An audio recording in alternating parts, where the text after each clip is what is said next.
Welcome everybody to the Calling All Heroes Challenger Series Major 3. They got the two oldest people they could find here. It's Dustin and Lemon Kiwi. I don't know why I used your government name there. Are you still Dogman? Are you Dustin now? What's up? I'm not, Lemon, we're already off to a bad start. I'm not talking to you for the rest of the broadcast, okay? We're only going to talk about the Calling All Heroes Championships here, or not Championships here, Major 3, Lemon, okay? Listen, we're old, okay? We get that. The crowd gets that. Everybody understands that. We're two washed up has-beens, but we're back casting one of the best tournaments of the freaking year for Overwatch, and we're so heckin' excited. Yeah, take a look at the circuit, y'all. It's been such a long journey to get to this point. Our players have been grinding through the minors, the majors, through scrims, through VOD reviews, and we're almost at the finish line. You're going to be watching Major 3, and we almost have the championship, which is in February. And, of course, the last chance qualifier if you didn't get enough points for that. But what an adventure this has been, Dustin.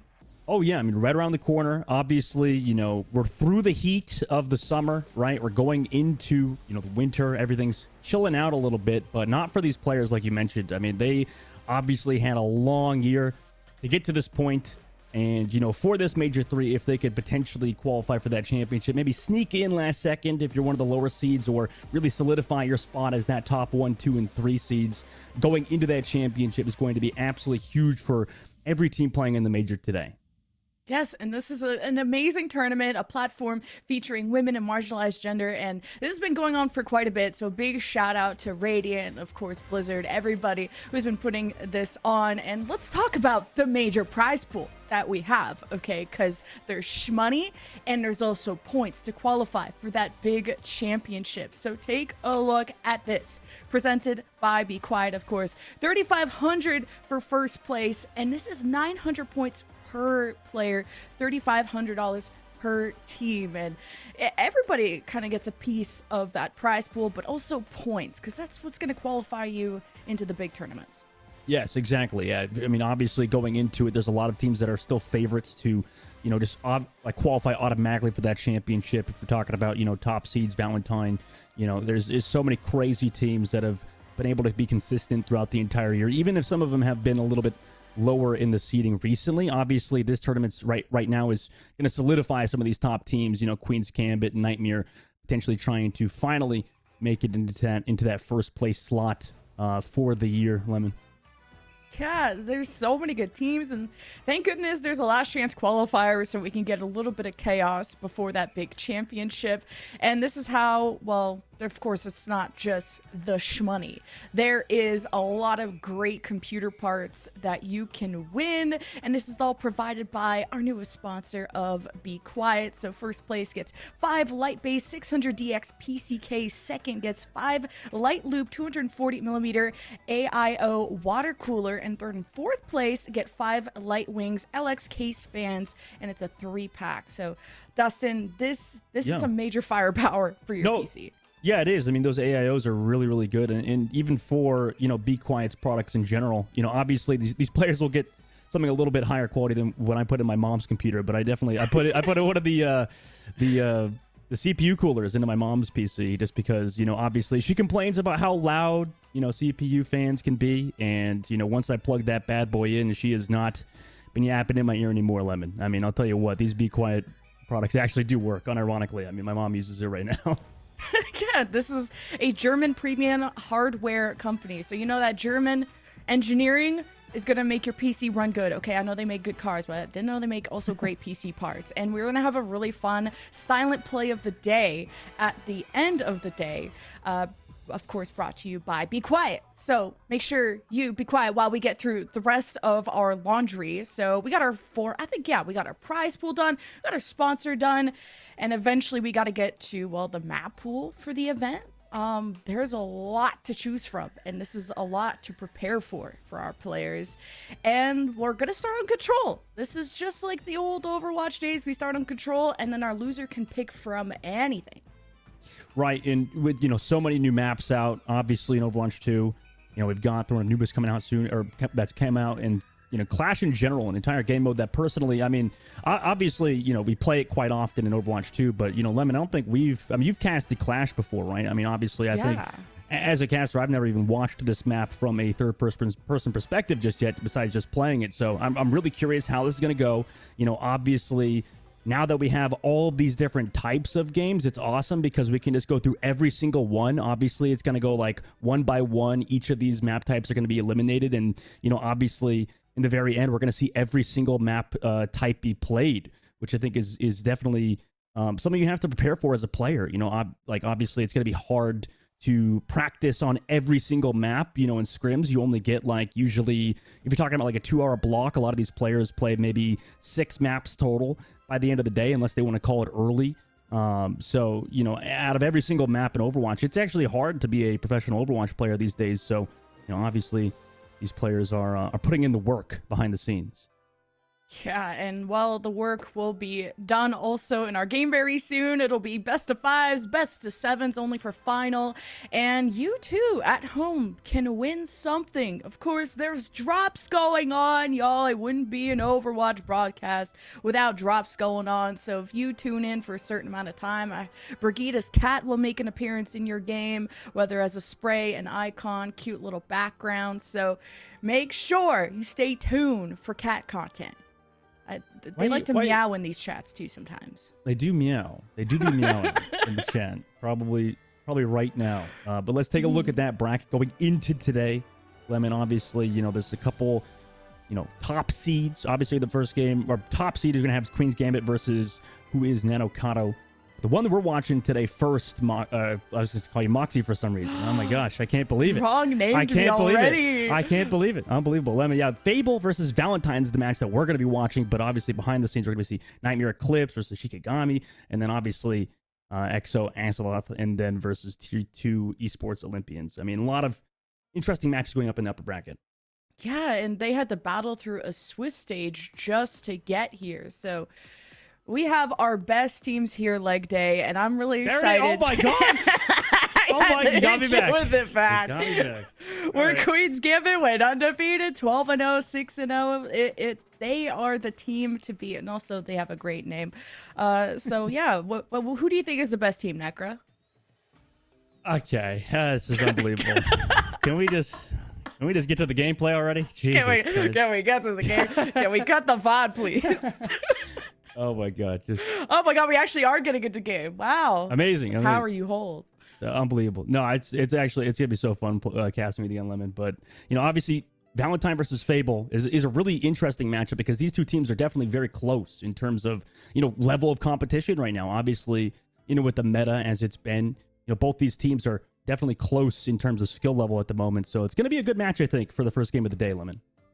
Course. The last time these two teams faced, I think, was the quarterfinal of Major 2, where Valentine swept them 3-0. So Valentine are the favorites to come into this, and you may recognize a lot of names on this, where Mari is apparently on DPS. I want to say that she's usually like a diva master, so I'm expecting more of Mari on the tank, but a lot of familiar faces here, Dustin.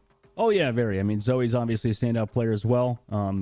Obviously, fantastic players all around the board, but Zoe's a standout. I mean, just an absolutely amazing player all around the board. Just such consistent gameplay throughout the years so far in the Calling All Heroes series. So, obviously have to look out for any gameplay or any hero that they're going to potentially pull out today. But obviously a very good lineup in general. Obviously their competition is going to be also pretty hard to counter, but Zoe has been a standout for sure.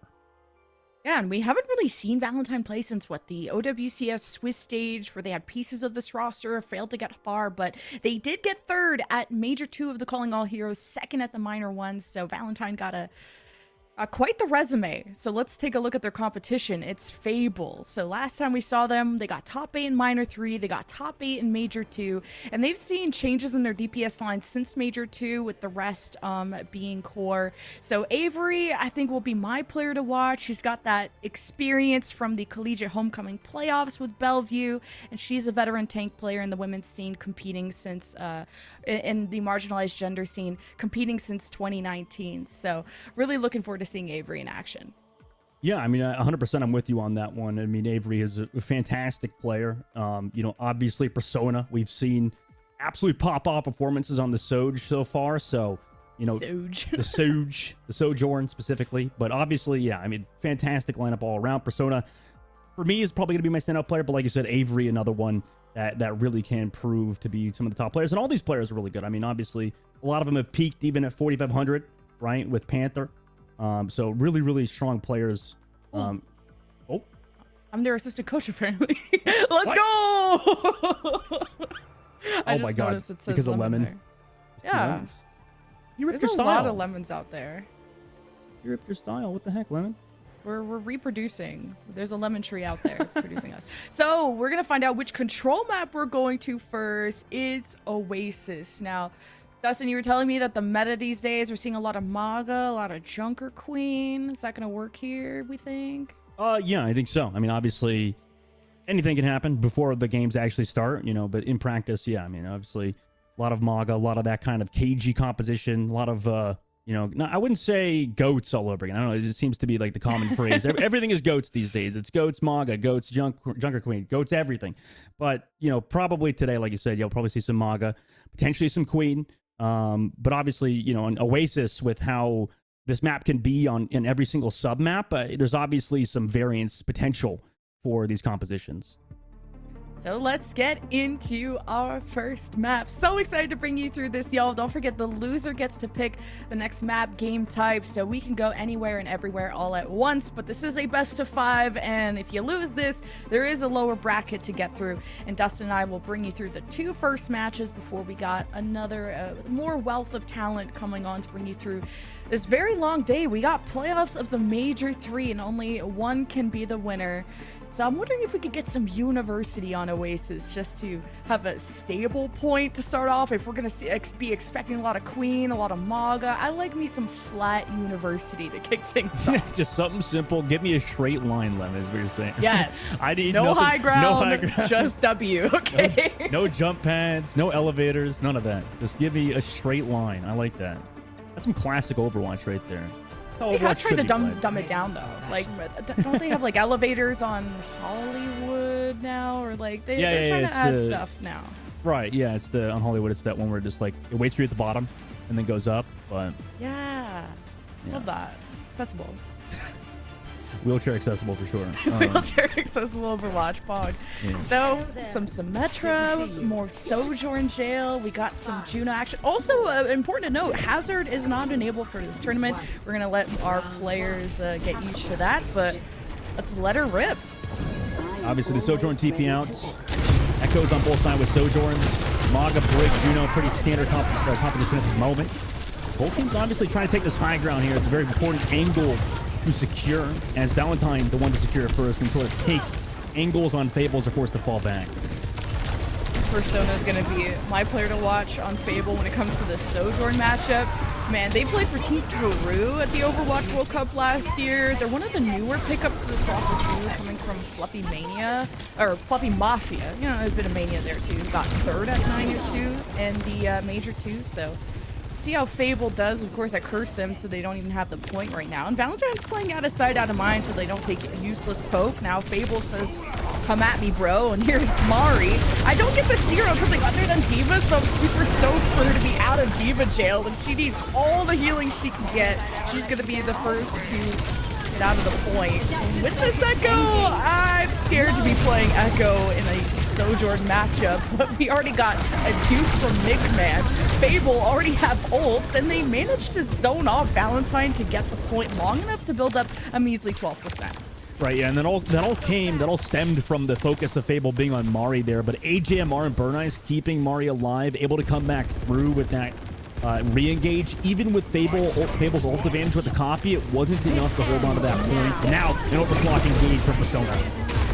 Oh, even have a cage fight available, but Persona is just not getting good sight. At least she doesn't want to be that close to all the action, so Fable will be backing off, and Valentine now have a dupe, cage fight, almost everything coming online. This is going to be intense. Yeah, you can't fight into that Juno ultimate, obviously. Sustaining there, and with the push, with damage boost, and the speed boost of Juno, I mean, that character adds so much. For early engagement on the outside, counter push here from Fable. Trying to exist, trying to live with Tia, and the ultimate. Also the cage on the inside. Avery gonna get burned down by AJMR. Fiery just trying to get some extra damage in here too with the rally. Knocking him out of there, but it's really needs that support from Persona and Mike Man on the backside. HM able to get Kia.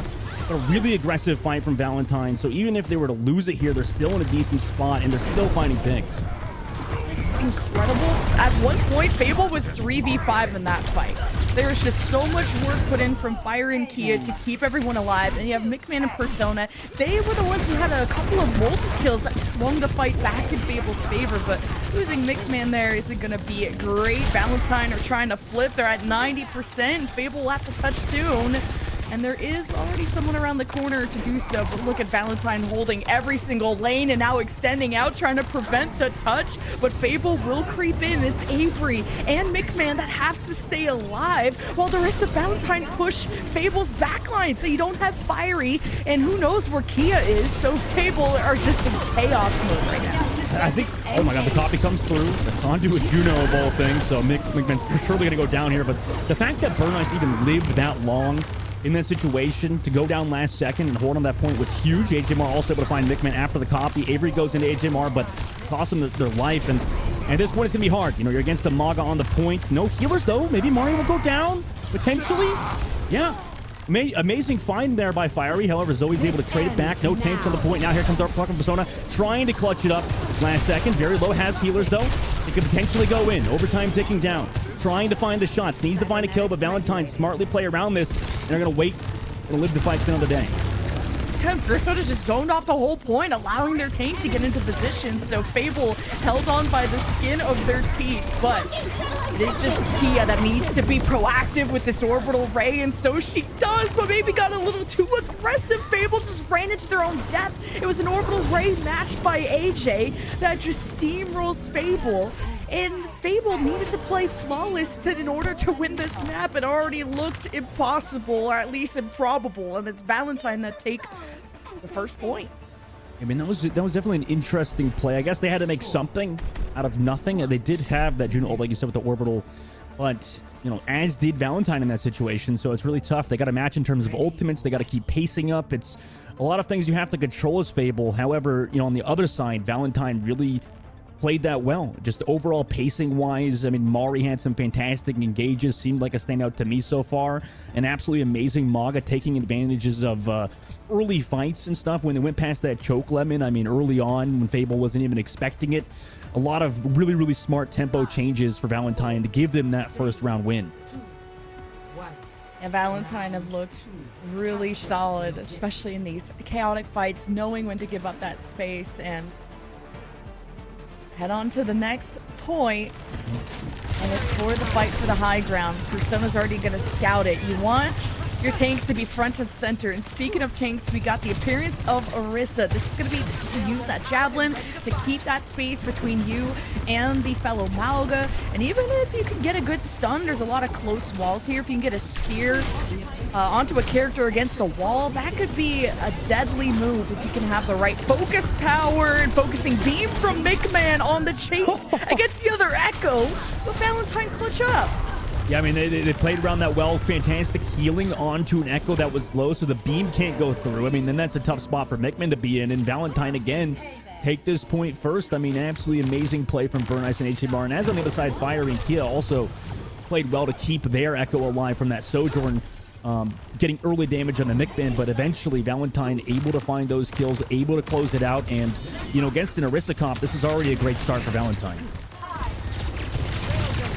So much damage that comes out of Amalgo, hence why this is the flavor du jour. But Fable are gonna choose not fight in the hallway, but just out in the open to see if they can scout, maybe even wrap around to the other hallway. They really want to try and lock down where Bernie's and AJ are, if possible, and Zoe too. I mean, Echo can be just as vulnerable as soon as you see that flight. It's not going to be an infinite flying character the way Pharah is these days, but Valentine aren't really being challenged yet. No, in fact, they're going to go in first. It seems like Fable is playing a little bit too slow now. Already 50% built on the board.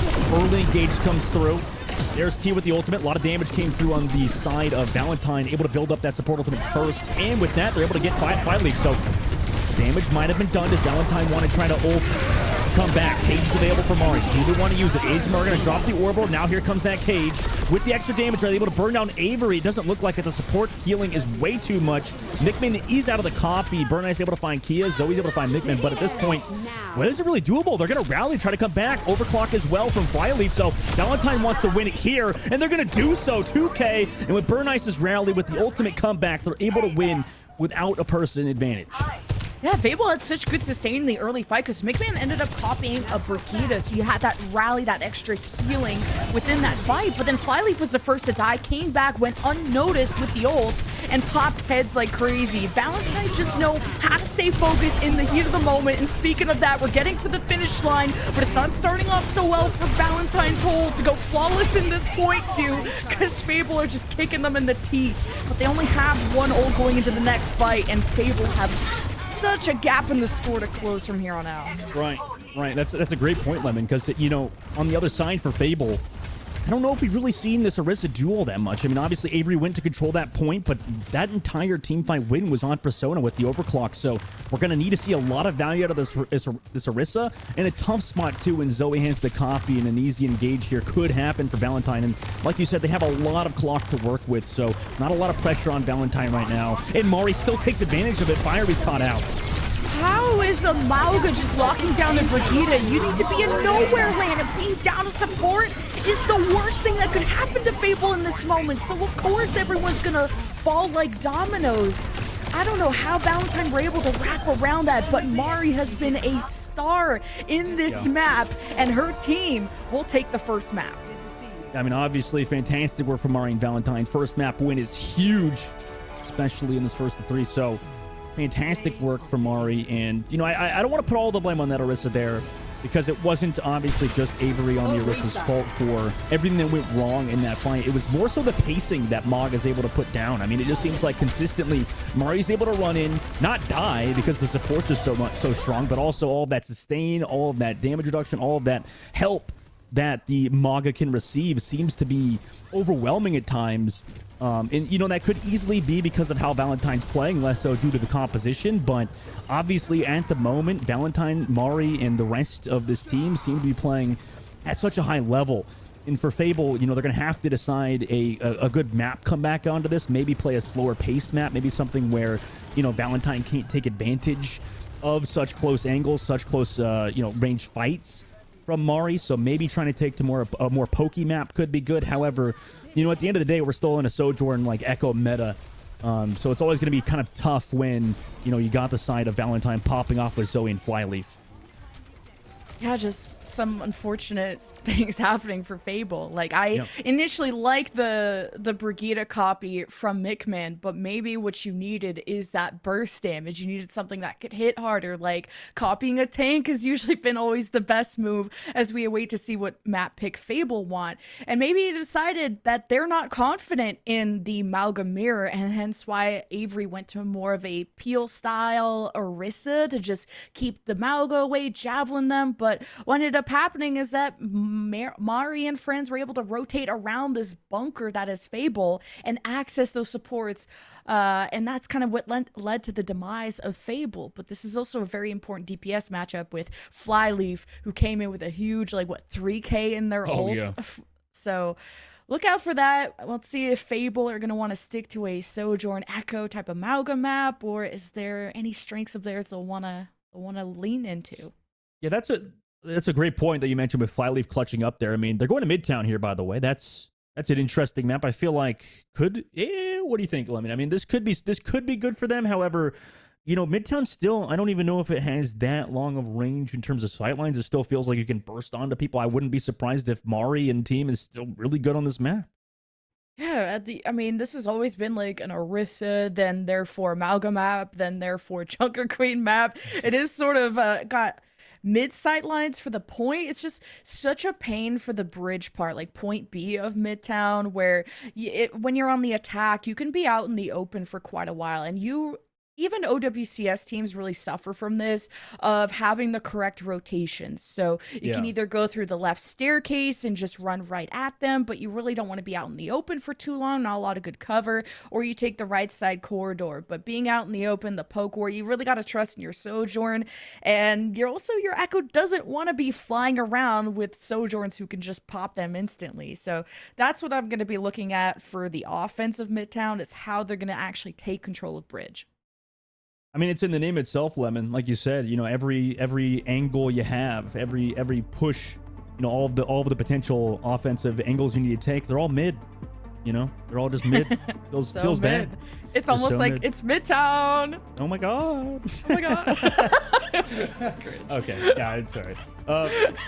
But you know, obviously to bunker it down here for Fable, Lemon. I mean, obviously they're gonna need to. Like, I just feel like that was such a backbreaker, like you said, with that previous map when we had, I believe it was, like you said, Burn Ice, you know, pop off there with some support from Flyleaf. I mean, that's just brutal. You're in a 2v3. Sure, they had ultimates, but, you know, going down in a situation like that in a fight that you should have won in a very drawn-out fight, it's gotta be hard to cut back from. So for the side of Fable, obviously they're gonna have to rebound, maybe support their players a little bit better, I think. You know, obviously the Sojourn was popping off. Persona was insane. Mickman had some sick plays, but you know, we're gonna see the rest of the team kind of pick it up going into this one. And you know, obviously they've picked Midtown for a reason. So maybe in scrims, in practice, they've been looking good on it, and potentially versus Valentine, they could have a good matchup here.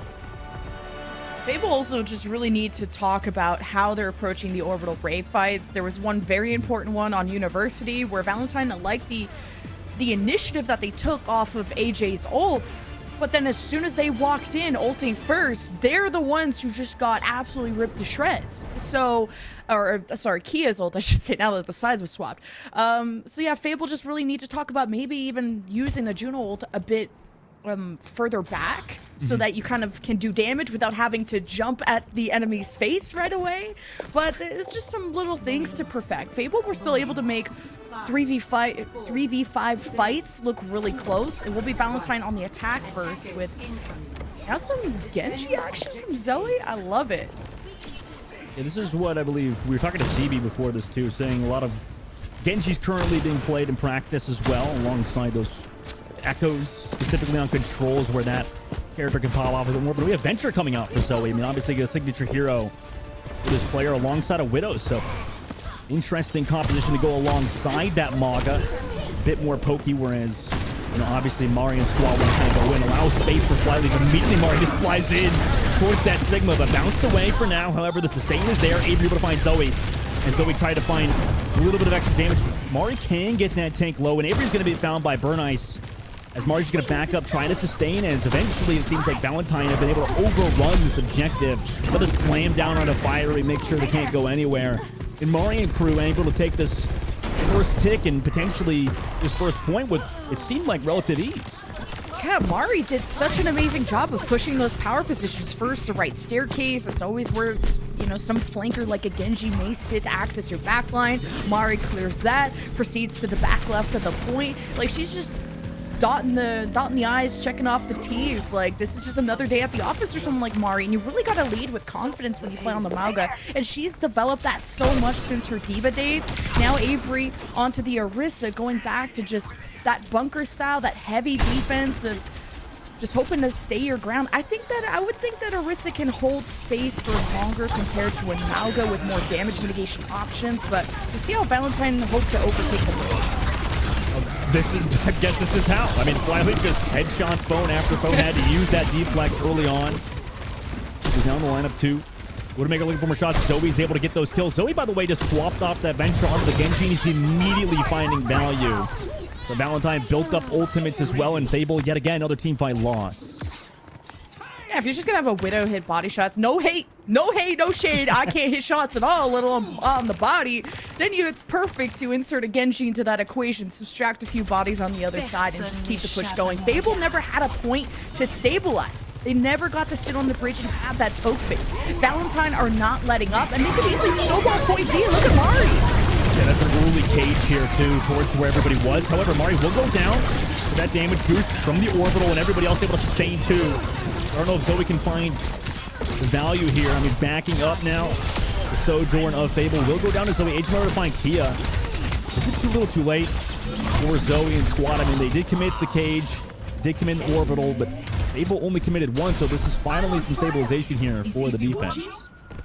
Yeah, just every death matters when it comes to Valentine, because their spawns are just that far away, and I like that Fable were not afraid, just knowing where the cart was, that they could afford to step back towards their spawn room doors, and Valentine will eventually cut LOS from each other by advancing past that point B barrier. So Valentine, they still made great progress on this cart. They got 3.5 minutes. They just need Zoe to get a bit closer with the Dragon Blade, and I see that Persona's trying to mark them as best as they can. Avery has to back on that here. Give up the high ground for now, backing up. They've got some ultimates to work with too. They still come back through.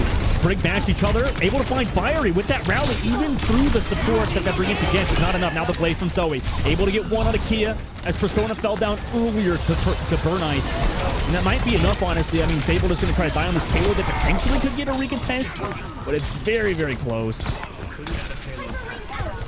Super clean fight, the way that, like you pointed out, getting Fiery's rally out as early as they can before any overhealth build up, and Burnus didn't even have to use their rally, so this could easily just zone off Fable. That Dragon Blade just evaporated. Poor Phone. Hate to see that. And Fable just set them in too, so welcome to Overwatch. Valentine are about to cap, but Persona being on the flank is actually a menace. Solo turning this fight. Yeah, I mean, I misread that entire fight from it. I mean, what the heck? They came back through. They stalled enough. I mean, yeah, it was overall, I mean, a very aggressive blade from Phone there to try to find some extra value. Obviously, it's going to go down. I mean, I assumed since Valentine had that Brigitte rally, they would have the sustain to be able to fall up to hold that point. But Persona just going, absolutely insane, dashing onto that Widowmaker and forcing now that swap to come through on Flyleaf, because obviously that Widow was not strong enough to close out, whereas Persona on the Sojourn was. This is tough. Valentine have now lost half their time bank, just trying to push the end. This is the most difficult part, but you got to take this just step by step. Step 1, zone off the bridge.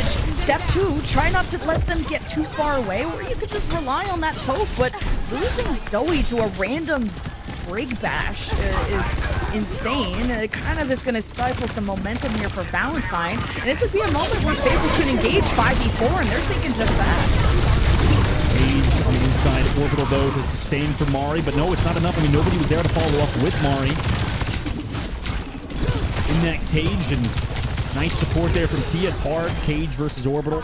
Obviously, Fable to come out on top. Support ultimate still reign true, and Mari going to swap over to that Orisa to try to match Avery now, who's looking pretty solid on the Orisa.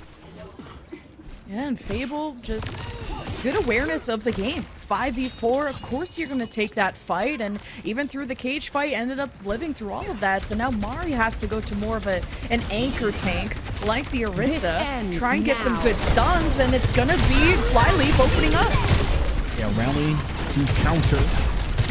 At the moment, Burn Knight's also building close to their rally, so trying to push in. 30 seconds left now. Fable, do they want to stagger out these ultimates? Do you not use them all exactly now? Also, the rally ran out. Blade comes through. Zoe's able to find Fiery. The person who just ran out of the rally. Persona's able to hit the shot to Zoe, though.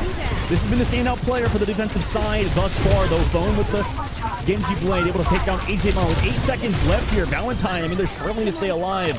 Looks like they're not gonna. With 3 seconds left, Fable with about like 3 or 4 minutes in the streets phase are able to stop Valentine's push.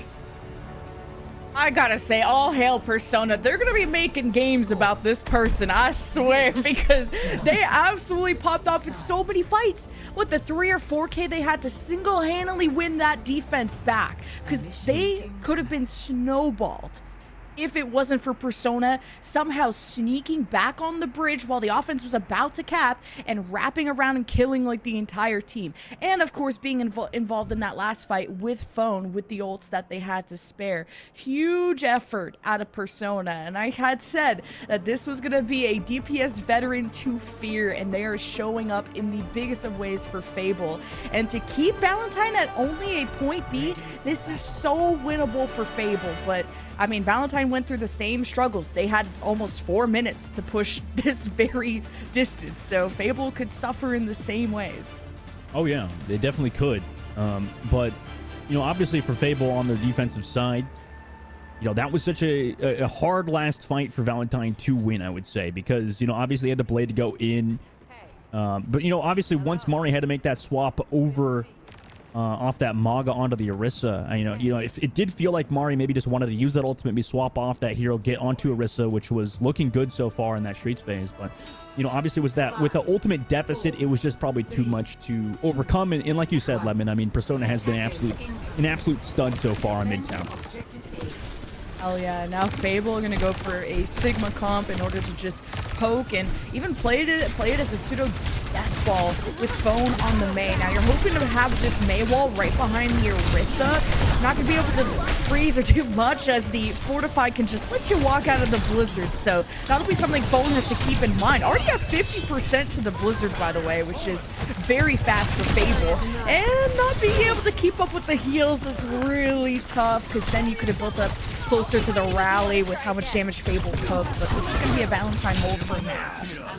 And for now, Persona tried to find something towards the very end with those 2 kills, but, you know, at that point, like you said, it was kind of just Jover. Valentine with a great collapse, already a minute off the clock, and, you know, Midtown ringing true. Those angles were kind of mid, sadly, for Fable, and they're going to try to come back. At this point, like you said, they built up towards that Blizzard with Phone already at 70%, so that could kind of be a tide changer here coming up, as Mari also has their whistle. Bonus already poking away so close to the Blizzard and not really able to draw Valentine into a fight where they could get those isolation walls. And there is someone on the flank though, and Fable is handling it quite gracefully. Has removed that Genji and also the Brigitte trying to pocket them. So the sky's the limit for Fable at this point. I don't know how Persona's even finding these picks. I mean, it seems like Valentine are in a great position and then just lose somebody to a headshot. They're going to have to try to come back. If they lose somebody here, though, it's going to be a tough comeback now with already Tick on the board. And maybe you can come in. You got to risk the ultimate, but you're going to be down a member for this next fight. Already 2 ticks on the board. Blizzard here. Phone has it. Ready to go. Maybe you can at least force it out. Was it a deflected Blizzard? I'm so scared it was. It was, yeah. Oh my gosh. Avery is frozen on the point with the Orisa ultimate. It may not matter, but if this Sigma goes down, that's pretty rough. The force use the overclock. Persona's able to get one. Zoe's able to get another with Phone on the side. Now the Soldier will do one duck around the corner. Brigitte is able to come back through and touch that point, but with no tank here, it's going to be tough. Overclock to come back through. Flyleaf able to find one. They push off everybody from the point, and that deflected Blizzard might have been the game changer there, Lemon. God, and Flyleaf also living in that fight was important. Everyone from Valentine was recontesting through the same door. So of course Persona is just gonna get insane damage just only shooting through one door. All of Fable is gonna just focus down the one door. Flyleaf took a different angle, popped the ult, and managed to kind of use their team as bait to get those critical kills, to get Valentine back on their feet. So minute 20, Fable could get full health. They don't get the ball rolling here. Only able to find one. Blade gets shut down, though. Zoe tried to dive into rallying Brigitte. Able to sustain right now is Fable. Sigma ultimate from Avery. Able to find any value out of its own. No ultimates either on either side. Persona needs to find this headshot. It should be able to find Fable's first kill here. As they just nobody's ignoring everybody. Go right to the point, past the fire truck, gets the shot on the Flyleaf, who had to rotate down underneath. And now AJ Mark tries to go to the point with that venture. Try to collapse on Persona. Persona can just get out of there. Another kill on Damari. I mean, an absolute hard carry so far for Persona, but they keep losing teammates. He is down. Fire is down. Avery on the point, able to find Burn Ice. And finally, Persona onto AJ Marr. Just getting 3 kills in that fight could finally be enough to capture out this first objective. Yeah, just really smart usage of the cooldown from Persona, realizing that now that there's a venture on the field, there's already a lot of colors and chaos and animations. You need to look for the character that's going underground and save your jump specifically for them, and that's what Persona did to get away from Zoe. I was a little worried when Zoe grabbed the Mega Pack, but it seems like the dice were already falling in Fable's favor. It did cost him a lot of time despite that early success, but it was all the deflect from Zoe that made that happen. So limited time for Fable as they are now trying to push the bridge, and Valentine are exactly holding the bridge. They're just out in the open, and that gives a perfect spot for Phone to throw the Blizzard. Nice Blizzard. AJ Marr will go down as well. Not able to get deflected this time without a Genji on the field. And 2 minutes left now, Lemon. I mean, that was a good, clean fight, but Valentine still hold on to some ultimates coming around this corner. You know, obviously we're entering last fight territory though for Valentine. So if they lose even one, they're going to be in a rough position. And against an overclock, you have your own. But with how Persona's been playing, who knows how this fight's going to go. Fable are using their orbital raids, matched by AJ. Space taken back by Valentine, and you got the rally from Bernice. You don't even need it, actually. They're just front-facing with Mari, scrapping away. KO, the enemy team, and Fable have left the cart at the most perilous position the same way that Valentine did. This could be just the past repeating itself. We'll see if Fable will be able to break this curse, though. They've swapped to a Pharah. Yeah, this is going to be tough now. I mean, that flips the entire script. Persona just used the overclock. Tia used the orbital against HMR, who just used orbital, and Valentine's going to have that overclock into this fight. Alongside Venture Ultimate, I mean, they're going to have to rely off a pick here somehow, some way. And it looks like Phone's getting close on it. Okay, the lift and Fable are not able to execute off the Fakery's ult. To be fair, it is Valentine, it's Flyleaf playing Duck Hunt. They just simply had more Qs to use. So Phone was so close though to getting a direct rocket on the Flyleaf, who just seems to be using the jump at the perfect time on that Sojourn character. So Valentine will get to chip away at more time off this clock, and Fable's gonna stick to the far. They're thinking they could just get 2 nice direct rockets if they could play behind. Well, actually there's no shield anymore, no Sigma, so good luck everybody else. Looks like Fable's just gonna try to push the card. Yeah, Murray's gonna have Cage, you got Rally, so it's gonna be very easy to play around this objective here with 10 seconds left. I mean, Fable looking decisive at the moment. Avery backing up. They want to go for the high ground. Valentine forced to back up off of it for now because Mari dropped down below. Now going back to Rally on the high ground. Engage. Oh, Cage misses for Mari. Great avoidance of that ultimate from Fable. Cage has to be dropped now. Barrage coming up for Phone, but Phone's going to go down to Zoe in the sky. No. The counter Pharah of the Echo was a little bit too much. Getting Persona. You got to find a left click. But if you don't, it's just Jover at this point. Zoe would go on the back line. Avery goes down. And yeah, I think at this point, Fable, with how good their defense was, Valentine's was just slightly better. And they're going to go up 2 in the series, Lemon. Oh, that Pharah play. I respect that out of Fable. They thought that they had drawn the fight, drawn all the attention towards the cart, which was underground, allowing the Pharah to maybe get some invisible poke onto the back line, but they were very much noticed, and that was just great awareness from the defense. And then as soon as he had that 5v4, there's Zoe giving us a masterclass on the Flyers, went on the flank on the other side and managed to kill the support. So Zoe continues to be an MVP by far for me for the Valentine side, keeping Fable from, of course, capturing and winning. It will be Valentine on match point.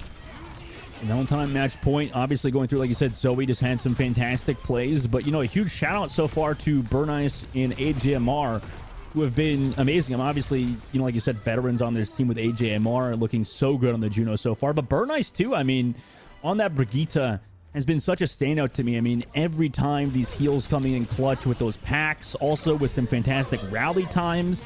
Like you said, that deflect onto that Blizzard, I mean, that's pretty tough. You know, once you drop that as Phone, that's a pretty big backbreaker. But it did seem like Fable had some momentum going forward, but this fight with about 2 minutes on the clock after the one we're currently seeing was just a fantastic holding spot for Valentine.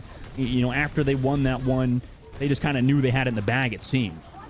Yeah, that's that flank I was talking about from Zoe. As soon as they had that 5v4, that was huge because you can turn a 4v5, but not without support. So Valentine are 1 map away from continuing the script where they sweep Fable. But where will Fable want to end up at, or where could they continue the series at? Because, you know, every reverse sweep starts from an 0-2 position. So that's your cope of the day, and we'll see what map they pick, because they can go anywhere, just not hybrid or control. Runasapi. Interesting map choice, Lemon. I mean, this is going to be, you know, obviously Clash. It's going to be an push, sorry, excuse me. Yeah, it's going to be interesting to see. Clash on the push map. I know what you meant. Yeah, see, we get that. We get that eventually. But yeah, I mean, this could be something like you said. I mean, but, you know, for Fable, it looked better on Midtown, right? I mean, compared to what we saw on Oasis, it was slightly better. However, I feel like for Push, I mean, sure, it feels like, you know, hybrid once you got that payload kind of with the robot push and the brick wall. But, you know, overall, I would say that this kind of leans back more into Control-esque kind of gameplay where you're kind of playing around this point, going back and forth. It feels very similar to that sort of style. So in that essence, I feel like Valentine are still in a solid spot. I mean, obviously with a 2-0 lead, they're in a pretty good position going into Runasapi, even if, you know, this is that map that Fable thinks they have a chance on. We'll see what secondary DPS that Fable opt to run, because they ran Mick on Oasis playing the Echo, Right. and then they subbed in Phone for sort of a hyper flags. They played some Mei, some Venture, maybe, like all types of different stuff. So, do you want the jack of all trades? Do you want the master of one? I don't really know if that's what Phone and Mick are, but Runasapi is where the road could end in the upper side of the bracket if Fable don't find a solution. But man, Zoe, I think, is the person to have on your team for this meta. The way that they could master the Genji or the Echo, just anything that you could need for meta, Zoe is providing, and just good sort of intelligence around the fight, knowing when they have the advantage and when to press it is the most important quality in a player. Right, 100%, 100%. I mean, it's going to be a tough decision going into this map, I think, like you said, deciding who to go with, considering how Midtown went. And, you know, in terms of compositions, it does seem like the Orisa composition can be quite well on these more rangy maps, on some of these more, you know, Midtown with the high ground necessarily. You can kind of poke and, like you said, play around that ultimate very well. But on this map, I'm not exactly sure what the play is going to be, specifically with the tank line. And like you said, I mean, so far, Avery's been playing a little bit better, but, you know, we do have to kind of give the flowers to Mari, who has just been so consistent so far in the tank role, able to create that space, able to get that damage in and sustain for Zone. Ooh, we got a surprise map substitution. Just kidding. Whoa! We're going to clash on New Junk City instead. Really? Got him. Okay. Coming back to the Clash again. It's obviously everybody knows New Junk City's a Clash map. I mean, that's just 100%. No, yeah, New Junk City. That's interesting. I mean, Lemon, why do you think they did that? Why do you think they go on to New Junk City? I mean, this is an interesting change up. I kind of like this now for Fable. I feel like anyone who knows Flashpoint prefers Suravasa. Like 90% of people prefer Suravasa, but the people who pick New Junk City, yeah. Genuinely, it's the most popular map, and they play very similar. The only people who play New Junk City and pick New Junk City are people putting bets on the other team not scrimming it. So that's just why. See, I am the assistant coach here. I am the assistant coach. That is my 2 cents. And it is worth 2 cents. So we'll see what. And of course, it's great for the Mei. So if they want to have Phone in, I'm down for some Mei action on New Junk. That's probably the real point. Yeah, that is. You got there eventually. You know, that was the real point. And I think that's a good point, though. It straight up is. Like, this is a great map for Mei, blocking off all the chokes. You know, making sure you can get those easy blizzards on the point. You know, obviously with this very centralized location, it's very important to, you know, have big blizzards that aren't deflected. But, you know, obviously Phones maybe learned the lesson going into this map, and, you know, overall was looking pretty consistent. Obviously they looked the best on Midtown so far. You know, on Control, when they had Mick in, it did seem like they were a little shaky, but I wouldn't even say that was not entirely Mick's fault, because they looked pretty freaking good on the Echo. And, you know, it's probably a toss-up into like who's the best player. It's always hard to make those substitutions, especially on DPS when you have so many fantastic players who play the role these days. Yeah, I mean, from your player experience, like, when you had like overlapping hero pools, was it more about like who had a stronger map? Like, if you were better on New Junk City versus Surabasa, like you got playtime over someone else, or how would that work? In terms of coaching perspective, I know that they always kind of pick off. They always put in the player who has like the best win rate in practice, which is kind of just like an end all be all sort of kind of decision making. It's not really, you know, I think that intuitive. Obviously, things might have changed. Maybe coaches have gotten a little bit, maybe not better, but like have a different approach to things instead of just going, okay, this player has higher win rate in scrims or whatever. Because the only instances where I've been subbed out was with Kodak back in season 2.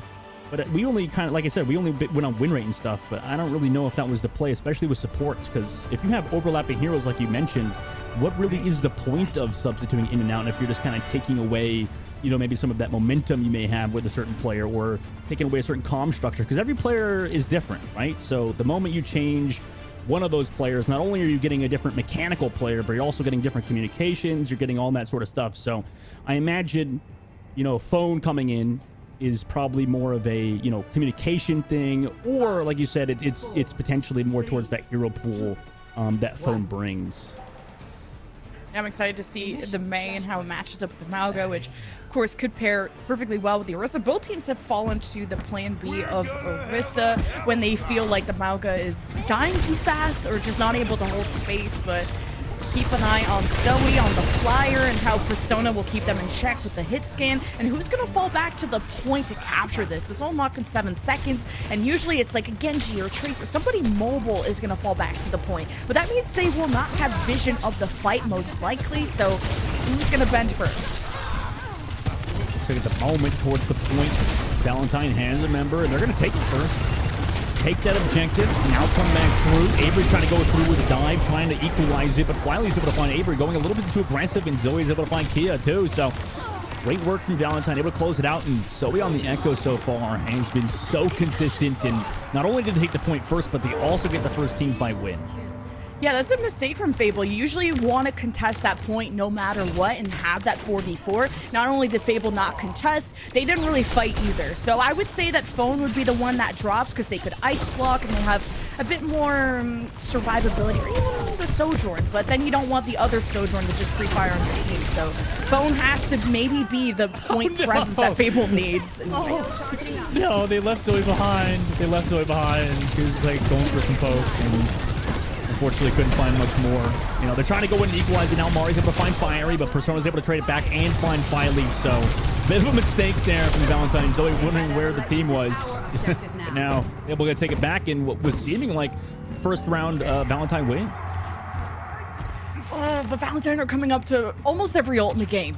So, if Fable give this up, how many ults can you get out of Valentine? Because then Fable could save ults for point B, or the second point of the map. So it's important to just ult cycle well, and how much do you want to really commit to trying to 0 to 100 this point in particular, which is obviously a lead and some insurance. Fable are looking to play. Yeah, Cage wall here to zone off the Mauga, able to charge back out of there, so he's able to find a kill too, but Persona with the overclock comes him back through to find Mari. Very low towards that point. They did get the flip though, so Valentine at least, they hold on. They get that quick fight with the Cage, force out some ultimates from Fable. They're able to recontest with an advantage now. Solid fight from Fable, couple of ults, of course, and Valentine managed to conserve all but one.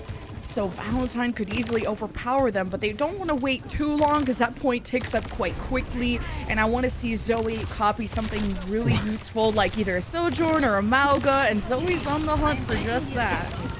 She did the same thing last fight, but has the copy this time ready to go. Pressuring that point. Potentially going to get the flip. This time they don't want to. Avery's going to go down. Mari's able to come back through as they rotate it towards that point. They get caught out now, so fantastic decision-making from Fable there. Sent Zoe to the point to be a little bit of a bait, and Fable kind of distracted, looking two different ways. Valentine's able to come through and sneak that point under their nose. That's tough because tough for Fable, I should say. Great for Valentine. They only used 2 ults to win that point. And now Fable have been able to build up towards their own, but Fable really need to work on their point presence. Zoe's able to just go on flanks and really break up the focus of Fable. It's got to be Phone. It's got to be someone who contests this point when Zoe goes for it. You cannot be scared of Valentine, or Fable needs to take advantage of these 5v4 situations where Zoe is on the point capping and Valentine are left without their echoes. So Fable have to have the game plan approaching these fights. Zoe's offing has been something to worry about, but now I got to worry about Fireleaf on the front line. He's able to get that shot, even in the Cage, shuts down Avery. So Sojourn into overclock with that Cage, locking in Avery, forcing that to go down. And Avery to fall. I mean, that's a tough fight to lose now because you just use that. Also, Mari's able to find Phone on the stagger. They want more. Valentine really trying to shove away Fable. Build up their ultimates again. And Avery's going to swap over to the Orisa, understanding that the Mauga has been really hard against this Sojourn run.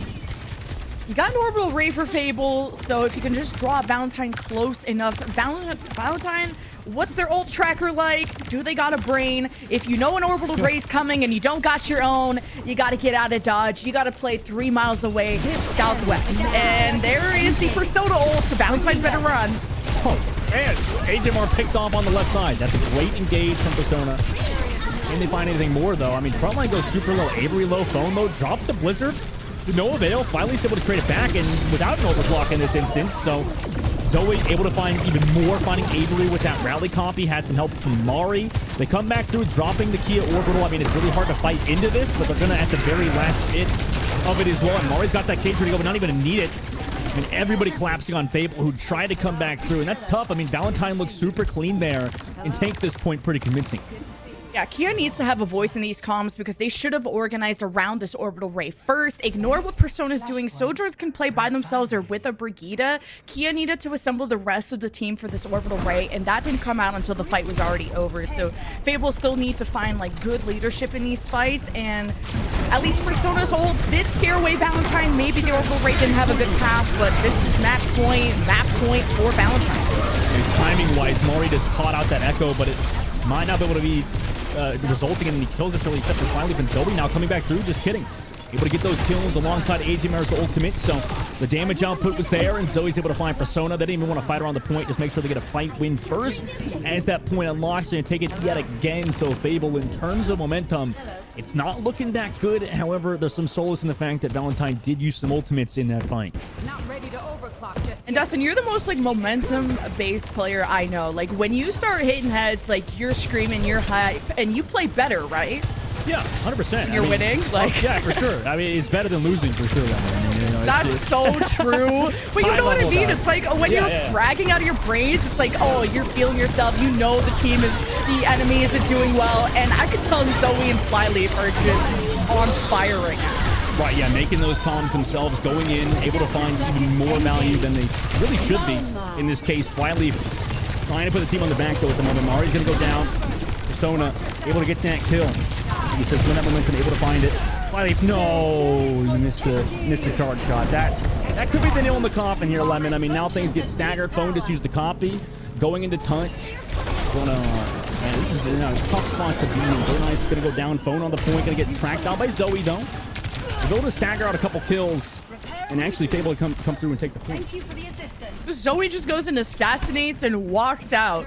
Deuces. Like, it's so insane that Zoe can go unnoticed, and their moments, their windows of engage are not seen until the damage is done. And they got to conserve their dupe. They got Fable sort of staggered. Valentine are going to assess the numbers and go for the fight. And there's some fiery. Fable on the point. And it's sustained. Overclock as well. From Persona. Valentine in this situation, I mean, they know that ultimates will pop for Fable. They might as well take a team fight loss and come back, live to fight another day. Persona is like the hero for Fable. Like they should probably just put him in Marvel at this point, or I don't know, make some games, maybe up to 5 of them about Persona. I don't know, because this person will be the one who turns the fight for Fable, and they need this point. It is do or die. Cut for some overclock. Flyleaf able to find Kia. Somehow lives. Backs on their phone, able to find Zoe. Burnice on the phone though. Valentine with the advantage now. Cage from Mari. Onto this Orisa. Trying to make sure that they burn Avery, and they do so pretty well. Everybody caught in the cage. They all had to jump on in there too. But Fable still take that point. Even though they got the team fight loss in that case, they were fighting off the point, and they actually survived. That's a good part about Fable, is knowing when to take early fights when they do have control, because you want to try and extend as much out of the objective as possible. And they did that on Midtown. They just had their Blizzard deflected. So that was just an unlucky moment. And okay, you were able to suss out Zoe, because Zoe sometimes likes to go on these alerts, and you got to be careful about that. Good shutdown from Phone. I'm still flabbergasted on last fight, Lemon. I don't know, like, what? How did they? Am I lost? Like, how did that even happen? Like, I don't understand. I'm trying to. How did Valentine win the fight, but didn't even have anybody go to the point? I mean, it goes really quickly. To be fair, Saying it's a Flashpoint. C9? I'm not gonna. Chat's call already it. saying it. It's too Okay, late. it's a Charlie Miner. It's a Charlie Miner. We're sure for we need him. But yeah. Wait, Avery's zoning them up. Oh, that's a huge. Oh, that's a huge ult. Malga, you know, doesn't take damage.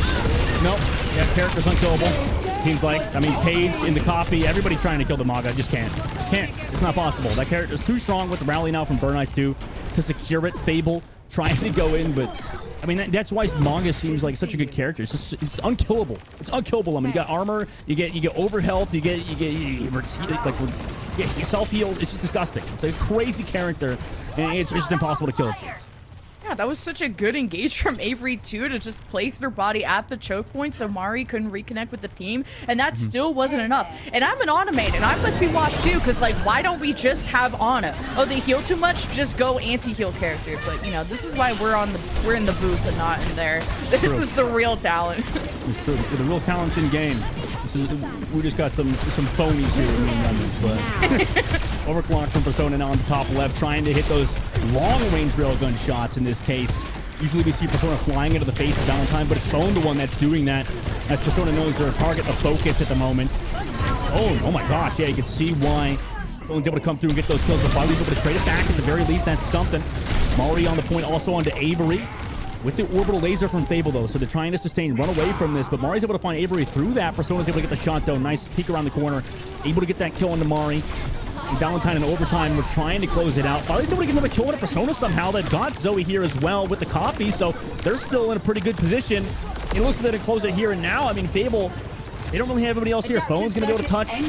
Goes for the copy with the Sojourn. Surely going to get cranked out of it, though. Well, no, Phone gets the kill on Angemore. Avery's back, too. Out of the copy now is Phone. But a copy out of the point for Zoe. They're just trying to secure it. In the point, the respawns are way too far away. Valentine are going to be able to do it and win the series 3-0 in our first game of the day. Ooh, what an exciting game we did get. Valentine will move on to the semifinals to face the winner of Nightmare Eclipse versus Shikikami. I like how they changed their name for Calling All Heroes, but Persona, big MVP for the other side, and this was going to be a tough matchup no matter what. Valentine just seemed like one of the most synergistic teams, the way that Mari has built so much confidence since her Diva days, to Zoe giving us a masterclass of whether it's the Echo or the Genji. You got Flyleaf for the Sojourn, who I think held their own very solidly. And maybe Persona had the edge in those moments, but it's the team effort that matters. And the temperament that Valentine had, when you have a Death Ball meta, like a Malga, Orisa, Queen, whatever, it's not always about the W key as much as y'all in ranked like to do just the W key. It's about how far you go and also how much space you give up, and it's how you manage those resources. And I thought Mari did an excellent job working with the team off of AJ's Orbital Ray 2, and Bernice really giving attention to Zoe or Flyleaf depending on if they wanted to take off angles. And Valentine knew those advantages that they had, knew when to go on flanks, and Zoe was such an intelligent player at going for those small micro plays, whether it's the flank on Midtown to just lurking around on New Junk City. So big congratulations to Valentine. They really impressed me. Yeah, they're looking good right now. I mean, just a team that's been very consistent throughout Calling All Heroes, always ranking in the top 3, just being so consistent this year overall. I mean, winning the first major as well. So, you know, as a team, they're able to stay consistent like they just did in a meta that like this one, like you mentioned. I mean, able to play this Maga composition to such a high level is very, very important. And, you know, as we're all aware, you know, obviously Calling All Heroes is a series with 3 majors. You know, obviously these qualifiers and Swiss rounds, it's a long tournament that leads all up into the championship, right? This is the last major, last chance for everybody to make their final stamp going into January. And, you know, they look really, really strong on this composition. It's really right timing, right place. And Valentine right now seem to be on the right trajectory if they can win that semifinal matchup.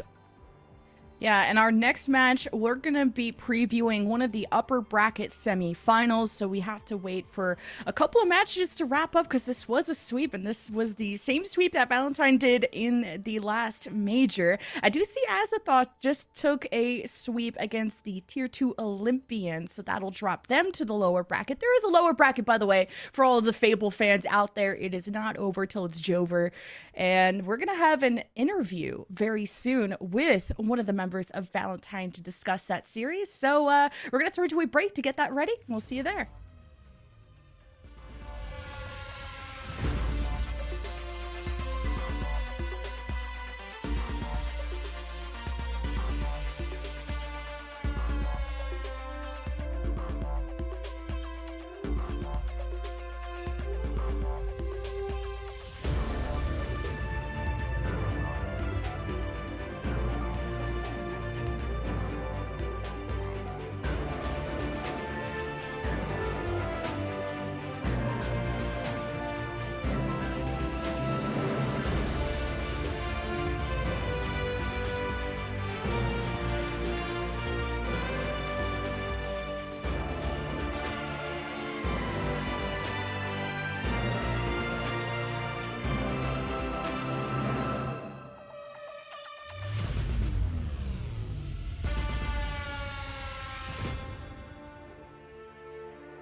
Hello, everyone, and welcome back to Calling All Heroes Major 3. We got a Major GOAT joining us for a post-match interview. It's the one, it's the only Miss Megatron from Valentine's support player extraordinaire.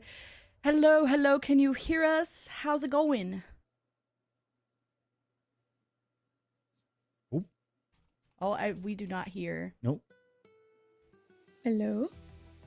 Oh, I hear you now. Hello. There she is. I can't hear anybody Congratulations. if anyone's talking. Oh, Oh, wait, no, I hear you we now. can hear her. test. Oh, Hello. Yes, hello. hi. Okay. Can you hear me? Yes, okay. Yes. No. I hear you. Okay. Congratulations on the W. How'd you think the team did? The team did great. They did great, considering, this week has been really hard for, I think, a lot of the team. I think almost everyone is in college. So everyone was like going home or traveling this week. So I would say that, practice was light, but I think we did really well. Been helping out. I'm just subbing, but I've been helping out where I can, because I think I've been playing the meta a lot, so I know it really well. So I've just been helping out the team with any questions they might have. Right. Oh, look practiced. Oh yeah, 100%. Yeah, sorry, you go. Oh no, I mean, I was like, I just want to see your general thoughts. I mean, so far on the meta, obviously, as we just watched, with a lot of that Maga, it just seems like an unkillable demon of a character, and just overall, it seems like, specifically your team, Valentine, kind of have a good grasp on it. Like you said, I mean, you've been practicing it a lot. What are your thoughts on what we've seen so far in terms of from a tournament format? I mean, I'm hoping the meta changes because it's been the meta for a little bit. But I mean, Yeah. It's everyone, at least on our team, they're all really, really mechanically gifted. And if you're really good at all of these heroes, I think everyone's on their pretty much comfort hero. And then I don't know. It's really just your Malgo lives. You trade ults. It plays a little bit like goats. So there's it's kind of fun from a macro perspective, but from a micro perspective, for each individual, some individuals don't have as much fun as others, especially from a support POV. It's really just don't die. It's don't die, make sure no one else dies, and that's you don't really get to have a lot of skill expression there. So I'm hoping it changes because I miss Kiriko, I miss Ana, I miss Bap. I miss Ana too. That's an I Ana know. Yeah, I think there's a lot more skill expression on those characters. Though I do love Juno. I think she's a great hero, but maybe she doesn't have to be so overpowered all the time. Yeah, and hopefully we see. We saw some changes in the tank department, but it just looks so chaotic. This is such a deathball meta, and I want to give credit to whoever on your team is communicating as being that leader. Can you share who's the IGL, who's kind of rallying through these crazy fights? I would say, Molly tank sets some tempo, but it's also up to the DPS. If they see something, if they see a trigger, if they want to take an angle, if they want to go for a play, they have to communicate that as well. So it's really just the front line that are just full calming that. They kind of, flip back and forth between who's in charge. But I would say everyone was doing a really good job, especially today, on communication. So. It looked really organized, and you have to try and vanquish your next opponent, which is Nightmare Eclipse, a big juggernaut in this bracket. What do you think is going to be the biggest challenge to facing Nightmare Eclipse? I mean, they're pretty good. They're pretty practiced, but I think I believe we went up against them in Swiss. We did pretty well. I don't remember the exact score, but I remember every map feeling really close, so I'm hoping that it'll feel even closer today. I think our team's pretty confident against them. So yeah. Y'all are looking awesome, and especially Mari's leading with a lot of confidence today. I love to see everybody pop off on the team. But thank you so much for taking the time for the interview, Miss Megatron. Yeah. Wishing you and the team luck in your semi. yeah, thank you for having me. Bye. Bye. So that was Miss Megatron, everyone. So, Dustin, the team's feeling really good for their semifinal match.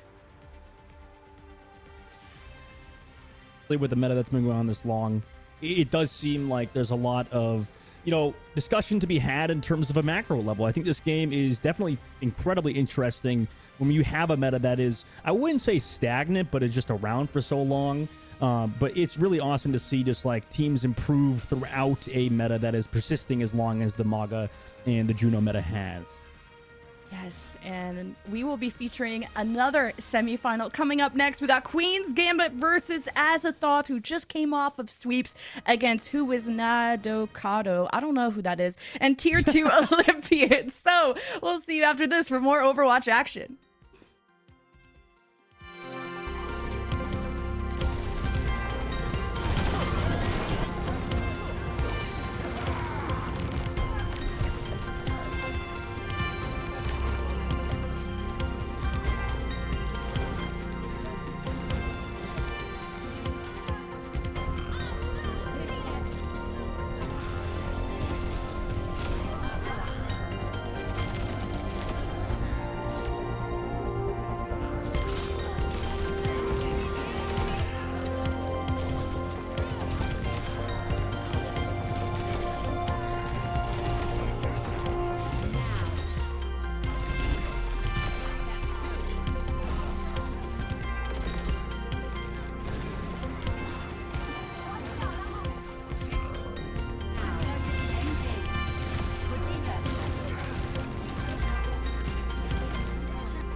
everyone, welcome back to the Calling All Heroes Major 3. We got another awesome match to feature. It's the other semifinal. We won't be following Valentine's Star, but we got to feature all the stars here. We got Queen's Gambit versus Azathoth, and we get our first look at our undefeated #1 seed of Queen's Gambit from the Swiss stage and how they're going to fare up against Azathoth.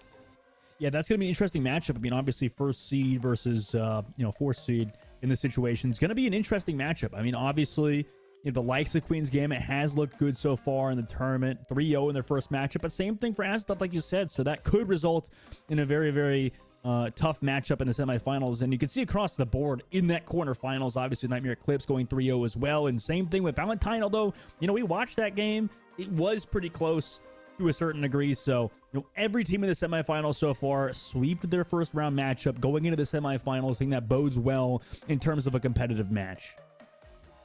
And our competition is just heating up, but it is getting cold outside. So we hope that y'all are staying nice, cozy, and warm. And if you don't got... I was going to say, if you don't have a shirt on, but let me introduce you to the merch. That's not a really good segue. I want to tell you guys about the Calling All Heroes merch, okay? This stuff is so cozy, so cute.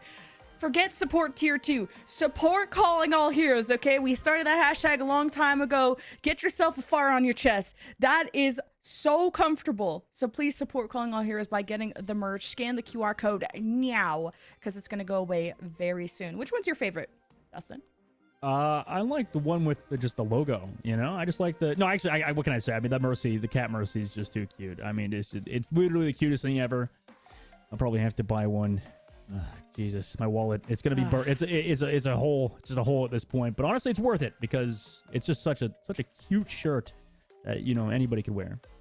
Yeah, and if you're a dude bro in the chat, get your girly a Calling All Heroes thing. Make sure you support her and, of course, all the wonderful people in this tournament. We got a semifinal to get to, though. So the QR code has been up for long enough. So if you miss it, you suck. But okay. Okay. I'm just saying, we do sit here and we do judge. Okay. And I will be judging you if you don't have a Calling All Heroes. She's joking. She's joking, Shannon. She's joking. Don't listen to her. Okay. I'm just trying to get my own merch sent to me. Okay. And make sure to go to Radiant GG for that. Obviously, Lemon Kiwi's probably bought half of the storage of these shirts. So yeah, hurry up before I get it all. So yeah. Limited sales for this Christmas. Hurry up. But yeah, Lemon, obviously, close, very, very interesting matchup coming. We're in that double elim, so every team that did lose in the quarterfinals, they still have a chance coming up, obviously, in that loser bracket in this whole tournament. Obviously, going on until tomorrow, so this is a multi-day thing. Obviously, multi-week event in general with that Swiss going on last week. So, this is a very, very long tournament for these players. And, obviously, like Miss Megatron said earlier in that interview, Lemon, a lot of them have, college and stuff they're doing on the side. So this is a large workload for these teams, obviously. And it really does matter leading into that championships. But obviously, Queen's Gambit versus Azathoth, this is going to be a very fun matchup, I think, for both of us. Yeah, and we'll keep you guys updated on the Nightmare Eclipse versus Valentine. That's another exciting matchup because Nightmare is the other favorite team, at least the second seed coming out of Swiss that is supposed to, quote unquote, go all the way to the grand finals. So we'll keep y'all updated on the bracket as we also spam refresh, but also spam your hearts for our sponsors. Of course, we have a new sponsor in Blacklight who produce extremely comfortable chairs, and they're all over esports. They want to get involved, and for them to support something like this means they care a lot about the community. So give a shout out to Blacklight, and of course our returning sponsor of Be Quiet. And we're going to have a cool segment later with CB and Rich Rad breaking down some quiet plays or them trying to be quiet ASMR breakdown plays. And of course, Radiant, who has been supporting the women in marginalized scene, not only in Overwatch, but many other games. So we'll get into this match anytime now, but shout out to our sponsors because this wouldn't happen without them. And of course, you in chat who are here lurking or meowing, whatever y'all are up to. Don't bring the meow up again every time. Every time. We gotta get it going. Can you make a meow? Is that cringe? Oh my god. There it was. There it was. As quick as it came in as quick as possible. My god. I only bark for subs. I will meow for free though. that's That's how it is. And the more hours y'all watch, the more meows you'll get, because there's also a spray, an icon, and a banner featuring Brigitte's skin. But let's feature our actual talent now. We have Queen's Gambit on your screen, the most undefeated team, 6-0 in games, 12-0 in maps. They could go all the way. Could they be flawless in this tournament as well? They've already swept who is Nato Kato. So we'll see if they can keep that up. Yeah, this is an absolutely insane team all around the board. You know, obviously Santana mainstay has been for quite some time, but the rest of the roster as well, just full of ranked demons. You know, absolutely amazing players all around the board in 3210. You know, we've seen a lot of fantastic Sojourn play so far throughout the tournament, so I wouldn't be surprised to see even more of that as well. And, you know, that really is the standout player, like you said earlier, Lemon. I mean, it just seems to be that the Sojourn player stands out a lot alongside these MAGA players. So, you know, it's really going to be a game of, can you take down Santana? Can you shut down 3210? I mean, I don't know. We'll see as well. I mean, the backline supports, you know, Miss Megatron earlier said that, you know, there may not be that much skill expression in supports, but at times it seems like I would beg to differ, just because, you know, with the likes of Velvet and Scuffed, and even earlier with the Brigitte and Juno play, it did seem like some characters just didn't die because of some fantastic play. Yeah, and 3210, not a zip code or a social security number. That's just Senna.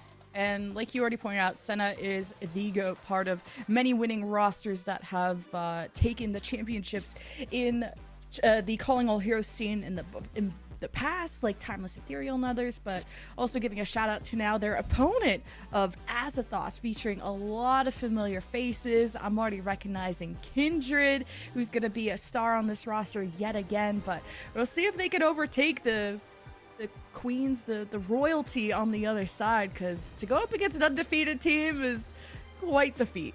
Yeah, it really is. And they're not too far behind. I mean, considering all things, how they did the Swiss play, I mean, it just seems like at the current moment, you know, yeah, Queen's Gambit's pretty crazy. I mean, they went undefeated in that Swiss stage, but they weren't too far behind. I mean, they lost 2 matches compared to Queen's Gambit, and, you know, in said matches, I'm sure they feel pretty solid going against this team, but like you said, they are kind of the team to beat right now, Queen's Gambit. So it's on Azathoth, who, like you said, do have, again, more veteran players in Kindred and Paulette, you know, players who have played on the big stage, even in World Cups. So, you know, a lot of very talented players, even in the support region, but it's going to be a lot on, you know, Jeremy and a lot of these DPS players to kind of match the likes of, like you mentioned, with Senna or now 3210. We'll be kicking things off on Oasis as our neutral map. This is still a best of 5. Y'all know the drill. The loser gets to pick game type map wherever they want to go. Let your imagination run free. That's where we will go. I'm looking forward to Kindred popping off on the tank, because I remember them on the NYXL Academy days. You remember Nixel? Does anyone? Are we old? Dustin? We might be old now. I don't know. Yeah, do the kids know Overwatch League? do they remember? Do they remember 2 years ago? I mean, it's tough. Good old days. Good old days You know? of 2 years ago. To be fair, every year in esports is like 7. You know, it is like we're dogs, kind of. You know. Yeah, you like retire at the prime age of 20. Right. You Yeah. know, like it really is like Back in dog my years. day when I was 18. That's so bad. Wait, what age did you retire technically? 24. That's old, right? Actually, that's midlife. That's like the midlife crisis. Yeah, the midlife crisis. Yeah, that was, and that was, Retire. to be fair, that was a midlife crisis for me, I think, during the COVID years. So, you know, it was a good time to retire. It was a good time to retire. I'll tell you what. Yeah, you would. I like when the console players retire because they say, "I'm putting down the sticks." Like, what do keyboard and mouse players say? I'm putting down the mouse. You're hanging up the mouse. You're hanging up the mouse. Oh yeah, don't you have mouse traps in your background? Did anyone? I see do. that Why are yet? you calling that out? I'm trying to get rid of them because apparently they're gross. Everybody hates the mice that I have laying on my walls. Yeah, see Real. that's a sentence. So we'll update you guys on the corpses of mice that we find on Dustin's screen, but we're gonna be watching some absolute Gaming mice. rats. Gaming mice. Are we gonna get some rat meta of Malga v Malga? Santana's locking it in. No Jay Raddington though. No Junkrat today. Oh, true. Yeah, not really a character that's very good right now. Unless you're in bronze. Unless you're in bronze, probably. But yeah, I mean, obviously, like we've seen earlier, I mean, it does seem like the MAGA Sojourn alongside Brigitte in Juno And, you know, having an Echo or a Genji or a Venture, I mean, at least that slot seems to be relatively flexible. You can kind of mix and match. Capture the bit. objective. Yeah. No, I messed with the far. I haven't seen. Wow, this map is so bright. You know, everyone wants dark mode these days, and then Blizzard said, "What if we had bright mode on Oasis?" That's okay. I live in Vegas and everything's beige, so I'm down to get away from the beige, and we'll see if Kindred can get away from all this action, because they went in head first and now are 6 feet underground. Yeah, deep dive there from Queen's Gambit. I mean, just consistently making sure EXO couldn't get set up. They want to get on the high ground. They want to get Jeremy in some shots. I mean, who was able to get those, you know, Barrel Lock gets id, but Queen's Gambit, their dive was, or their engage was just far too strong, far too synergized, and obviously EXO in this situation have to regroup now. Ready to fire. Just looking, and by the way, Senna is still 3-2-1-0. I'll try to remember to just say Senna, but if you know, you know. Okay, positive aura so far for Queen's Gambit, and strike down the fire before they can get through this choke point is huge. And now Afterthought, they're probably gonna get farmed here. I would personally lay in front of a car.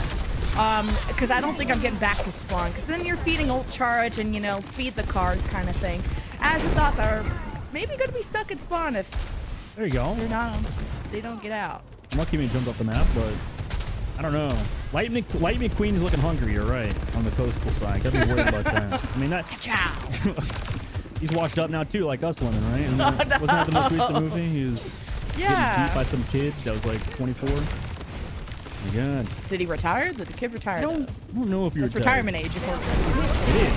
It is. And we'll see if EXO can retire Queen's Gambit on their engage. Who come on the flank, Senna will get shut down by the barrage, defensive barrage. Took 3 people there, Levin, just to take down Senna on the flank. But with it, they're able to come back through. Fantastic barrage play. Nothing else really used for EXO either, which is kind of a good spot to be in as they flip the point about 70% and have good ults to work with here.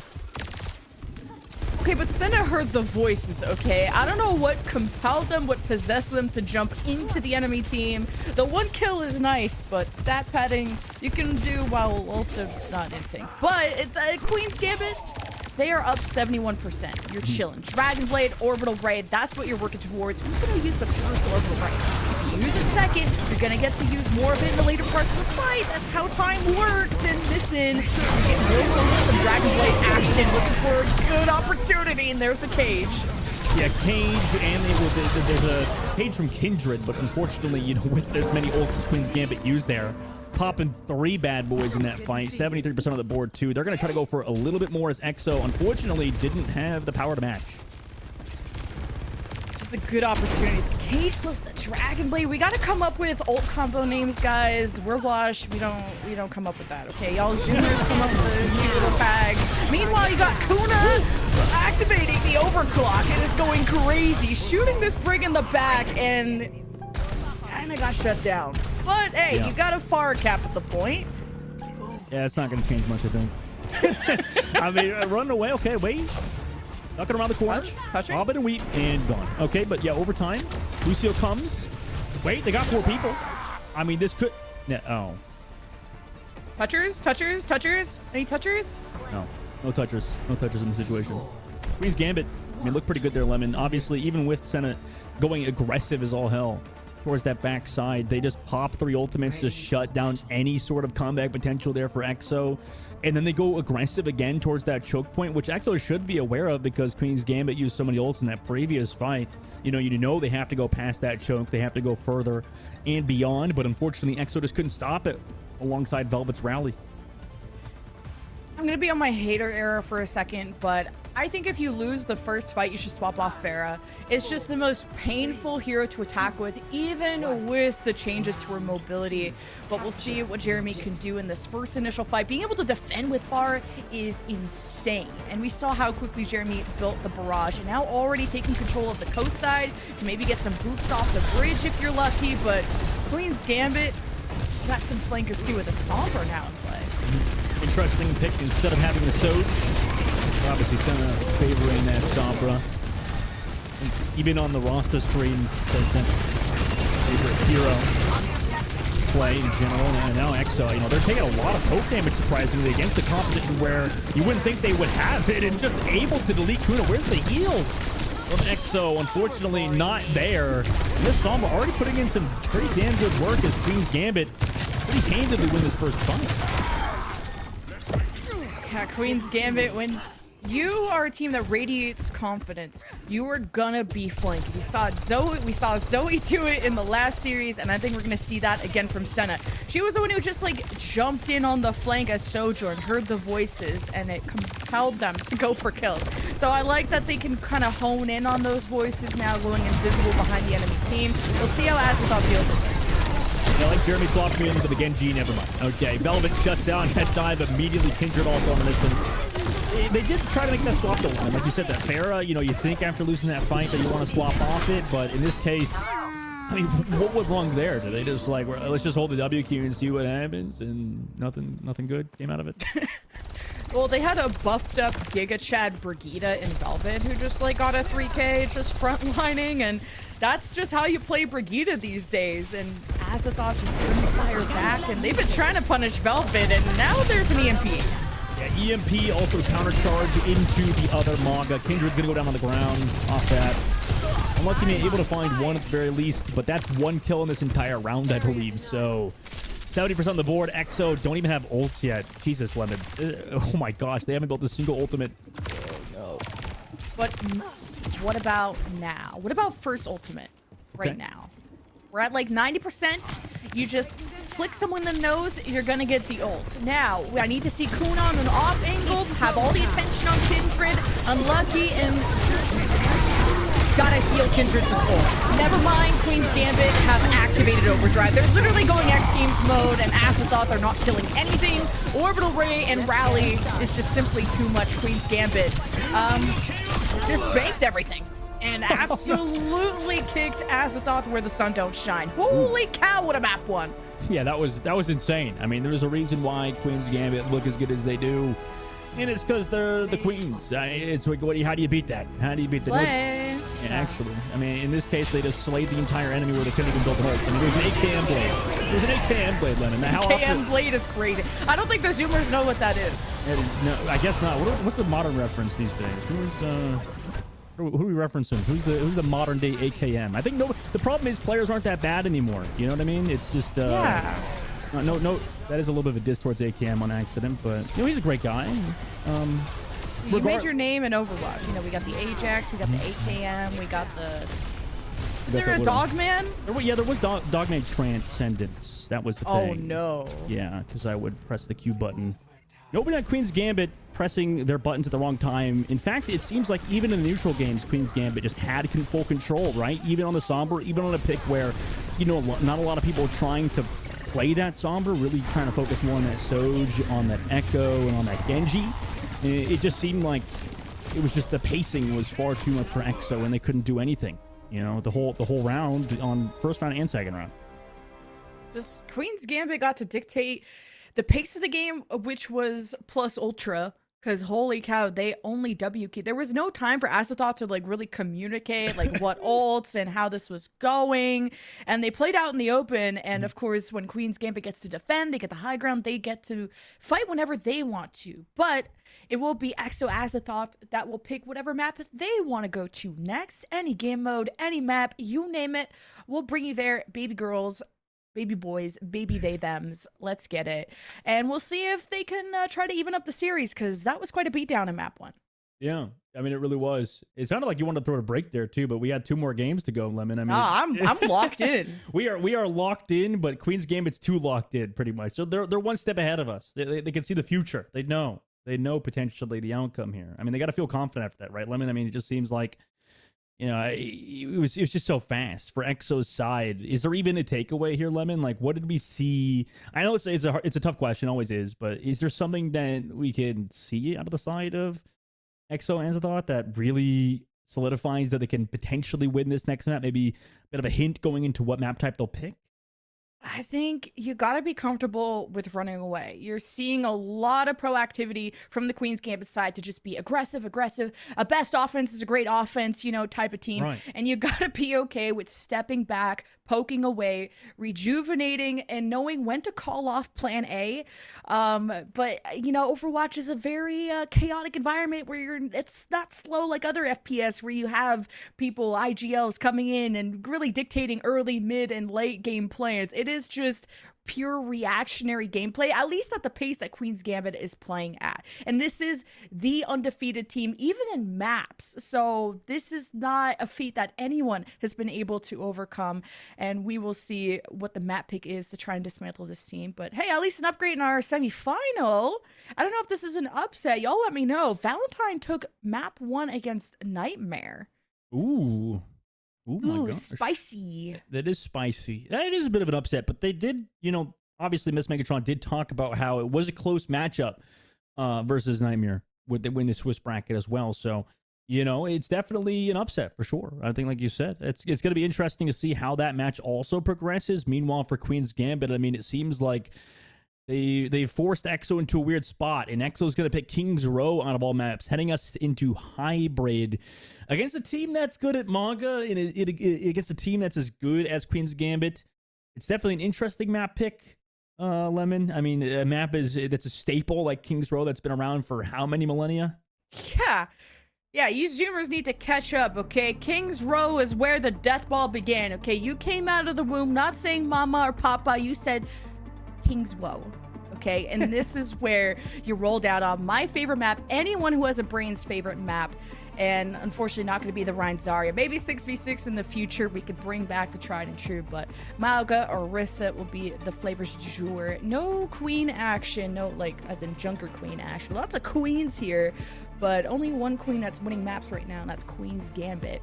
So we'll see if Azathoth can change her. I got bars today, I don't know. Kind of always got bars, to be honest, though. That's kind of like, Oh my god, gas. that's kind of your thing. I can't really beat you on that. Like, you're just kind of you're kind of the goat. Yo, W gas chat. I You think can't. that's gas? I shouldn't have gassed you up. I regret my decision. I shouldn't have said anything. Jesus.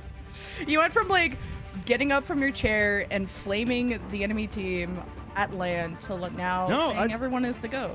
I mean, love New Dustin. I've always been this way, man. I don't know. It's just the heat of the moment, right? Anybody gets competitive if you're in the land, right? If you're in person, you can yell at the crowd. You can, you be crazy. But, I mean, I've got nothing but good reviews. I used to play rank with people. Good reviews. I do because even now, people will be like, hey, you were the most fun player to play with because you were never toxic. So, listen. Yeah. If you're going to be toxic in ranked, don't say it to your teammates. Just say it to yourself. You don't talk to yourself like you're a crazy maniac. And that way, you'll get off the steam and you won't hurt anybody's feelings, right? That's so true. One time I played on stage, it was for a little cute show match, and I played against J3 and I was Ana, and they did hot mic us at some point. And I did say get defecated on in a less PG-13 way to J3 when I slept him. So I did channel my inner dog man, dog woman even, and it just comes out of you. So I understand it does, yeah. the adrenaline of the stage. I get it. Yeah, you're talking about. I mean, I bet these players would be definitely into it too. I mean, everybody. I will say in Calling All Heroes, everybody's super kind to each other. It's a very supportive community. And really nothing else is like that in the Overwatch scene, it seems like, considering how much flame that I got on Twitter back in the day. And Calling All Heroes is the place to go to if you want a positive environment. So, I would say that even these players would be super into it, even in the heat of the moment, right? And, in that situation, if you're going against J3 getting sleep darts on him, you get that one sleep dart every... How many kills did he have on you, Lemon? How many kills did... 0. Did he have 0? Anyone on my flank got slept, okay? It was done. This feels like, I don't know, you feel like a samurai back, back in the olden days. These samurai that say they won so many duels and they're definitely lying. They're like, yeah, I took down 120 people by myself in a duel and I never lost. And you're like, dude, you wrote this book yourself. What are you talking about? Yeah, self-insert. Yeah, I even had nails on. So for J3 and friends to get slept by someone who is touching 3 keys at once, y'all suck. So anyway, I'm retired now after one match, and now we're casting. If you were, yeah, I mean, if you're that good, let's see you playing Calling Out Heroes, Lemon. Let's get you in game. Well, let's get it. All right. Let's get it. Let's get it. War LFG. Machine. Oh, sorry, LFT. I gotta give it the times. LFT. Yeah. LFG, looking for group. Ooh, looking for girlies. Okay, on King's Row. Okay, sorry, that was corny. That's okay. When are we gonna see you on a team? What are you talking about? I'm washed, dude. I don't. We watch games here. We're watchers. You know what I mean? We're Overwatchers? We're over. Oh my god! There you go. We're Overwatchers. Jesus. You Log are. into these codes. I didn't even know this part of the map exists. We've seen King's Row so much, and there is so much yet to be seen by me because I don't pay attention to the map. You pay attention to the Yeah, map? you're in spawn. No, you're just in spawn. I'm not in. Okay, Jesus. Now you're getting toxic. Now you're getting toxic. Somebody report. Where's the report file? / report. Okay, what do I want to write here about Lemon QE? Wait, Megatron works at Blizzard, so just. Oh, tell her you're or something. right. And like also Megatron's a mod for J3, so it's kind of all adds up, full circle. I'm already banned.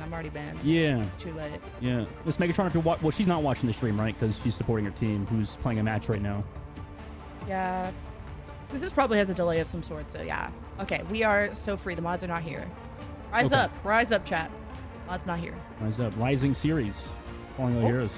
Oh my God, bring it back, Wow. bring it back. Comes around the clock. Like a, I can't. I don't have bars like you. I need to stop talking. Holy cow, your Caucasian is showing. That's crazy. What the hell? All right, so what's with the mousetrap? Story time. No, there's no story about that. I don't know. We're filling, bro. No, nobody. Anyway, get your merch, everybody. That's your Radiant. merch. I wish we could show the QR code again, because I actually do want to buy some merch right now. It was we'll up see. for 10 minutes. Why did you? I didn't have my scan phone. it? I'm too busy talking to you, listening to your rambling, listening to your hot Oh. takes. We are listen to your- professional yappers, okay? This is true. That's what we do. That is your title. They should give you that in game. Give you the title in game too. Professional yapper.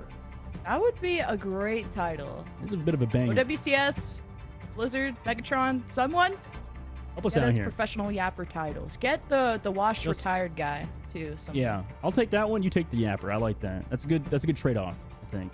I heard we're starting. We Starting? could be lied to. Starting? Caster, start the game? We're starting. My God. Yeah. I thought they meant like starting, like you're gonna be starting to play like on the roster. You're gonna play Queen's Gambit. Oh, you know, get me in there. Why not? Why not? If See, you're, I love this energy. You're so positive. I mean, yeah. If They you were told wrong me, about you. Nope. Yeah. I mean, I'm a great guy. What can I say? I mean, that's all great guys say, right? I'm a good guy. You know, that anybody that says I'm just that. a good guy. I'm just a good guy. guy. One of the good ones. That's what they all say. Yeah, and they're right every time. Every time. You're wrong. We're sticking to the Pharah.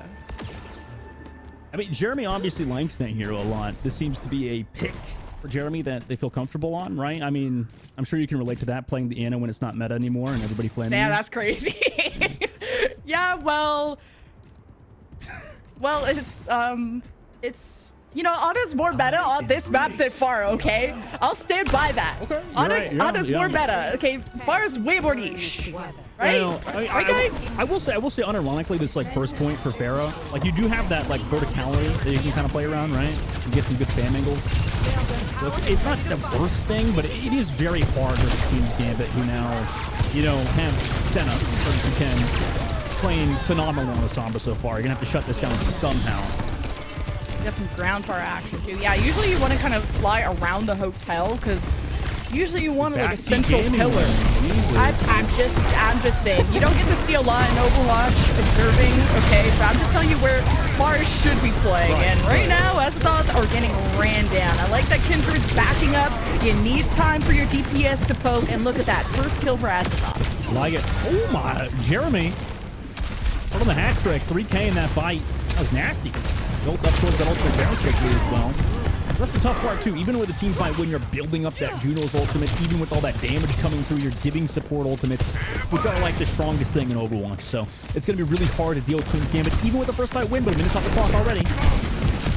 Oh god. Yeah, this is one way to evict the Pharah from Hotel. You just run it down with a Mauga, but I think Santana heard the voices again. They are so deep. They already found the Christmas slip, but I guess it gives time for the flankers. When everyone's looking at the insane Mauga, that's where Sombra starts killing things. So Azathos are gonna give up a take, maybe even the whole point if things don't get better. Yeah, looks like they will, like you mentioned, but a minute's already off the clock. They built up ultimates at the very least, but Queen's Gambit, I mean, their engages are so clean. Even without ultimates, they're able to just run through the Hotel, like you said. Maybe create some space for 30 who came over the top side. And that's a lot of stuff you have to worry about. Jeremy also gets staggered, too. So, going to go all the way back across the map. And this is not a fun situation to be in if you're EXO, but at least you have ultimates into this next fight, which is going to be absolute chaos. More fun flank angles if you can get by. It's about how good Queen's Gambit are going to be at marking this Pharah.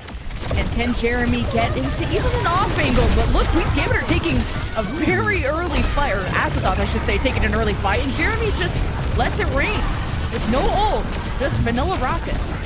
Yeah, they went in super early with that orbital, give everybody that damage boost and speed, and they were just able to run on through Queen's Gambit, who didn't even look like they were ready for that, which is, you know, it's usually the opposite. So this could be signs of life here for EXO, even though they did use up the strongest ultimate pretty much on their team. Queen's Gambit on their side now have the same opportunity. However, like we mentioned, that is signs of life for Azeroth, who needed some momentum to regain there.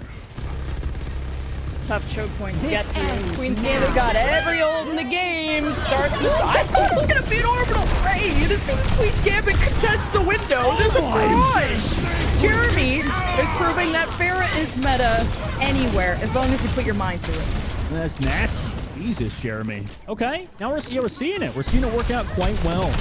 They even got out the cage in that fight. They did trade rally for cage in this instance for Queen's Gambit to use that, but they used the railgun, they used overclock, they used cage, they used orbital, and Queen's Gambit lost that fight. So like we mentioned earlier, EXO Azeroth looking pretty solid, able to bait out some fantastic ultimates, and now able to come back into this fight with their own.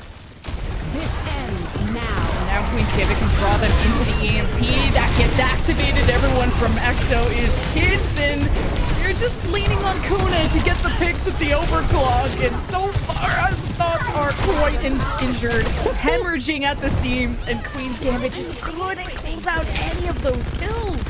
No, I mean, yeah, overclock cop from Kuna, able to get all of those kills. Also the supports there, unlucky main. The Juno player of Azeroth keeping alive their Sojourn, who is the focus. Queen's Gambit desperately trying to get kills there, but could not, even with the rally EMP ultimates used.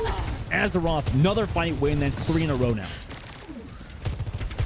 Oh, Queen's Gambit, this is starting to get a little scary. When you're big ult fight, you're not really making much progress. At least you're out of the choke, but Orbital Ray fight's coming up for Azathos, and this is gonna hurt. As well. Cage and Kendrick catches out 32-10. Then it goes down, and that's it. They just need that cage. Really good ult usage so far. I mean, from Azeroth. Seems to be, I don't know what Queen's Gambit's doing. You know, they look a little bit lost compared to earlier. It's fight after fight after fight now. We're less than 2 minutes remaining. Maybe 3 fight territory, 2 to 3 fight territory. Queen's Gambit has to find some stabilization, but against an orbital, I don't know if they're going to do it this fight, Lemon.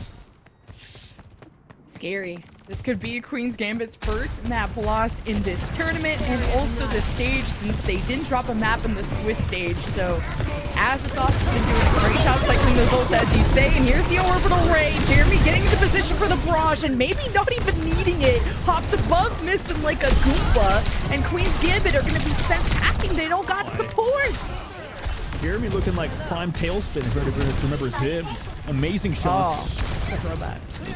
Minute left, too. I mean, that was great. It's hard to beat that orbital. So you're going to have to build up your own now for Queen's Gambit, right? Going in with Scuffed, able to come back through, but the Sombra play not exactly being, it's not exactly peak form for Queen's Gambit at the current moment.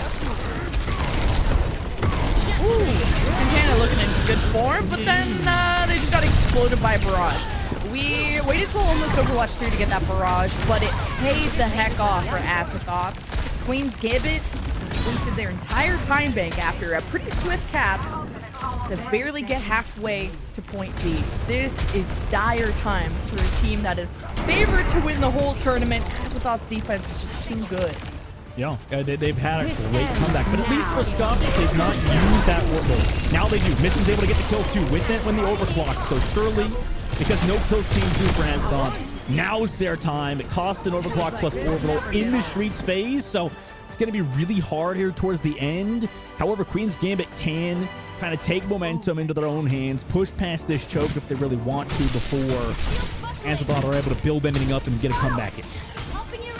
Bit of a throw there from Azathoth, just pushing past the choke, mainly Kindred, and really just needed to hold on and not let them touch, but they were trying to take an early fight and got happily punished. So Queen's Gambit could easily snowball this, starting with the EMP. I don't know how 32 minutes take alive. The support's doing such a great job for Queen's Gambit with that rally from Velvet plus the Brigitte Pax. And unfortunately for Azathoth, they tried to come back with ultimates, but got deleted in this instance to that EMP. Uh-oh. When it rains, it pours. Queen's Gambit now taking back-to-back fights, and they still got the cage up, and it's something that Azathoth could just power through with an orbital ray, and they got Kuna on the Widow, so playing at the very back, and you also have Jeremy that can help them with the top platform, but Kuna not wanting to risk the Widow position, but maybe wanting to just match what Senna brought to the table with the Widow swap. So keep an eye on how Senna's going to try and get good sightlines. Orbital now. Nothing. Wait, what? This got deleted by Jeremy out the air. I didn't really take a grapple back. Amazing work from Jeremy. Azathoth now come back through, push him to the spawn, but it did cost him an orbital, which seems to just be a free team fight win anytime it's popped. And look at this, Jeremy sneaking into the boiler room. Maybe something crazy could happen next fight. Wait, pay to win skin? You're just like blending into this brewery. It's like the exact same color. See, me blind? Me blind? Yeah. That person also won't see anything anymore. Goodbye, Senna. This is a swap angle for me if I'm Senna, because like this Widow is getting pounced on every step of the way. Okay, here's the Sojourn. We'll have a jump, but doesn't have a team right now. Queen's Gambit are getting ran on by Azathoth, taking these early fights, which has helped them a lot. Yeah, I mean, this is definitely sloppy from Queen's Gambit at the current moment. Eel's doing quite well here, keeping everybody alive on the Juno.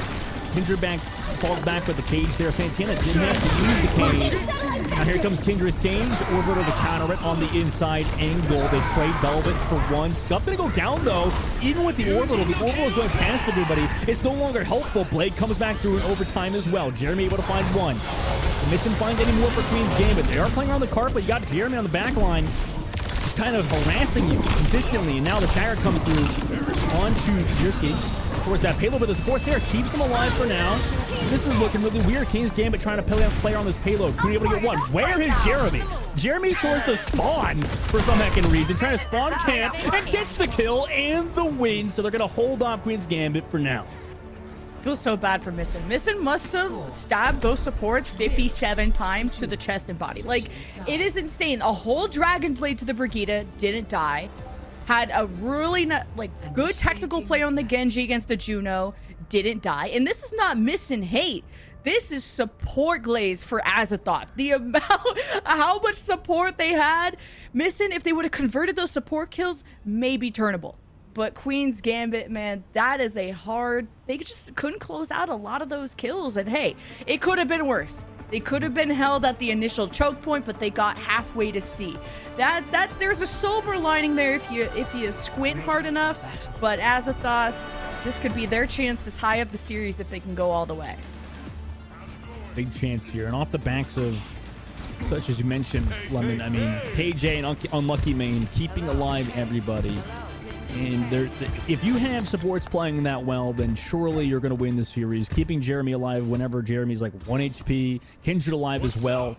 However, you know, like everything here, you know, obviously Queen's Gambit going to mix things up, going back 3-2-10, 32-10, aka Senna going towards that Sojourn and having missed it on the Genji this time. So Queen's Gambit maybe going to a bit more consistent of a composition instead of figuring things out as a Sombra.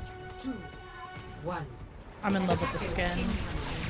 I don't want Kuna to swap, but I think they need to swap. It's just like what? I was like, do they want to win or do they want to look good? And I think they decide they want to win. So here comes the Sojourn. And there's already some good space here. Queen's Gambit are defensively holding from the hotel's side. And Misten is out and about. And this is a chance to capitalize on this Genji. They come back, find Misten. What is Misten going to do? Misten escape? I mean, they can dash away in a moment here. See that top left. Everybody's going in to actually save Misten, but a slam down on the Brigitte goes low. Has the follow-up as well from Lucky Mane. So very strange first fight for Queen's Gambit. Results in Exo now taking full advantage and sort of sprinting towards that point, forcing off Queen's Gambit and trying to recontest. I'm all for fun having, but that was a party.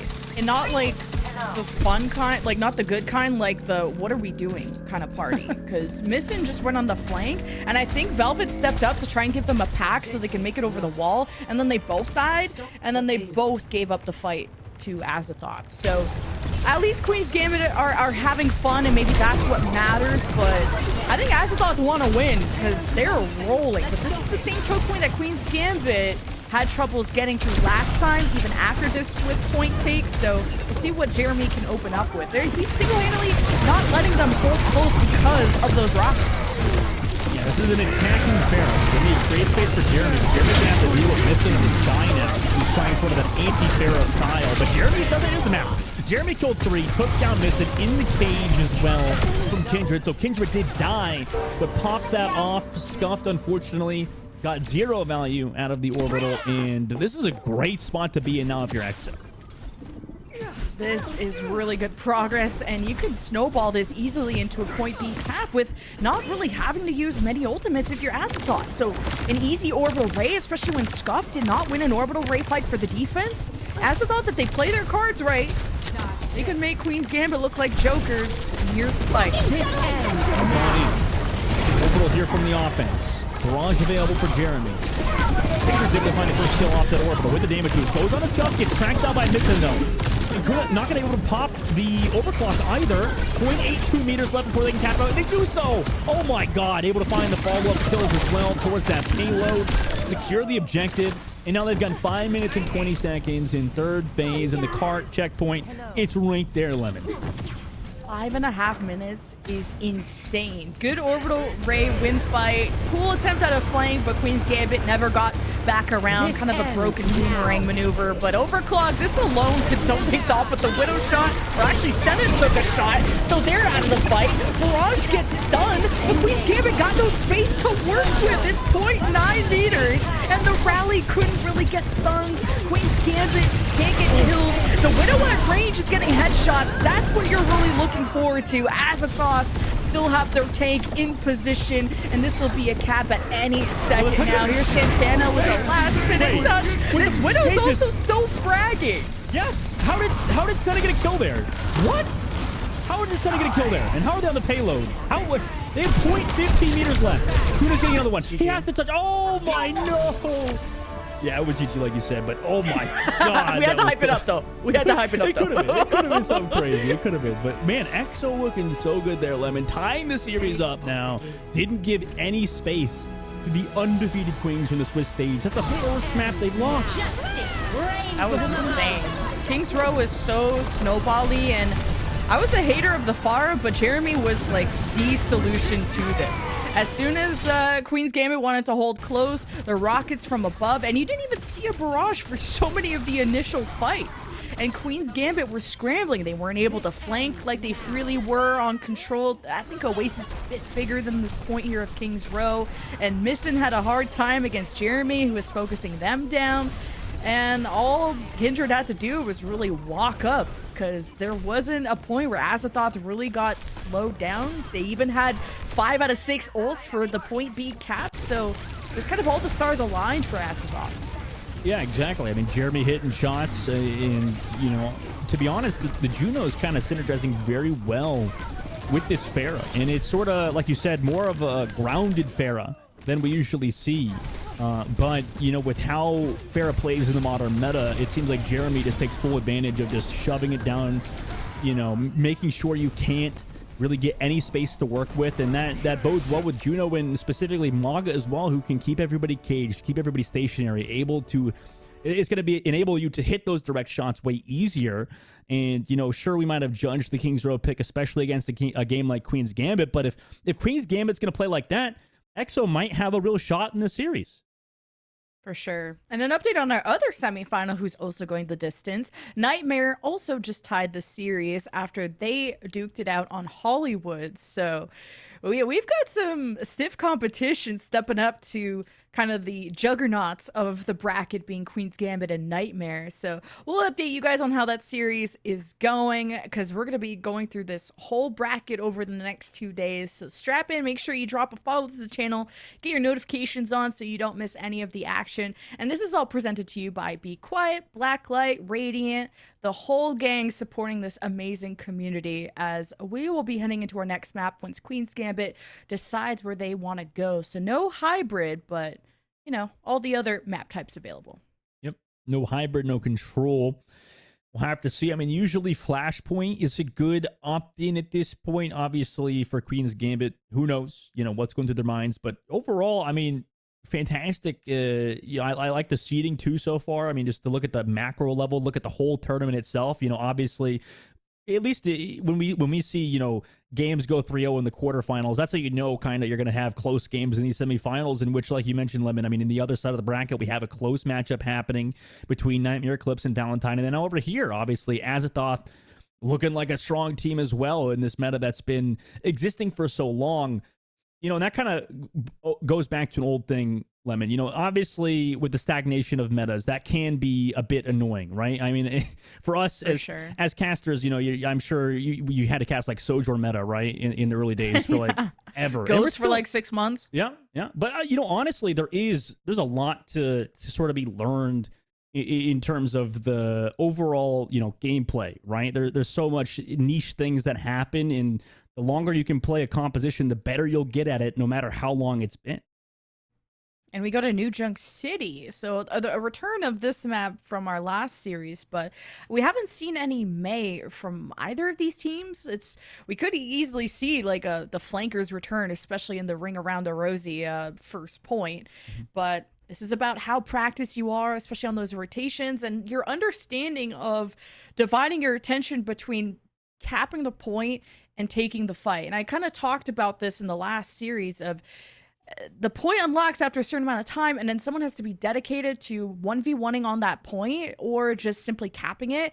And if you're the team that decides to not opt to cap that point and to take the 5v4 fight, then you need to win it. Obviously, you have the advantage and you cannot waste any time. So there's very important decisions to be made, and that's what I love about Overwatch is it's not as black and white, as correct or incorrect, but all about execution at the end of the day, which Jeremy proved to us that you would think on paper Pharah is, quote, incorrect on some maps. But if you execute it to the way that Jeremy does, an absolute masterclass, you can make any hero work anywhere. Kind of like, namely like teams like, oh yeah, that bring like every one trick out in the book that should be counterable, and it's not. So it's about execution, and so far Azathoth proved that they were the best Kings Row players, but we'll see if Queen's Gambit got something up their sleeve for New Junk City.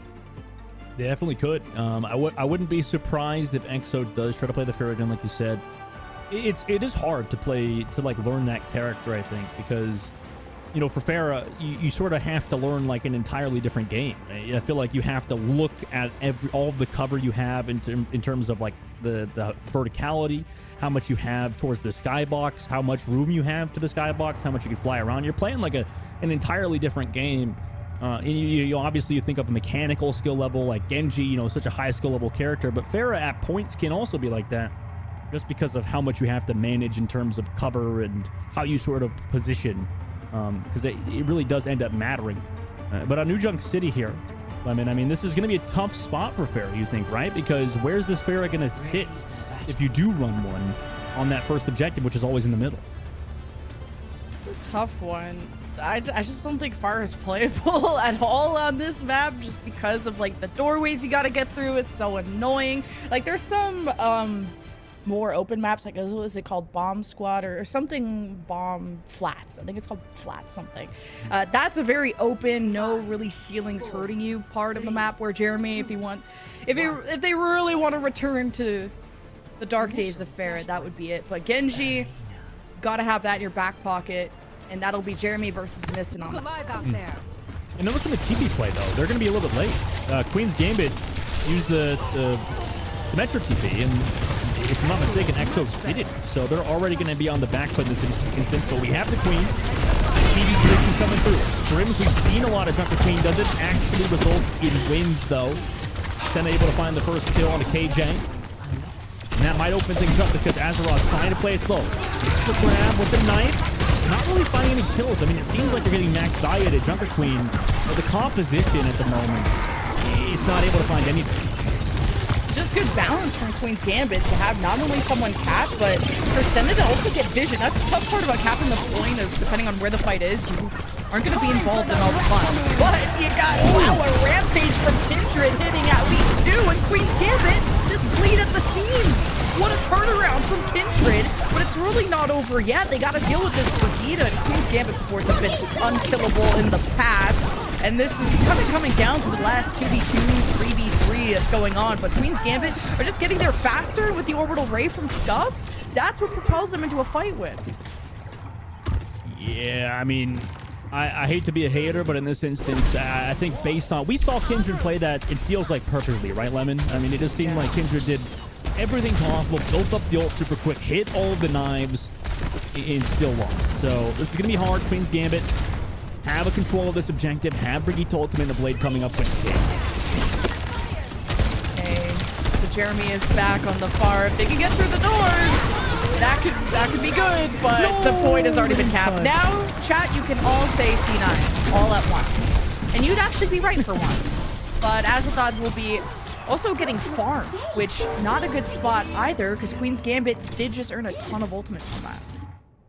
Yeah, I mean, there's some takeaway, I guess. At least the Brigitte rallied, you know, earlier in the previous fight. You got off the orbital from Juno on Queen's Gambit side. So for Exo, you got double support ultimates, but you're going to have to get him off versus an overclock, a blade, and that cage.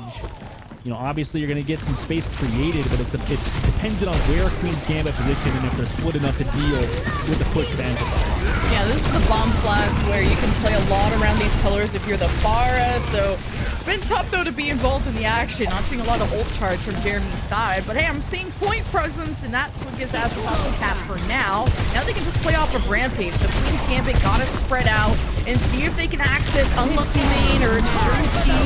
And it's the Rampage! And Senna gets the overclock, absolutely shut down. I mean, I like the idea there from Queen's Gambit. They just gave it the point, wait out the rally, but they failed to... maybe they didn't fail to account for it because they have ults coming next fight. But, you know, obviously Azeroth had other ults in the bank, using that overclock, using that Junker Queen ultimate like you mentioned. And, you know, they're able to take that point. However, Queen's Gambit have ults of their own coming to this fight, and it's going to be an advantage. We'll see if KJ with the orbital can maintain Azeroth's position and to build that barrage. So far, so good for Azeroth. Close to evening up for the map points. The cage is down. Santana, you're trapped in here with me, but then the barrage rates from above. And that's not who Santana wanted to hug in the middle of that cage ult. So Queen's Gambit also invests orbital right blade, which when you press a lot more Qs than the other team, that's what helps a lot. But now you got no Qs for the other probably 5 fights you gotta win to get up to 100%. This is quite literally the 0 to 100 comeback.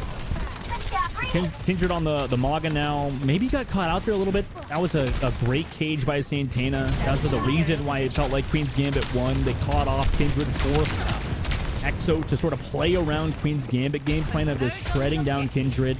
KJ forced to use that orbital to keep everybody alive in there, give some extra damage. And Queen's Gambit kind of played into their hands, able to get that fight win and build up some percentage here.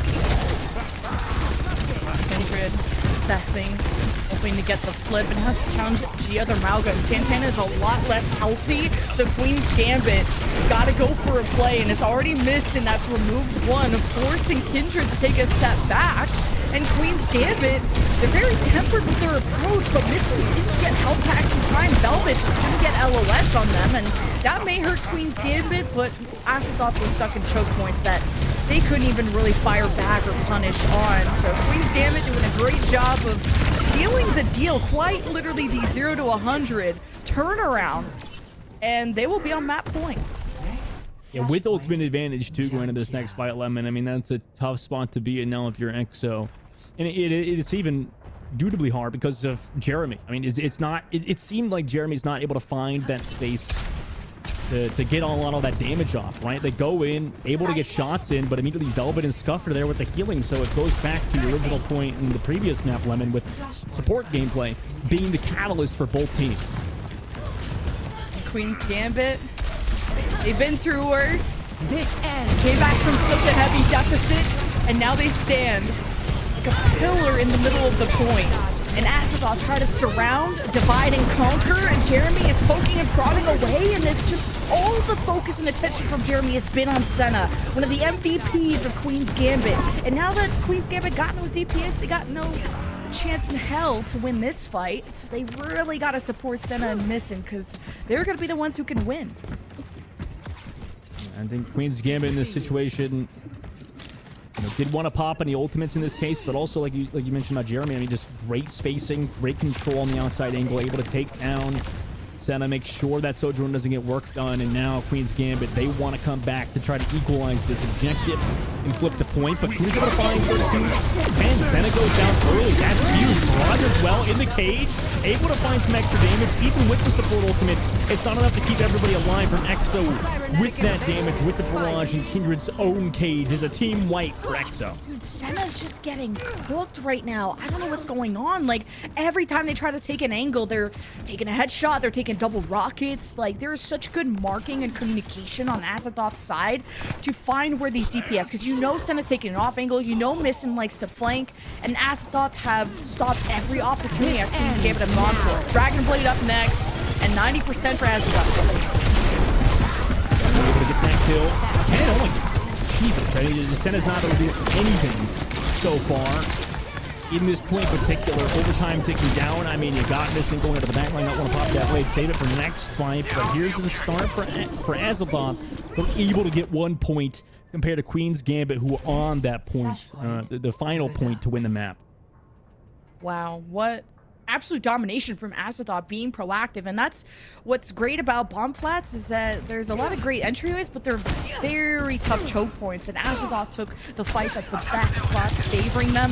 And now you're at a very open part, and the Spire could have issues getting through the doorways, and Jeremy's proving that nothing can stop them. You pop that orbital, you give Jeremy that boost. 2 kills in 1 rocket, why not? And go take that point while you're at it. I mean, that was a great engage. Did cost you one of the best ults, but you take that point first. And, I mean, momentum. It could be shifting now, Lemon. Very much is here in Refinery. Queen's Gambit, how can they best support Senna in this? And it may just be like a play to front to back angle and see how quickly Missing can react to body shots that Senna puts out. And Velvet and Scuff just have to pay extra attention to Senna or Missing, because Santana Living is great, but you got no damage, you got no space. Ash Blake isn't zoning off the point for now. Trying to dumb down Kindred, but the rally's going to keep Kindred alive. They want to go back in with their gates. No ultimate for Queen Gambit. They do trade one. Kindred's going to go down, but so does Velvet on the other side. Unlucky, kind of being a pseudo tank. Going to get shoved out by Queen's Gambit. Mirage came from Jeremy, but it was a little too late. Jeremy's going to fall. Queen trying to get some extra damage in, but at this point, Queen's Gambit got too many people here, and they're going to flip the point. Another 0 to 100 journey is what awaits Queen's Gambit, though, because pretty much when Azeroth caps and wins the fight at 80%, like, the recontest seems very unlikely. So Queen's Gambit, this could be where they win the map and go up in the series. They're 1 point away, and it's off the Orbital Ray. And how close they can get to Azeroth, that's the key, because the Orbital Ray can only go so far, and you want to be able to use that damage. Jeremy already hit some kind of off angle, and here's the overclock from Senna. Yeah, overclock from Senna. They're going to wait it out. Both Orbital Rays available. Jeremy on the flank towards the main. Now here comes Queen's Gambit. Goes in. They have the cage. Mission's able to find a kill on the unit. Spot on the left side with the overclock. That's huge. With that ultimate gone, that could be brutal. But Unlucky Main and Jeremy find another. With that orbital, they're able to get more damage off. Kenji going into Jeremy. Able to find him in the sky. Maybe looking for a little more. Kindred turn the point, kind of securing down the objective. Senna's able to find one. Now here's that blade, though. The damage coming through.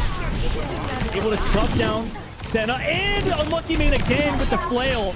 And Saber geeks to play, keeps Azathoth still in it, and they flip the point.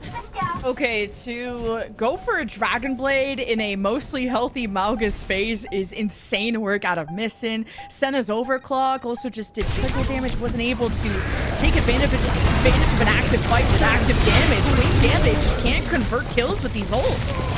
When they cage him off, they're going to flip the point, maybe? They break the cage, though, eventually.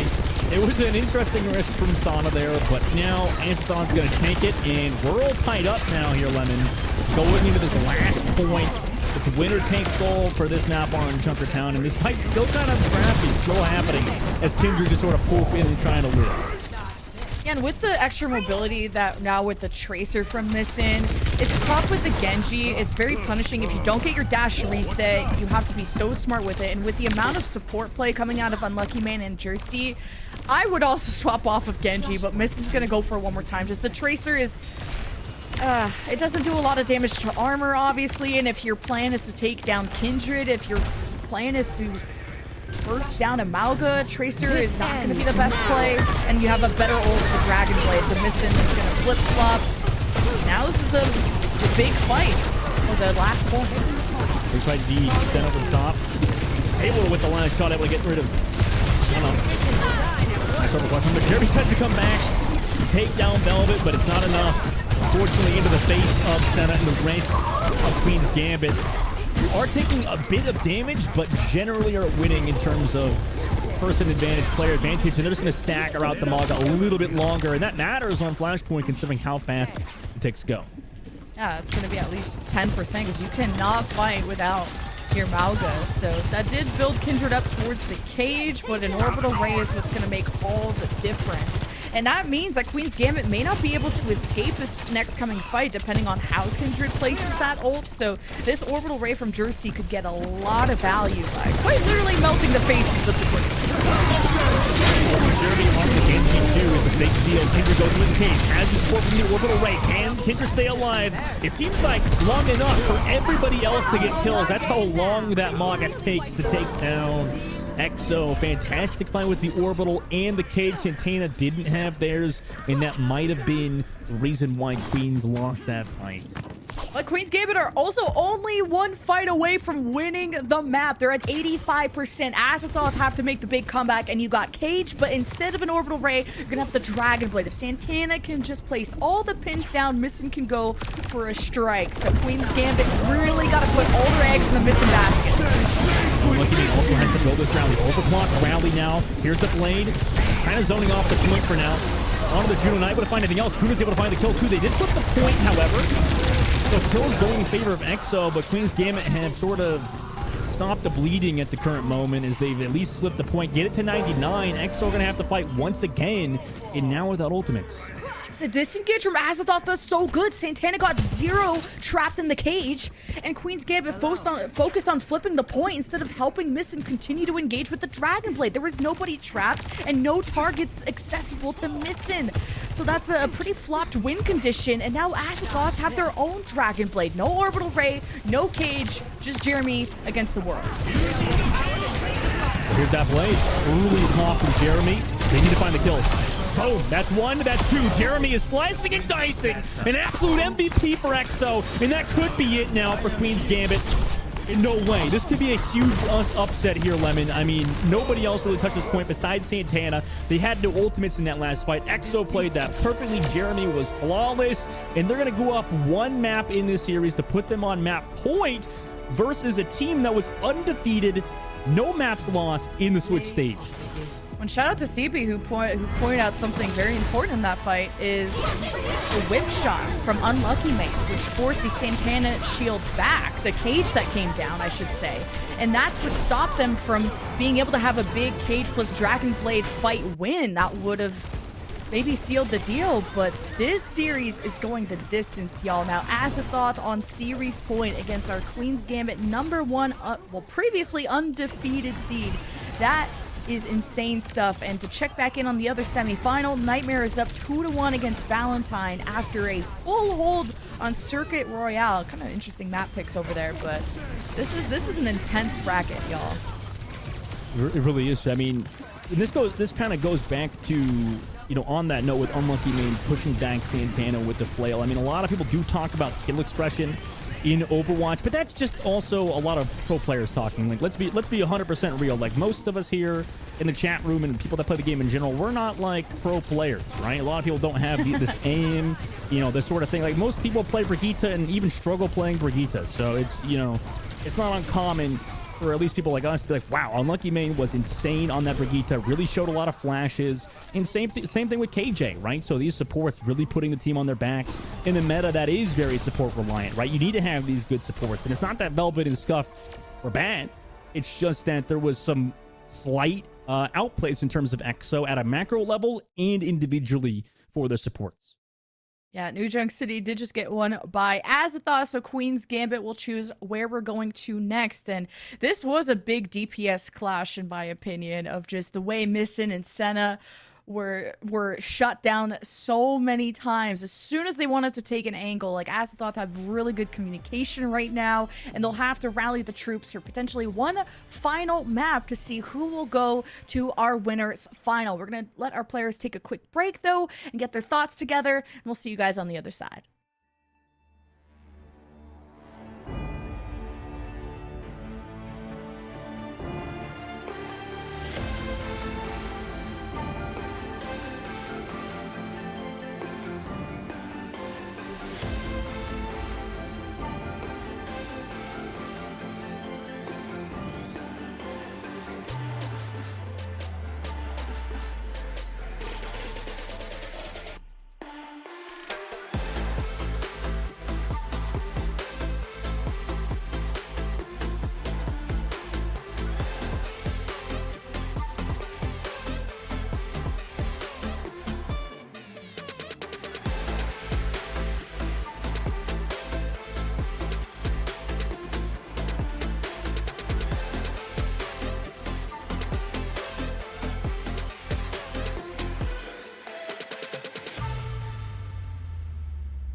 everybody, welcome back. We got the other half of the series of our very, very intense semifinal between Queen's Gambit, oh my god, and Azathoth. I was still looking at like Nightmare and Valentine on my other screen because that is also going the distance. It's 2-1 for Azathoth, and you could maybe consider this to be an upset because Queen's Gambit was undefeated up until this point.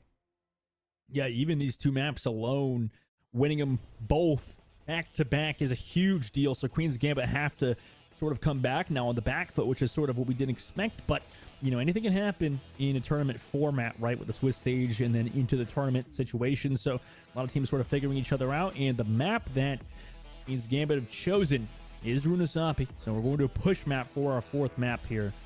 Lemon, it's going to be interesting considering, you know, Queen's Gambit so far in the last two have made it close, but X will keep edging it out somehow. Are we actually gonna get Runesapi this time, or is this like the Sombra yeah. debate, like whoop, map swap, like again? But any push map is a good death ball map. It's just one long road, topsy-turvy, but this one has a lot of little doorways, nooks and crannies for, well, this was like a Tracer Heaven or even an Ash Heaven back a few months ago. So these days it's been a lot of Genji, a lot of Sojourn. Could easily see the return of that again, but Missing had a tough time on the Genji just in terms of how much focus was going into them. So I'm wondering if we're gonna see the Genji return, because sometimes it's like I said, it's not the hero, it's not the composition, it's the execution and how you support those DPS. Yeah, it can be for sure. People tend to overrate compositions for sure at times. Even, you know, a lot of pro players, I'm sure, are very at fault here too for just saying like, okay, it's this composition, nothing else is good, right? We're just gonna play this forever. But generally, right, it's like you mentioned, it's totally on execution, and right now, EXO is executing at a high level. So, off topic too, Lemon, this is the map I always see whenever I tune into LH Cloudy sometime, his stream, right? Mm-hmm. He's always doing that Reinhardt no shield challenge on this map. Every time I see this map, it's just always Reinhardt no shield. It's just like, why? Why is he doing this? What's the point? That's a good shout out. So yeah, everybody, your avoid teammate slot of the day is LH Cloudy if you're in that rank, but he's still doing that. But I mean, there's so many little rooms to hide in, and I don't blame him, because imagine just charging sideways on any of these roads. That would tilt me off the face of the planet. But you're also sometimes going up against players who don't have eyes or ears, so sometimes you could take advantage of that as a Reinhardt. That is a body modification people do. Remove their ears, remove their eyes. I would do that. My teammates, all the time. Really? You could just be Malga and shoot forever and never die, so... Yeah. Yeah, who needs eyes, brain, ears, body, and nobody needs anything for that, right? Yeah. Theoretically. Just shoot your shot. Have a dog play as manga even, right? Honestly, there's dogs that do speed runs. I'm sure we could get a dog to play Overwatch. There's dogs that do speed runs? Are you kidding? Is that real? Yeah, if you play like Games Done Quick, they have or if you watch Games Done Quick, there's a dog who does a speed run of that baseball game from like the 90s or whatever. The kid one? Like yeah. Where they have, yeah. We're talking about Backyard Baseball. That's the one. Yeah. Right. It's an old game. We could talk about it, right? See, and all you have to do is like okay, that game is just like a press button challenge. This one as well. You just hold down left click or hold down. No, I don't know, but I think Overwatch is a little bit more complicated than Backyard Baseball. Okay. That's a game made for literal children. Okay. I'm just trying to get dogs trained up. Okay. Overwatch players are at least 14. Okay. I mean, Backyard Baseball is for like babies. That's babbies. You know what I'm saying? That's the difference here. We're not babbies We're anymore. grown. Okay. Overwatch is for grown-ups. Why did that sounded... You know, we got a hamster and like a muscly dude and people in the sky, you know. That'd be great. I like that. That's a good tagline. Do the next commercial. Overwatch is for grown-ups. That's like the reform of Overwatch. Well, we don't have a Malga on both sides. We got a Cassidy. Okay. Let's send a cook. Honestly, I'd be miserable on the Sojourn too. And you just need shots that maybe you're just not able to build up towards that 100% charge on the Sojourn. And this is just damage immediately without being done. Right. Plus, yeah, Senna loves to flex. I mean, we've seen Senna play Sombra, Cassidy. We're going to see Sojourn. Every single hero under the sun, it seems like Senna plays to a pretty high level. And this is a great place. Runasapi is huge for Orisa because these are such narrow passageways that you get spear stuns all the time. But this is a fair playground. I don't get to see this too often, but Jeremy just tried to rocket a Brig and died. That was tough. You do sometimes got to get really up close and personal to guarantee that rocket shot, but Jeremy's also trying to stunt on everybody. I can tell. And EXO win that first fight. By the way, substitute did happen. Queen's Gambit now hangs on the Juno Santix, so she's coming in to replace Scuffed on the side of Queen's Gambit, which is going to, I mean, it didn't obviously impact that first fight too much, as EXO still got that fight win and build up to ultimates now into the neutral game with a little bit of a advantage in terms of meterage. Oh boy, as 70 to the orbital ray. That's going to be the first ult that comes out unless Jeremy goes sicko mode, and currently doing just that. Just Jeremy plays like melee range Pharah. If you can spot that before you die, that would be a huge play for Queen's Gambit. But so far, it's been tough to stop this Pharah.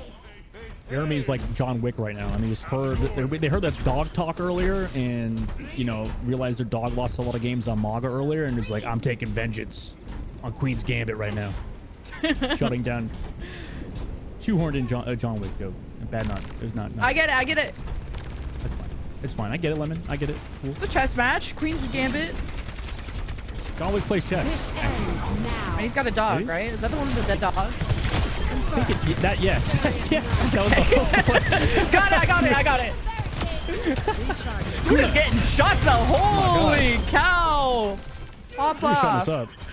Christ. Echo's looking good. What? Why are you laughing? I just he said shut us up. Like, What? no, we're applauding. We're golf clapping right now. You wanna cast this like it's a golf match? That'd be boring. Yeah, it would be. But Overwatch are professional yellers for zero reason. We're rap gods. All right, go rap gods. Okay, Rap God. Jeremy kills two. Panics also on another one. Comes back into the back two and goes for the shots on the Orisa. Able to shut it down with that orbital ray. Too much damage comes through now. Queen's Gambit back to the spawn. Back to you, Lemon. How's the weather looking? It go rain. Back to you. I'm actually in a desert. That's what's messed up about that. So, Asathah haven't lost a fight yet. 100 plus to 0. Queen's Gambit, 4 ults. Surely pressing all of these at once will get you out of spawn. I'm a little worried though, because Jeremy has been a factor. Clearly why Jeremy doesn't get off the Pharah. And Senna is, if they can get a good Deadeye catching Jeremy in the air, that's how you just get a free kill on a Pharah. You need vision first. And that's a super early orbital ray by Santix. I don't know if that was entirely the right play, because now they come back through, but this is such a long range map. Unlucky Main and the rest of you have to walk all the way forward with the speed boost, and the high noon does nothing. Senna shut down. They have 0 meters on the board. Almost, well, already 4 minutes is off the clock, and EXO are actually getting close to the cap out, which, as we know, rarely happens on push. Yeah. Oh my god, the guy says push, push, kind of reminding you what map type it is. That's really neat. And Asathah, yeah, just had a really good disengage against the orbital ray. They don't have ults, but they got a lot of cope. Honestly, Kuna fragged out of their mind on the overclock and missed 15 HP as soon as they dropped. That is so sad. But hey, living is huge. It is, but Reddit has a lot to work with that one. They're like, okay, now the Genji Blade wasted. I mean, what do you do, right? It takes one shot from Sojourn, who doesn't even have an ultimate. Has to back up. You pop the ultimate, but there's nothing. And this one's dead too to the overclock. Here comes Kuna again. Able to take down one, dealing with back left flank. Goes extra hard onto 32-10, aka Senna. And by God, EXO, they might have done it, Lemon. You know, through all of the yapping, through all of what's happened in the series, we talked about Queen's Gambit being a favorite in the series, but EXO shuts all of us up and win the series 3-1. How does Asathah get absolutely pantsed on Oasis, and then they go and like full cap, no meterage given up at all on Runasapi? Like, is this like some hibernation? Oh, yes. Oh, honest Overwatch. That's what happened. Just a warm up, just like a map 2, map 3 kind of team. What else you got? No, yeah, that's a good point. I mean, this is honestly though, it is kind of the game that we play. It's a game that's super swingy. It can be super snowbally, and you know, it can kind of, you can get caught with your pants down if you play Cassidy. Right? It truly was 32-10. EK Senna, you know, not looking like much value was to be had on the Cassidy. And for as good as Senna is, the composition didn't seem to suit them to this day, right? Obviously, hindsight's 2020. We don't actually know, you know, how they could have played with this composition, if they played it in a certain way, or if this was like a skill issue or something. But EXO took full advantage of the meta, except they had Jeremy on Pharah, which was somehow good. Yeah, and you're right. Who knows? Who knows? For all the analysis we could do, we end up back at ground zero, right? It's just Jeremy on Pharah popping off. Analysis. And guess what? It won't be a Queen's Gambit Nightmare Eclipse upper final. Huge upset alert. EXO Azathoth will be moving on, knocking Queen's Gambit to the lower bracket. By the way, spoiler alert, obviously. Nightmare Eclipse won 3-1 over Valentine after also slipping up in that first map. It's kind of deja vu, actually, what happened in the other semifinal. Here's the bracket if you're more of a visual learner. In the lower side, too, we unfortunately have to say goodbye to Tier 2 Olympians from Major 3. Cue the bagpipes and, like, the funeral stuff, and then Shikigami and Fable are still facing off. They're taking their sweet time, and the winner of that is who's going to be facing Queen's Gambit. So good luck. Good luck. Good luck. Yeah, I would have helped you with the bagpipes, but I don't know. I don't think I could do that. Is that bagpipes or is that a... That's my voice. I know. Yeah, I know you wouldn't be God. able to believe the difference, but I could. It could be I couldn't trumpet. tell. But You could be a brass instrument. That's crazy and very impressive, Lemon. My caster is an instrument. Impressive. But yeah, like you W said, gas. rip Tier 2 esports. I gotta stop gassing you up. Oh my gosh. Queen's Gambit. They'll be going on, you know, obviously a favorite to win the tournament. Going into the lower bracket's not what you want, but we still have more matches in that lower bracket, like you mentioned. And, you know, for a team as good as they are, I'm sure they could look to the drawing board, see what they could figure out, and maybe mix and match, figure some things out for the next game they play later on.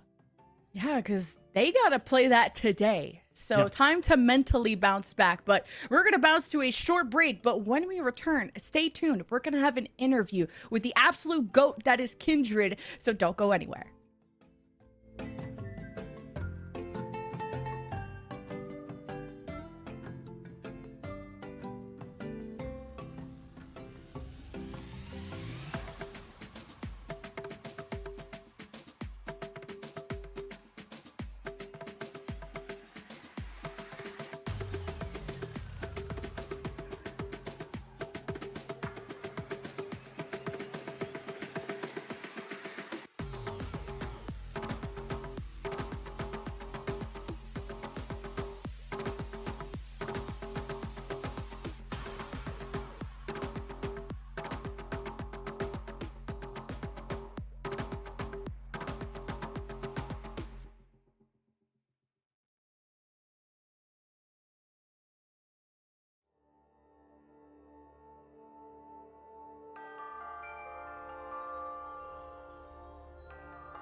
back, everyone, to Calling All Heroes Major 3. Of course, we have our post-match interview from, or with, I should say, words, our tank superstar Kindred from EXO Azathoth joining us in the booth. Transition, hello! Oh my god, so Transition. nice to meet you.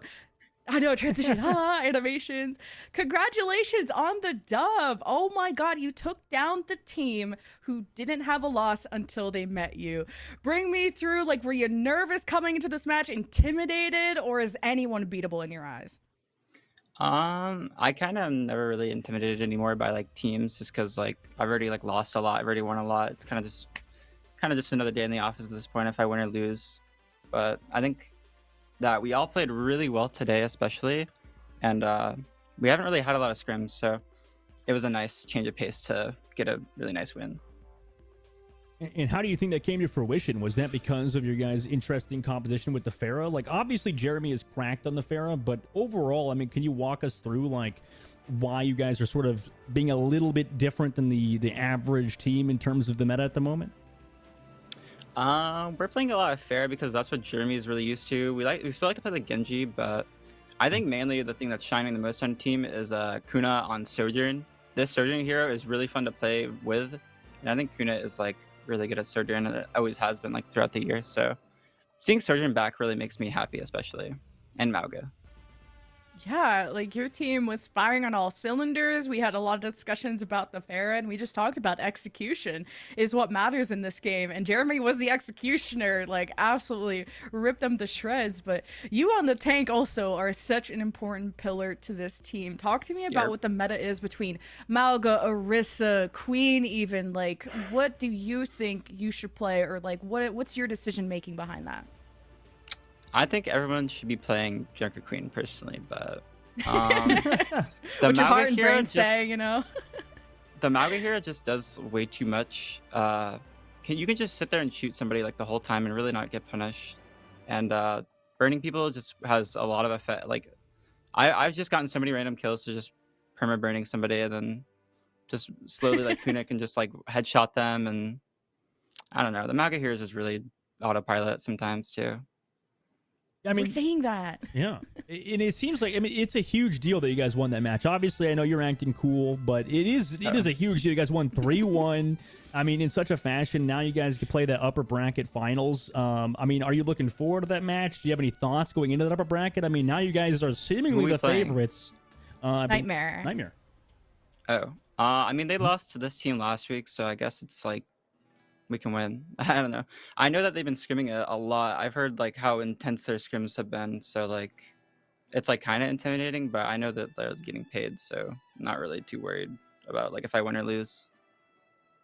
Just, you're as cool as a cucumber. Yeah. I wish, you know, me and Dogman don't have the composure that you do, and teach us your ways. But do you have any shout outs for your team? Like, who's someone who really stepped up, or anybody in your back room that's been helping y'all prep to this point? Our flex support Palette is flying home right now, so we have KJ ringing, and we won with KJ ringing. So shout out to Kajir Steve on the Juno, and shout out to Kuna just because Kuna really deserves a nice win like this after so long of playing and calling out heroes.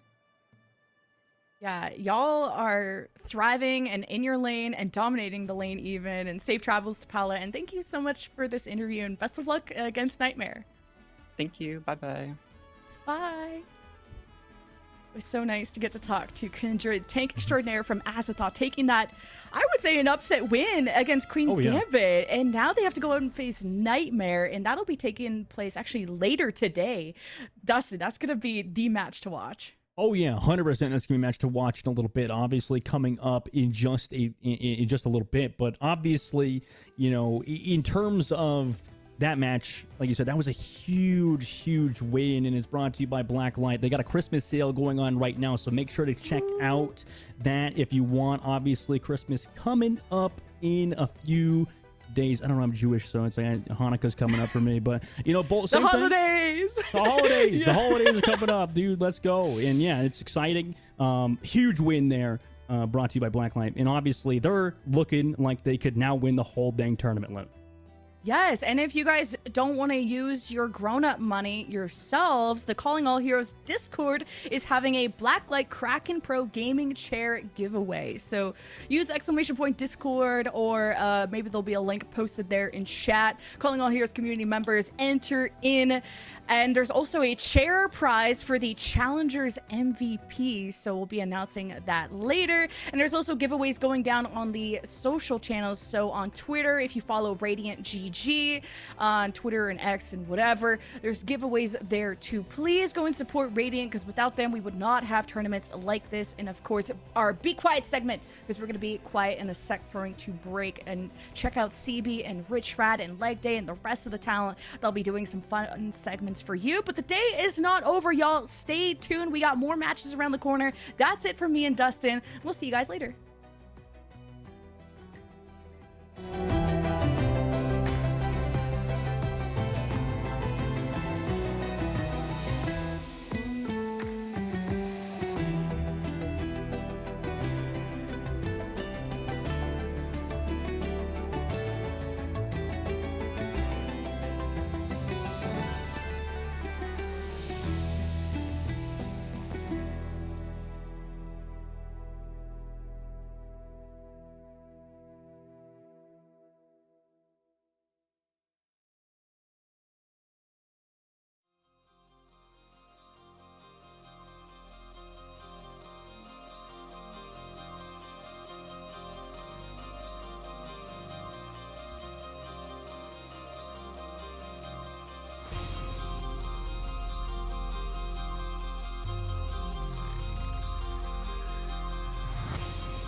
Welcome back, everybody, as we have 2 more matches today. We've already had 2 stellar ones and some surprises, one could say, with our most previous series, as we did see Gambit, unfortunately, not only lose some maps, but also the match in and of itself. I'm Rich Red here alongside CB, and my friend, it's going to be a great rest of the evening.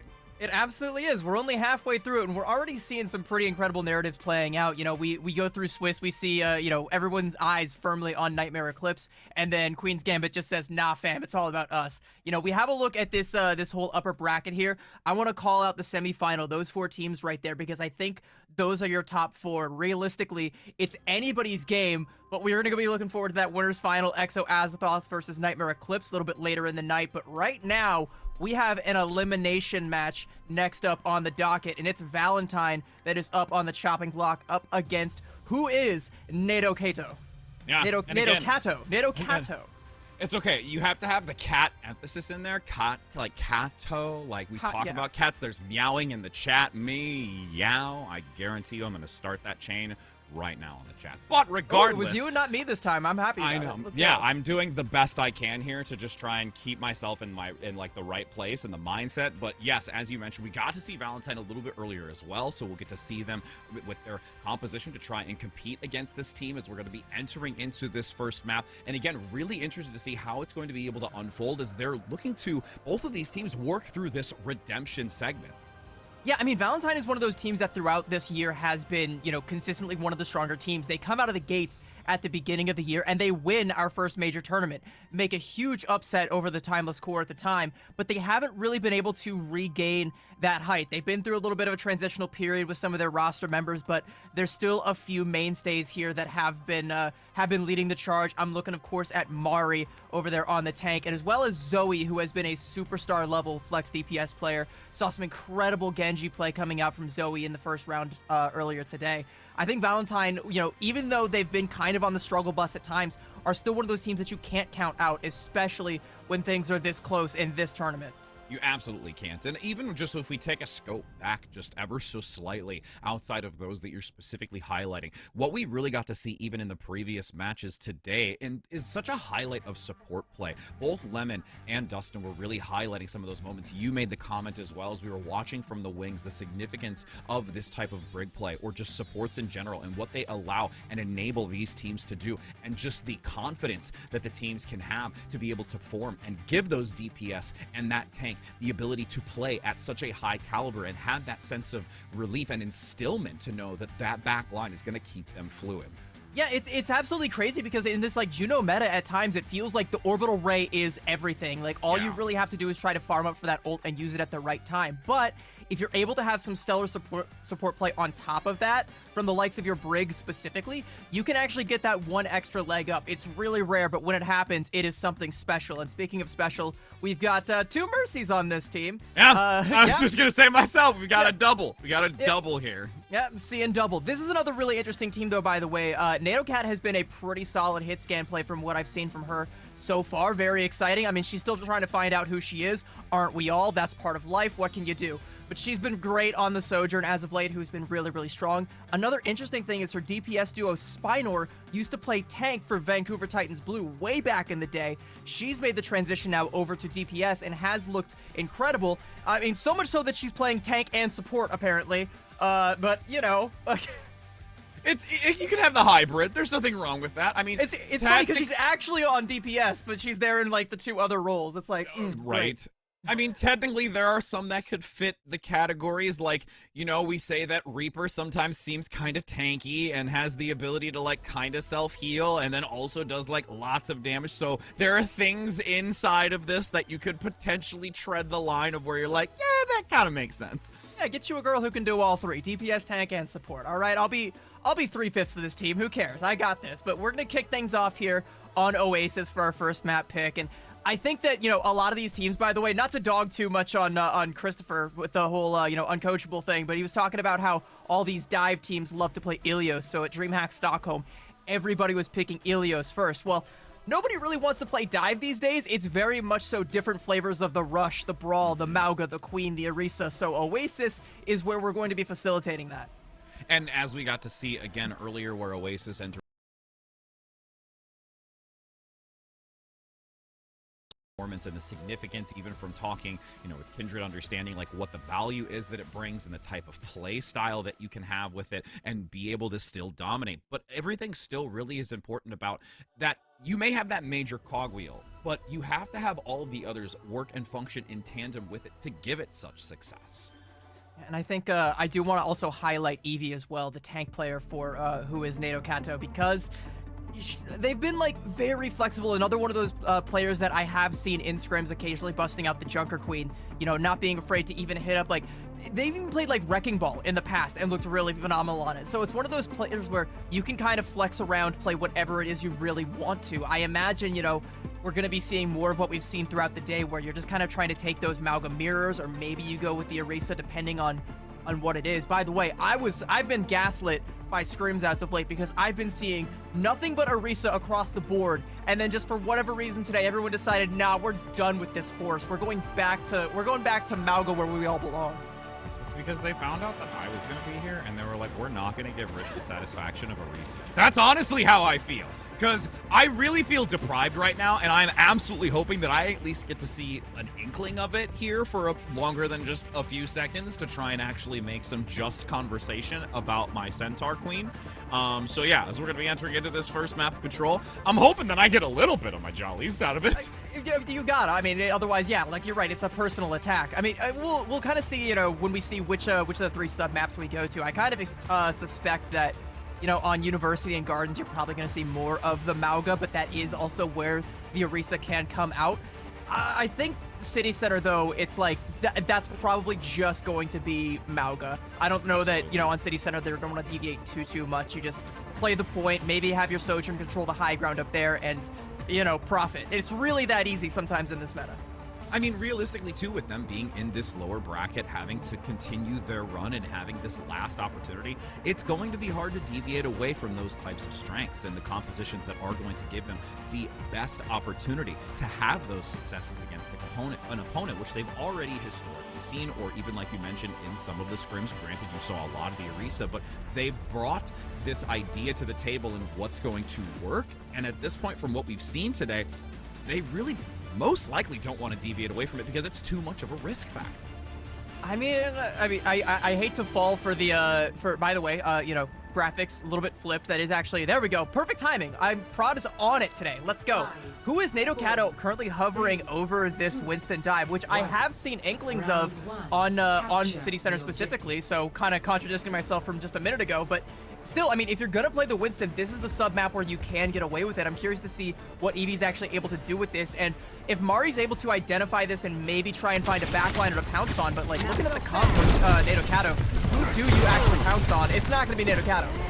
Well, and the other aspect of this, too, is you can see with that overhead, that great fanning out of Nato Kato, but unfortunately, because they were so separated, once Valentine was able to find someone vulnerable amongst that disbursement in the back line, they're just able to pick them up and hyper-focus them down as the rest of the team is going to fall.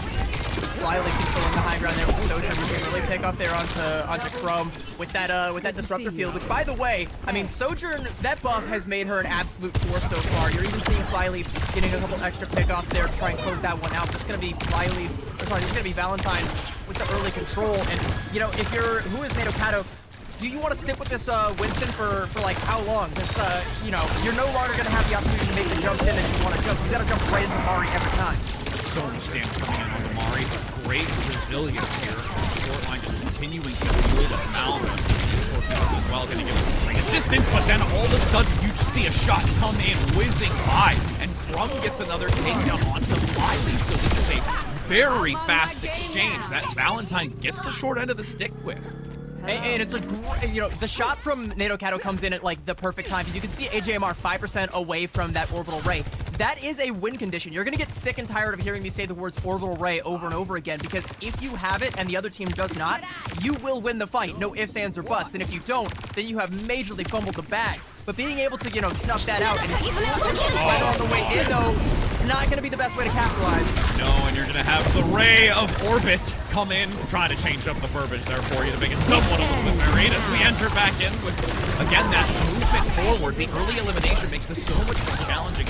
Torpedoes into the backline, getting the extra assist instance where this Sojourn, once again, is just becoming so significant and shutting down Valentine. It's continuous trade right now, and it's going to still be this percentage game from NaNoCado. At least right now, it seems like it's a battle of the Sojourns. Flyleaf gonna pop the overclock, and that's a third for Flyleaf, and that might actually be enough for Valentine to find the flip right here. If they can clean up Moonglow in the back here. Just ABA, that's the last of all here. Yep, the overclock just guarantees that nail in the coffin for the final moments. Decent 50+% for Kane, so they have at least something to really stake on before having to attempt to swap this back and have one last shot to take this round. But as much as I'm going to highlight the Orbital Rays, it is going to be the Sojourns that are going to be the difference maker here. And by the way, both teams now in that Junker Queen mirror. I feel at least a little bit vindicated because this is something else I've seen in scrims. Not completely gaslit. I've seen Mari on this before. Mari gets hit by the pulse bomb, able to get a chunk of damage, but the sound barrier is also going to lead in for NaNoCado, but the rally getting a nice stun. Bashing up front onto Eevee and denying that aggression forward and halting that forward momentum. And AJMR is going to be coming up onto that Orbital Ray. Mari going to be able to couple that with the Rampage in the next fight here. So, you know, even though, I mean, NaNoCado, by the way, flipped the point. Don't know how that happened, but that's going to be a very temporary gain for them. That's Spinor really sneaking away with the point here.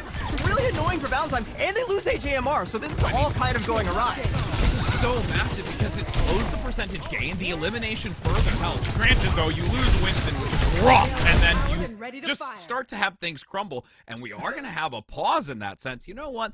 Chaos sets in real fast, and I feel like that just happened right now. If you're Valentine, I think you're pausing just you're like, what happened? Like, right? How did she just like go back in, steal the point, and then somehow, you know, we're in this big fight?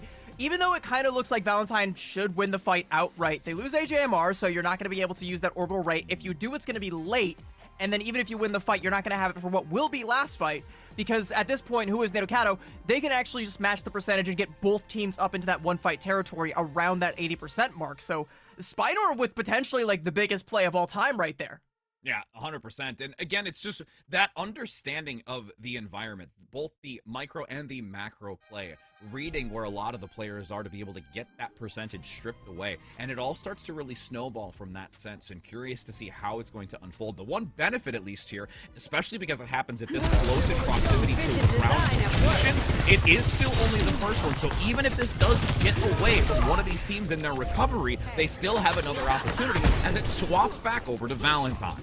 The one saving grace for Valentine is both teams, like I said, cross that 80% threshold, get themselves into one-fight territory. Valentine didn't have to invest in order to make up for that fumble, so they still have that Orbital Ray and that rally coming, and that Rampage coming up. And NaNoCado, they're only going to have to get to rush to try and match it. Eevee get a swap over to the Wrecking Ball just to try and keep this pressure up, but I mean, it's scrappy. It's desperation, if nothing else. Yeah, that's a tall task to really do in these last moments, attempting to try and find an angle. Pile drive shield is active to look for that defensive mitigation. Great land onto two. That Rampage denying healing.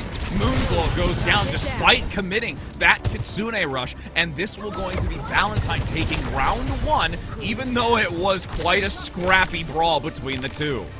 NaNoCado definitely making it interesting. Eevee finally going to fall with a little bit of that bleed damage that comes out from Mari. And this is kind of the catch-22 of when you force yourself into these really slippery, like, last-second contest comps. That, like, okay, sure, you have the Suzu where you can cleanse the anti-heal that comes out from the Rampage, but your team's going to be so split, you're not going to be able to catch everyone. And if you're not there when it lands, you're not going to be able to make up for all the damage that's about to come through. That Rampage is it's so effective. And I really like the Junker Queen because in some of these mirror matchups where we see a lot of the Juno, it can be an effective counter to the Orbital Ray.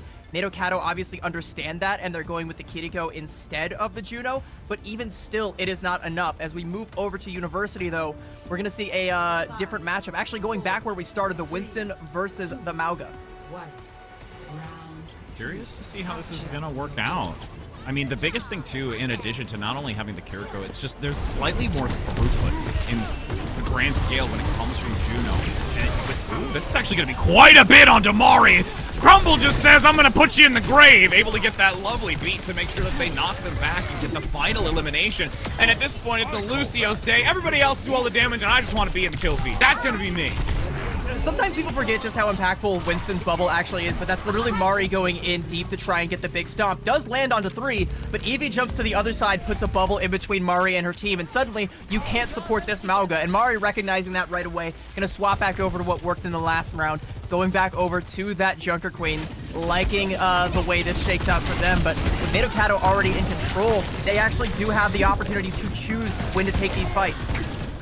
Much retreat having to come through to recover. Spinor recognizes it as well, dives in for that front engagement onto Zoe, but has enough defensively and is fueled by the back line for Spinor to unfortunately not be able to get out unscathed.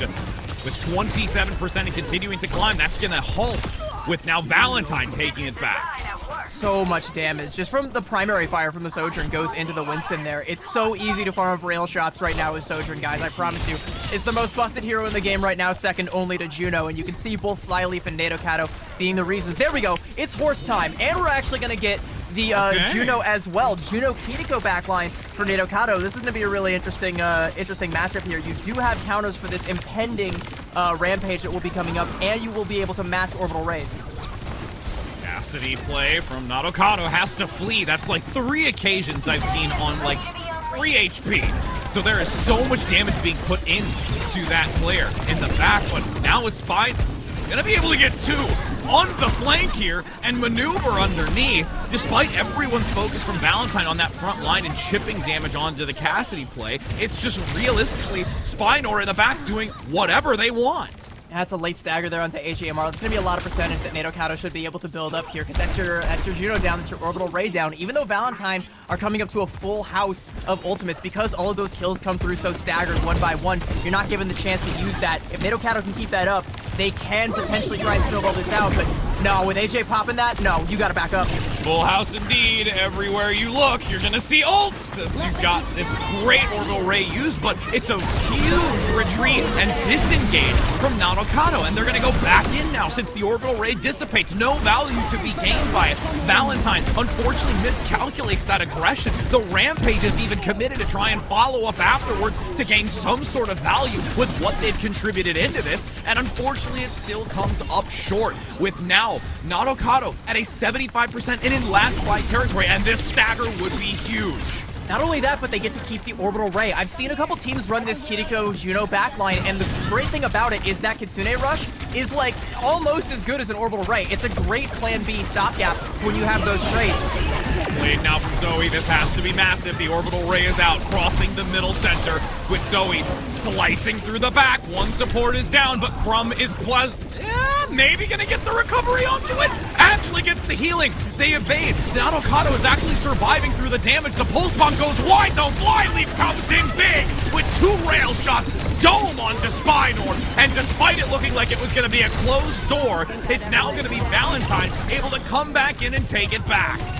That's, I mean, again, these Sojourns. Flyleaf with another one there, a late kill there onto Moonglow. You still have a lot of ground to make up for Valentine, but again, it is these Sojourns that are the ones bucking the trend, making the plays, finding the picks outside of these big macro ult fights. Speaking of macro ult fights, we might not have one here for a second, because really we only have Bernice coming up on the rally, and maybe we build up to that orbital ray in some time. It's looking good for Valentine, but Nadokado have at least a little bit of time to try and match up with some ults of their own. That Kitsune Rush, like I talked about, is coming up and finally gone. That's so massive for Nadokado to move in on this, because Flyleaf has been the significant player to make this team stick into these fights, and now it's just going to be a slow momentum forward. And with Moonglow having that Kitsune Rush, that is a done and dusted round, and bringing them into a third. Yo, here at Calling All Heroes, we're known for dropping some meows in the chat. By the way, I think that does give you about 20% boost to your drops. Can't confirm that, but this is a no meowing here. This is a dog fight, and we're only on map 1. I tried to really insert that almost like harshness of a like, you know, where it's like kind of mad, like and annoyed, but like at the same time, like I still partially love you, parent. So that's how my cat meows at me. That is how Echo meows all the time. It's that just really like, I hate you, but I acknowledge that you're my caretaker, and if I upset you, my bowl won't be full tomorrow. So yeah. I really want to keep this. It's a transactional relationship with cats. Yeah, no, with ours. Luna, she, night and day, she is just like, I'm either gonna really love you or I'm really gonna hate you, get away. All right, well, Nadokado again, starting off on this Winston composition. Valentine coming right out the gates with Mari on the Orisa. I think the name of the game here is going to be high ground control for Valentine. They have to keep Eve off this high ground, overlooking the point. There is a great chance to do so. We've already talked heavily about Vita play over the course of these previous matches. Here would be the same instance tonight. You can see that whip shot, unfortunately, it's not there. Big collapse. Moonglow comes in with a trio to deny that high ground position. Swaps go in for takedowns, but this is still a little dicey. With so few numbers, Valentine able to actually work their way through the challenges here and drop down below to take the numbers and also the point advantage. I feel so vindicated because the two players I called out were Zoe and Mari as the star players of this team, and they come out swinging in that last fight. Even though they lose their supports, you know, the trades feel like they're favoring who is Nadokado, but Mari kills 2, then Zoe is there with the cleanup, and Valentine able to get first cap despite the odds. Patience with the first shoot down. Nadokado to find the opportunity in the window, diving in with Eevee. Up front, has to bail though. Gets out, nice Suzu to keep that sustained, but Zoe once again finds Spinor, and this can't keep happening. If you have Nadokado looking to re-enter with confidence, and now that the second pick comes through, this is just disastrous. I mean, they go so aggressive to try and confirm that kill on Tamari, and now Eevee isn't going to pop the Primal Rage. You have to get more out of this, though. If you're able to find the kill onto Bernice and maybe get the point flip, you're good. Otherwise, this is not worth it at all. They do actually get the kill. HEMR still there, trying to fight this out with the last little bit of HP. But Nadokado, I mean, it's just down to Zoe to try and clean it up. They've done it. They've flipped the point. That was wicked to see both DPS down and just funneling everything into Eevee to be able to swap this back, and now ult's online though here for Valentine. All 5 within 10% here across the board.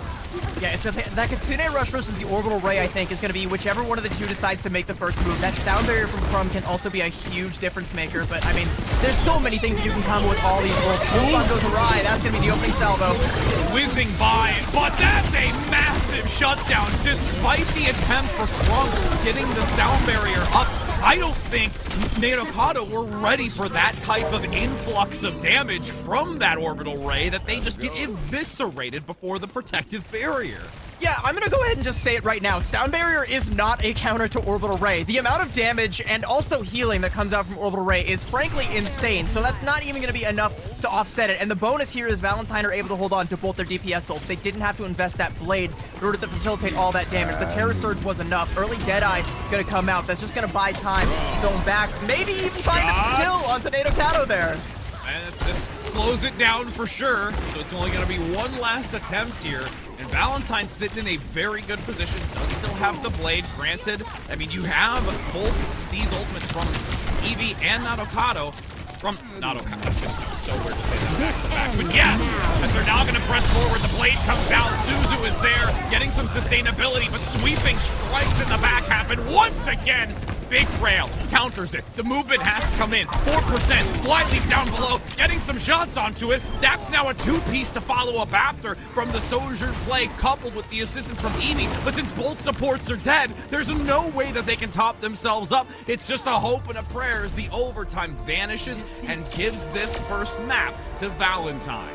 And by the way, that last fight from Valentine was so smart for them to take it in the spawn, because they clocked that Eevee was coming up on that Primal Rage, so there would be a touch. And if they took the fight on the point, there was no guarantee that they'd be able to close it out. By taking that fight so far up, they guarantee that they have to use that Primal Rage just to get onto the point. They're not going to get any actual value out of it. And when the fight is all done and dusted, they can just deal with the last little remaining little bit of that Winston's HP, and it's all for naught. I mean, like I said, it's scrappy back and forth, a dogfight for sure on both sides. It's the Sojourns that I feel like are making the difference outside of the macro fights, but both these teams seem to have a really strong understanding of what makes their team compositions work, what their win conditions are, when and where to take these fights, but it's just Valentine that one step ahead.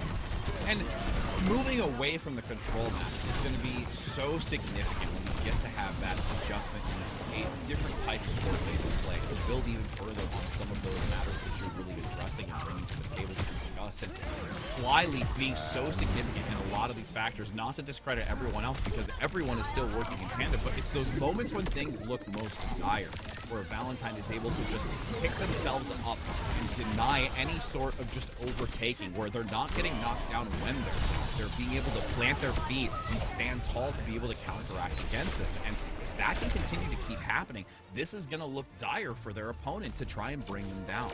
And I think highlighting Flyleaf is a really strong idea here, because like this is a relatively new player for your squad, all right? You know, a new addition to fill the shoes that Kuna left behind on this Valentine roster, and it's definitely like those shoes definitely feel like they're being filled. You're seeing some incredible rail shots going head to head with Nadokado, who's another hit scan player who was on the up and up. It's, you know, you've got two rising stars battling it out while all of these teams are going head to head in the macro with these big Mauga cages, these Terra Surges, and the orbital rays. And what better place to facilitate all of that than good old fashioned King's Row?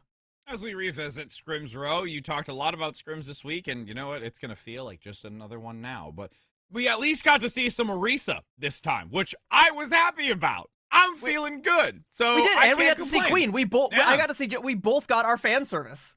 Yep, absolutely. So we're going to be seeing what we have unfold here for this map of King's Row, and we got to see some wild selections with the Pharah that yielded massive value. I would not foresee that as much here, but you never know what can come to the table in moments like these, and just being able to counteract those specific things. And even mentions like we got to see some uniqueness with a Sombra play brought into this from Gambit, where they attempted to do that type of unique playstyle to their name. So here, curious to see if there's going to be anything that's outside of the ordinary that otherwise we wouldn't see. I mean, I do want to highlight both the Sombra and the Pharah that you bring up, because I think, you know, what we saw in that matchup earlier today, Senna on the Sombra versus Jeremy on the Pharah, I really did like the Sombra play and the ways in which, you know, Queen's Gambit was able to leverage that, but I think they just kind of got one-upped by Jeremy on the Pharah. I think those are both things, though, that Valentine has the tools to bust out. I think Zoe has shown the Pharah in the past, and she has shown to be very proficient on it, so maybe that's something that Valentine wants to come out here with. When it comes to the other side, though, on who is Nadokado, I mean, it could really go either way. There's still kind of an anomaly. I have seen, you know, Nadokado flexing away from the hit scan from time to time over to more flex DPS type things in scrims at least, but, you know, scrims, again, my scrim bucks are pretty much worthless at this point. It could be, yeah, the economy's crashed. That could just be kind of like one of those playing out of necessity things or trying new things that you're not actually going to bring to the dance.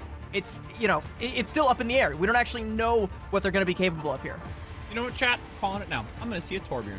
Kidding. That's a stretch. Ha! I wouldn't expect a Torbjorn to come out from either side. No, I had to literally dig so deep into my bag of tricks to get that even to be spoken. You know, maybe the Torb meta is coming. I think his time will be here. Maybe the next patch we'll get like a 300% damage buff to Molten Core, and it'll finally be his time. He already got the big hammer buff, so yeah, you know we're getting there. These micro buffs, so he's gonna power creep his way back into the fold.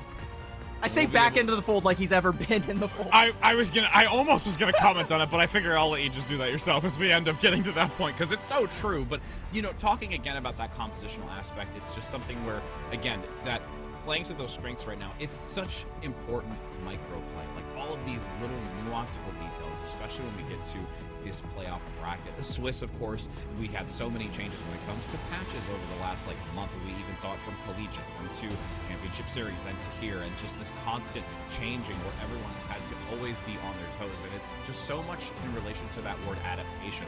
And in these moments, when you're in that lower bracket, you have to be so willing to make those adaptations and to be able to play at the best level at which you can on the fly, because those moments make such a significant difference.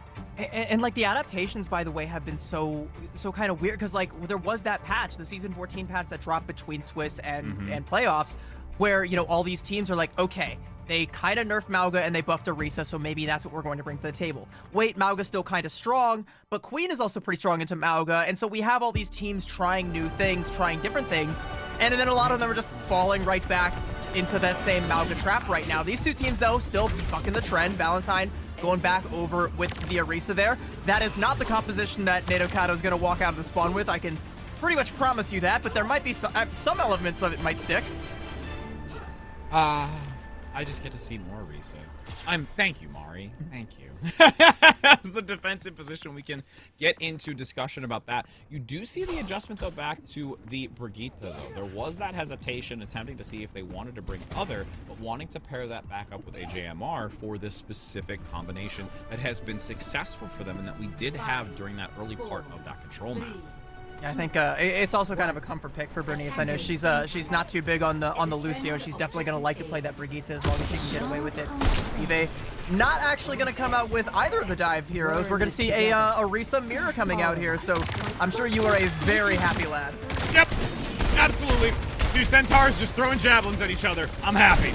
Now we've got Spinor down below. We're gonna get the chip shots, but on the opposing side, Zoe down below, rounding near that hotel.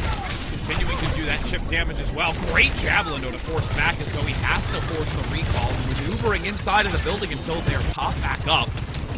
Wiley aggressively down below, looking for an angle. Even gets a pickup though on the aggression, and now this collapse onto the back line, but that's unfortunate. And when you do have that support play outmatch the Sojourn, Presence though still on the point, already 50 seconds in, and at least getting a tick here would be worthwhile, but unfortunately can't manage to stay on the point. That is, I mean, it still doesn't look too great for Valentine, but they are at least still able to keep their head above water. And again, it's Flyleaf as well as Bernice with the kills there. Zoe gonna go in and get the cleanup there onto Crumb. Edie's gonna fall as well. And miraculously, Valentine, despite a major positional blunder that almost opened the door for Nadokado, they're able to stabilize and keep it going without even giving up a tick. I mean, and that's the thing. It's because you have Bernice there with the Brig. Beautiful stick as well. But Bernice, even though not being the tank in that sense, the fact is that you still have the shield to mitigate that damage and be the blockade necessary to keep Flyleaf and Zoe working. My question though is Spinor going to stay on the Reaper here? Because she's been kind of getting bullied by both Zoe and Bernice, as it were. Valentine, I mean, I'm wary about them trying to play this Dasher right now. You can see their Sojourn right now. Flyleaf doesn't actually have control over the high ground. So if, you know, Evie just decides to go to the big Terror Surge, and that's exactly what she's going to do. Oh, big damage. Big damage onto AJMR just on the outskirts of it, and then a huge follow-up pick as they network into that side room.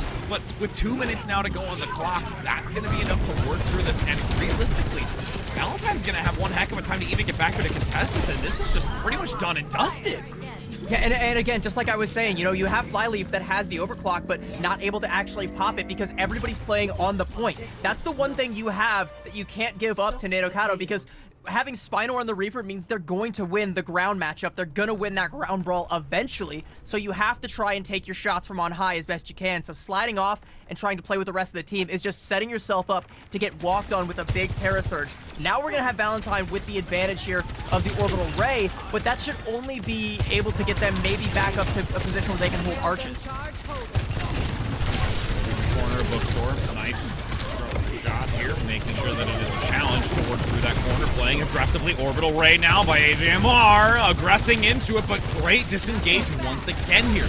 We've already seen that once prior on Control, and the consistency here in King's Row is still present. Now, falling back, holding the archway. Zoe up top, looking to see if there's a denial on the flanking position. Big damage, gets the deflected on the shots there. Spinor barely gets out with their life, and that Death Blossom for the moment has been dispensed. What a shot there from Flyleaf. Here comes that Death Blossom, with Flyleaf able to slide away from it. The rally comes out from Bernice, and it's enough to keep Valentine alive. For now, at least, as Nadokado has one hell of a position right now with the overclock coming through. And Valentine, I mean, they're still clinging on to this point. The healing coming through, but it's just Mari, and she can't stabilize here by herself. No, finally getting some assistance, tucking back into the corner, but again, that's just constant pressure fueling these shots to come in. The rails looking to land. Now this corner, once again, going to be the stopping point. Great progression for the moment. A little bit of a separation here. Big pin in the wall. Zoe goes down. What a javelin. And now, because that DPS is missing, there's a pull-in, though, from the Terra Surge. Evading and eluding. It's just a Beyblade mixer right now between both these Centaurs, as there is a dominant factor in favor of Nadokado, and they will push back and overwhelm Mari. That's two Orisas just Terra Surging at each other. Yeah, it's like game of chicken. I'll call that ultimate chicken horse right there. That's what that was. Nadokado going to be able to hold on to the orbital ray as well, so they should be able to secure this even if Valentine go in for the touch there. And again, you have Mari who pops that Terra Surge despite losing Zoe, so you don't have the blade to combo with that Terra Surge, and you don't really have any other ults to combo with it as well. You're banking off of that being just enough damage. No touch coming through. Actually, no, Zoe pops the blade just to try and get the touch. Oh, big also aggression on the backside with a deflect as well. Massive turn of events here and denies that, and just great job all around. Again, it does reach this checkpoint moving forward in that sense, but the fact of the matter is it's still going to be a huge distance now to come back and then try and reset for them. Yeah, I mean, it's still okay for Who is Nadokado because you do actually get the cap, but you still invested your orbital ray and overall didn't win the fight. So you're going to be at a bit of a disadvantage here. With Valentine having their ray, they should be able to hold here. What a shot there. Zoe just goes in so aggressive, and they just can't get rid of her here. No, Zoe's like hiding in the corner, just like waiting for somebody to walk in front of them. It's like, hey, I've got my blade, I've got my shuriken, so we're just going to have a fun time. And every fight that Who is Nadokado don't win here is more time off the clock that, you know, Valentine can just buy, holding onto this orbital ray and using it when they decide to. And okay, now it's Flyleaf's turn to be the sneaky one over here, off on an angle, close to that overclock, by the way. A couple shots in onto the tank. This should have it. There it is. Almost gets it, hits the body though. Now with the rail continuing to be shot, unleashed from the ultimate. Bernice gets a nice whip shot as well to knock everyone from Nadokado back into their spawn position and just continue to dwindle this time clock. And again, Crumb is like inching closer and closer to that orbital ray. That is when Nadokado should finally be able to break this. But again, the longer it takes, the more time is let off the clock. Valentine can just keep cycling these ultimates. Here comes the rally. Great pull though to try and turn it. Attempting to do so, Valentine defensively just really able to hold the line here, as Gandalf does across the bridgeway. I mean, and, you know, okay, it's a pretty heavy investment there because you do use both the Terra Surge and the Rally, but again, you're still able to break it. Now that you've lost AGMR and Crumb has the Orbital Ray, you can back off, give a little bit of space here. You still have the Blade you can try to bait them into and maybe get some value out of that. If you're able to kill Crumb, that would be huge. Orbital Ray active, great shot coming in and just flowing through everyone. Valentine says, all right, we may have overcommitted, as you said, CV, but we're going to look to just go back to the drawing board. 60 seconds now on the clock from the spawn to be able to deny this completion. Yeah, I mean, and we had about 3 minutes when Nadokado first capped checkpoint B. I mean, Valentine essentially just bled off 2/3 of that just by cycling the ultimate. So even in defeat, they're still kind of coming out ahead here. They still have the Blade. They're going to be coming up on, you know, an orbital ray of their own, potentially an overclock to combo that with. So the next 2 fights, potentially, Valentine do have clear win conditions. Ooh, disengage coming through instantly. The fact the Blade is unsheathed, Zoe doesn't get anything out of this. You also have that orbital ray up in 15%. Desperation now. Nadokado playing that back box position, a flanking angle. Zoe doesn't have the ult, but is attempting to get enough damage into this as the orbital ray comes out to overwhelm this attacking team. With 10 seconds now to go, things look dire. And even though the orbital ray is still active, you do have one of the supports eliminated, but they have the spawn advantage to get back into this. Shots now down below from Flyleaf to just put the last few remaining members in the grave as the overtime is dwindling. No one can get there fast enough, and every attempt that they're doing so, they're just being cut down. So this now in the overtime is just a matter of seconds that remain. Unfortunately, corpses can't contest the payload, so Who is Nadokado are not going to be able to keep the push going. That's still not terrible. I mean, you know, they did lose a lot of time being spawn held there from the ult cycling that comes out from Valentine. And again, even when Valentine finally do have to concede that ground, they had cycled their ults efficiently enough to where they still had enough to bleed out that last little minute there. That's still a pretty solid win condition for them regardless, and it's still a pretty defendable position for Who is Nadokado. So overall, we're still kind of like, it's mid. It could still kind of go either way here, depending on how this attack from Valentine plays out. You would have loved to complete, but you're not mad about your placement. So yeah, I absolutely agree. Yeah, absolutely. Like it's close to the end. Like you're maybe losing like one stagger fight that you would have taken on the defense that like you're not gonna have access to anymore. That could be big, but it's still just one, you know, whereas you know, it would have been like 2 to 3 for the entirety of checkpoint C. Now as we do see defensive selection here, we're gonna have Spiner come out on this Cassidy. So we had that a little bit earlier. for a short time when it came to control, and is attempting to bring that to the table again. But every time we seem to have it come out, it's always being punished heavily, and that there's so much funnel onto it to deny those shots. And again, if you can get a couple of really great follow-up shots onto somebody, instant success. But it's just been, I think, a little lackluster here, and it really has to be able to bring much more to the table here to allow this defensive to be successful. I'm curious about this defensive setup here, because you have the DPS both playing the low ground. Sure, you have, Nadokado on the Genji who can just, dash up to the high ground with the rest of the team, but you have the Cassidy alone here on the low ground. I think just trying to keep the hotel in check. Interesting lineup here coming out from Nadokado. Eevee playing forward, needs to be careful between the statue and the car. Very vulnerable position if the damage does continue to overflow. Nice disengage again. Crumb and Moonglow going to give some significant sustain onto Eevee before re-entering into this. Now with the Spear Spin down, it's only the Fortify that remains on this as they have to be very careful. Reposition Flyleaf now being the focus target. Wasn't quite ready for that change of attention, but with Mari down, they don't have the tank from Valentine to be able to sustain through this, but their spawn advantage is closer. That is the only advantage here to try and get back into this. Already 60 seconds off the clock and look to go again.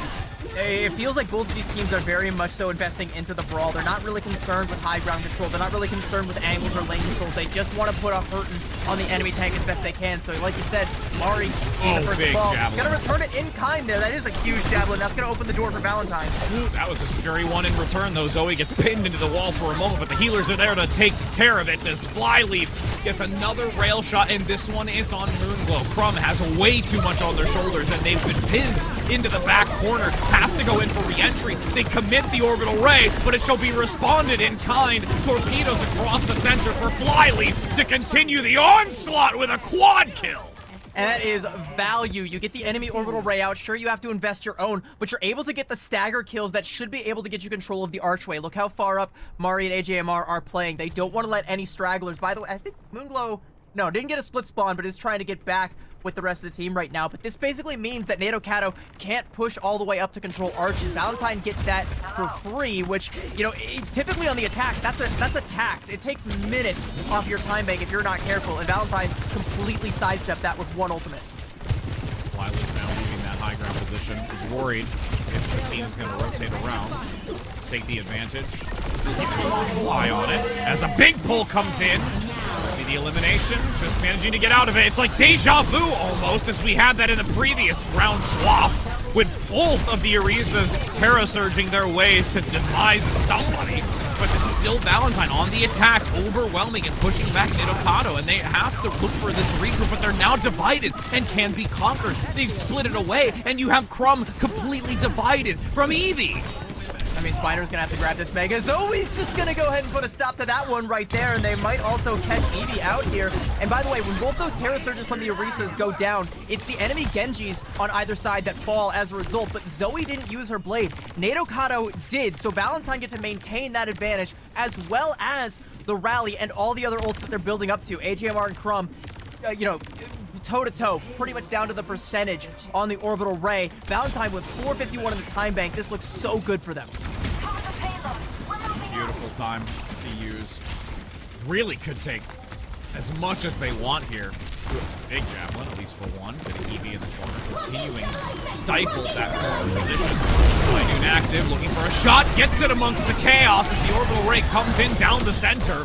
Full DPS, Zoe comes in with the swift strike of a lifetime, getting 3 with the reset, and with an entire team kill, nobody from Nadokado is going to be able to come back. They might be able to make some swaps. Eevee attempts to go back onto the Wrecking Ball to get there to touch. It's going to give them the mobility that they need to keep it into contention as they swing around the outside and looks for the pile drive. The Spear Spin knocked into the corner. The Bash Stun is there. The pull-in from the Surge. Spinor has no sight lines onto the damage dealer, and that's going to be a cleanup for Valentine, pushing the final few meters to complete this map of King's Row.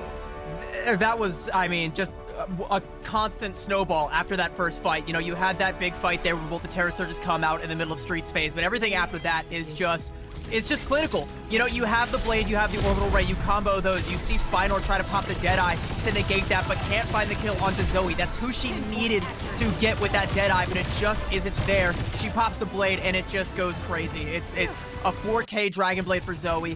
What a superstar play that comes out again from Valentine, and even as close as Oasis was, King's Row was not.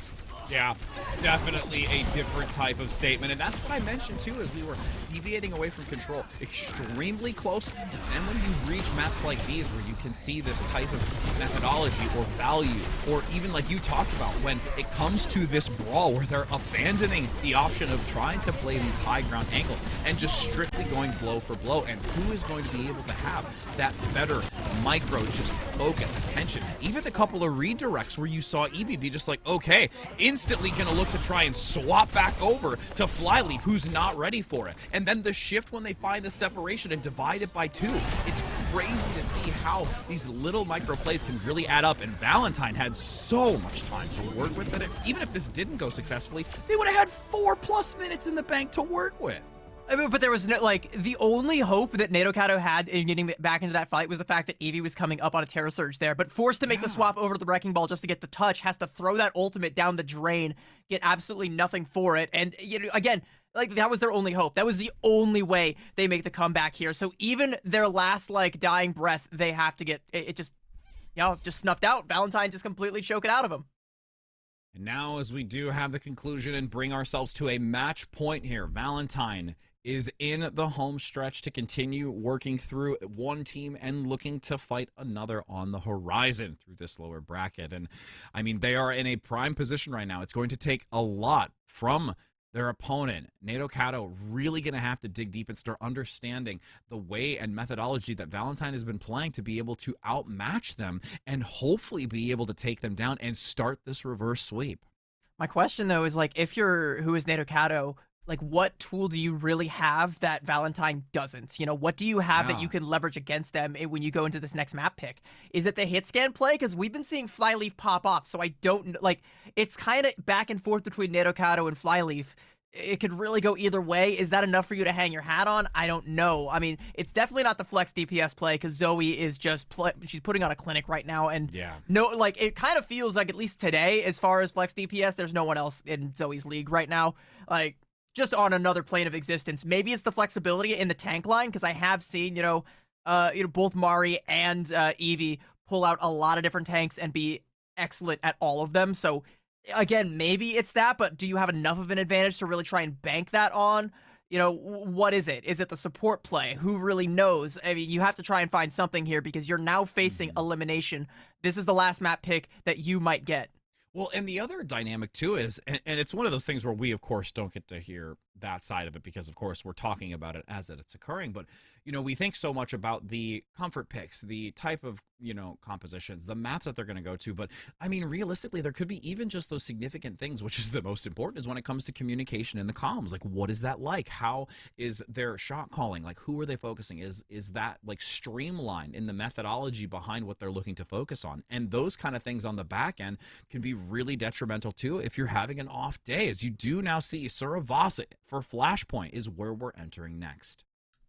So I'm looking at this map pick, and I'm thinking to myself, okay, I think you are really banking on Nadokado getting some good angles with the Sojourn here, because that's kind of what Suravasa, and for to a lesser extent, like Flashpoint all around, feels like it's designed to facilitate, is all these different points of entry. You can have Sojourns trying to control off angles, and if you're maybe able to get the better of Flyleaf on those, you do have a way forward. There's also a lot of variety in the tank matchups. I think we're probably going to still be seeing Orisa, but this is another place where you could see the Mauga start to come out. Again, I've even seen the Sombra come out, not from either of these teams, but this is another place where you could pull out that tool if it's something that you have. But again, for Who is Nadokado, this might be the last map pick that you get this entire tournament, so you gotta make this one count.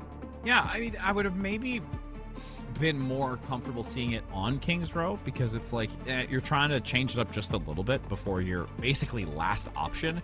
And at this point, the last option is, do you want to hang your hat on that that chance. And I think it's too far-fetched for them, and I definitely agree with you that I think it's going to really being able to play those sightlines and find that value and those shots that are necessary to get the early advantage, especially when it comes to rotational aspect from each one of these flashpoints. Even if you are down one, and you can then take after that initial flashpoint in the center and find yourself in a positional advantage to then start changing the outcome of these fights or getting there early enough or finding a pick on the transition. There's just so many things that can happen during this that does give them, I think, a better chance. I also, again, want to go back to Reliable and highlight the orbital raise, by the way, because, you know, something I've seen a lot is teams having to make that decision of, do I invest this orbital ray to secure the win for this point, even if we maybe don't need it, or do I hold on to it so that we can, you know, also take the next point? It really kind of, you know, ends up being a gamble on the current situation. It's like we take the either 50-50 shot of winning this fight, and then we have the 100% next chance, or, you know, we take the 100% now and then just roll the dice on the next flashpoint here. It really does have to make these teams like think about their next move. Well, especially when it comes to the fact of the quickness of capturing a flashpoint. Again, it is just marginally just slightly faster in comparison to a control point. So like that moderate difference between that really makes the difference of, like you're saying, holding on to it to utilize it to guarantee this one, or to try and set yourself up for a bigger picture in what your next points are going to be to take. It really only gives you time for like one really good ult fight per each flashpoint, unless you're able to win it and then you flip it back the other way and then you can maybe get another one. But like at best, you're going to see like for each of these flashpoints, 2 really, really strong ult fights, one for either side, and whoever's able to come out on top will get the point, be able to move on to the next one. And again, it's all about how the economy carries over between each individual point. We're obviously going to go to that main neutral one, and again, I expect to see the Mauga or the Orisa. Again, the Juno on either side, I don't think she's going anywhere anytime soon. So, I mean, those are going to be kind of the ults to keep an eye on. But we always have to keep an eye as well on these Sojourns and the off angles, because on Flashpoint, she can be lurking anywhere. Now as we enter in, seconds reduce to 0. As we have the last opportunity here for Nadokado to move forward. They've got 3 maps to win to be able to keep their lifeline going in this lower bracket. But Valentine wants to close it out here, make the difference at this moment, and drop out another team. Who is Nadokado going for the dive composition again? And it hasn't worked out in their favor, you know, outside of the first point of Oasis. Like, ever since then, it just hasn't really worked. So I'm curious, you know, why is this particular hill the one that they're choosing to die on? Going up against Mari, who already has it scouted out, already on the Junker Queen composition, which they should be able to get the better of Nadokado as long as they keep track of Moonglow Suzu. I'm also just really going to focus on these Jagged Blades. Again, as I say that, of course, that one's going to go whizzing by and miss the target, but we'll ignore that one for now, as you see these shots pummeling in to the Scientist. A lot of damage on Damari, but that commanding shout gives that opportunity to recover moving forward. Space now going to be gained. Valentine gets this first. You've got Nadokado looking to re-enter. Nice reposition, blocked into the wall. Shield is down from Eevee, but that's not going to last long. Mari playing that inter-architecture, that wall, just weaving between it so that there's no damage to come in, and actually then dives forward, lunging into the back line, giving some extra effort to bring down these players. And with Eevee down, that is going to be a for sure Valentine big percentage gain. Yeah, we're at 43% right now, probably going to be 60 to 75%, definitely one fight territory by the next time this next fight kicks off. And yeah, they're going to go ahead and throw the Winston away, our Nadokado, because one thing I respect about this team is their ability to respect the enemy abilities. You saw them disengage as soon as they heard the commanding shout come out.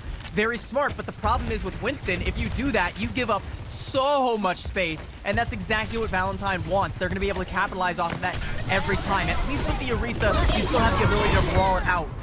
Oh my! Kitsune Rush at least got out, so that can give value to the remaining 4, but as I say that, everyone is sent back to spawn, and this first flashpoint is 100% Valentine's. That's, yeah, the value of the orbital ray, very much so trumping Moonglow's Kitsune Rush. And again, like, it's just it's such a strong ultimate, right? Again, if you have it and the other team does not, you should win the fight. Yeah, that is a really rough there. Nadokado, I mean, at least they have the sound barrier and they don't have to worry about the damage that comes out from the orbital ray. So in this next fight, even though Valentine are going to get early point control, you could maybe go in with a really aggressive sound barrier here and try and take advantage. But, I mean, Zoe can try and counter that out with a blade.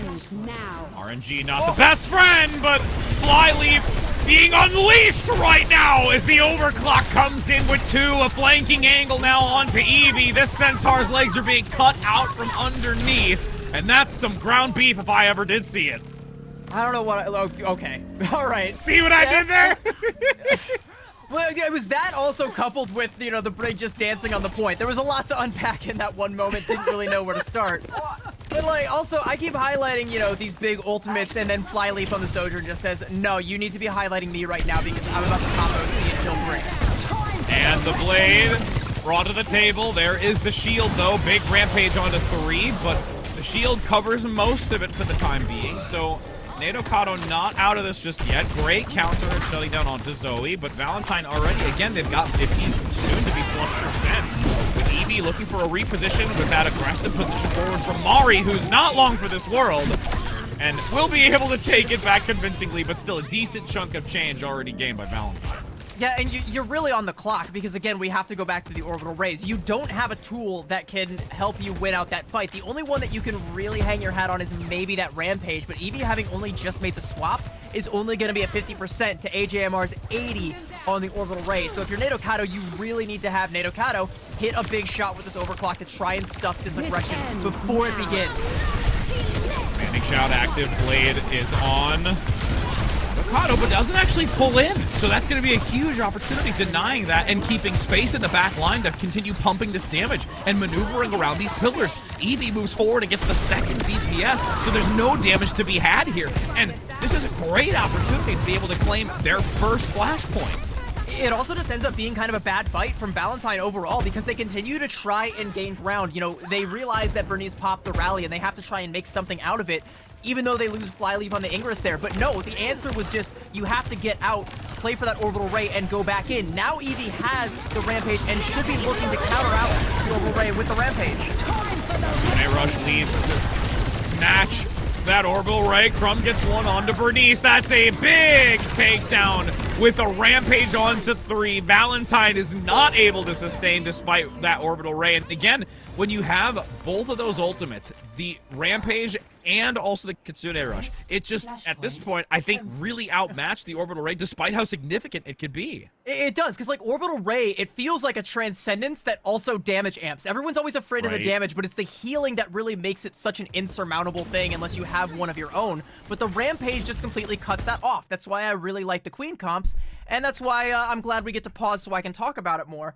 You know, again, we talk about coupling that with the Kitsune Rush. You do actually get, you know, the ability to follow up with that damage of your own. You don't need to have your own orbital ray. You also have the ability to cleanse, keep everybody alive in the Queen Mirror if you do see the Rampage come your way. So suddenly, the composition for Who is Nadokado does have at least a little bit of a leg up of the biggest strengths of Valentine's comp. And the other thing, too, especially when we now look at this rotation into the next flashpoint, it is about equal. Both teams going to be able to convene towards it ever so slightly, probably within a few seconds of one another. I'd say it's almost a little bit favoring of Valentine with where their spawn is, so they might be able to get that catch in that cross between that two positions, or that center and also that outer corner. So I'm curious to also see if they can play to that kind of strength, as we did have to enter into the pause. Unfortunately, that's going to be one of those things where you have at least a couple of seconds for them to refocus, but will that be able to aid Valentine in this moment? I do think that is, you know, what Valentine needs to do. The onus is on them right now to get that, because there's another potentially game-winning, completely busted, broken ultimate on the side of Who is Nadokado, and that is the Sound Barrier. Once upon a time, Lucio was hard meta, and Sound Barrier was the I win button for a lot of these compositions. I mean, and it's still the plan B right now for Nadokado.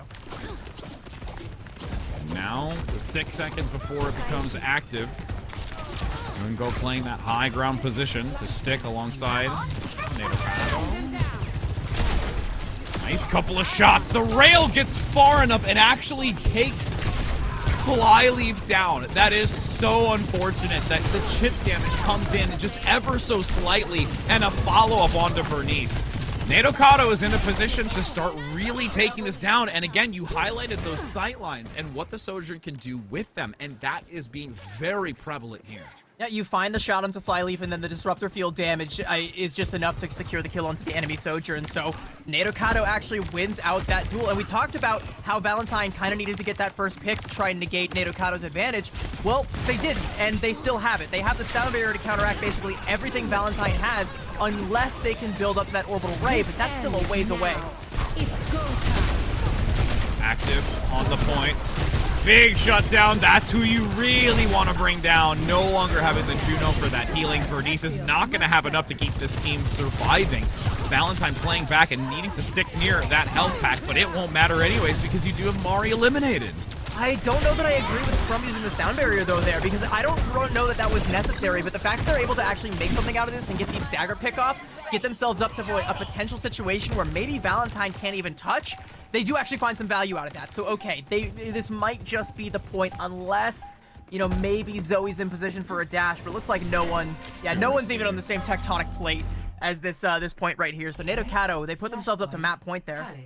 Yeah, it was too risky. At this point, you just have to cut your loss, move forward. You're down one. This next flashpoint's important, and rotating back in the safety of this architecture is going to guarantee that Valentine should reach it first and also have observation of where Nadokado is going to move in. I mean, this next fight, though, 100% needs to be Valentine win. Like, you look at their ult advantage. If they don't win this fight, they're cooked. You know, they're about to have the Orbital Ray. They're really close to it. You know, AJMR just needs to do a little bit more healing. You're going to be able to pop the blade, and here we go. Oh, what a dive! The pulse comes in, though, to get rid of Flyleaf, and you've got Valentine saying, no, no, no! Small room, that's ours! And they were able to win it without the Orbital Ray, but Eevee was able to do enough damage there to build for the Rampage. So again, we might see that same combination that we saw 2 points ago, where you pop the Kitsune Rush and then just wait for that Orbital Ray to come through, then go in with the Rampage. Mari can't do the same thing because you also have to worry about Moonglow Suzu. It puts a lot of pressure onto this Kiriko, but it is how they won that last point. Reposition with the Rampage across, actually clips Flyleaf, but Flyleaf still gets one, and there's no damage follow-up onto it. The Rampage is good, it does get the angle, but no one's there to give that extra necessary power to make it worthwhile. Yeah, the setup just wasn't there, and you can even see Moonglow didn't pop the Kitsune Rush, they just didn't have the opportunity to follow up that combo, so the damage wasn't there, you couldn't follow up on the Rampage, and now, I mean, with this Rampage that comes out from Valentine, I think, you know, they might have done enough. We're in one fight territory here. Maybe you couple the Rampage with an overclock. And if you're Nadokado, like, what do you even do?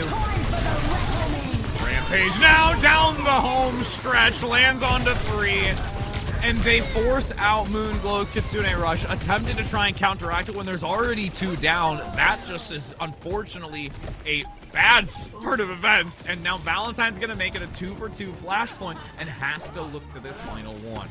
And they do actually maintain the ultimate advantage, because you look at the support ults that were used, I don't know that we really needed that Kitsune Rush there. I think having already lost one and not being able to get the Suzu onto the other after that Rampage, you weren't going to turn the fight with that Kitsune Rush. You'd really love to have that so you have something to contend with Flyleaf's overclock here. Nadokado still has a little bit of work to do to build up to hers, and maybe that's, you know, your win condition. Again, try to win out this Sojourn trade, but again, it hasn't been consistent. Big chunk of damage onto Flyleaf, but there we go, there's the OC. Leaning in quickly, does have the movement as well. Teed up from AJMR, and this is going to be such lightning fast work from Valentine.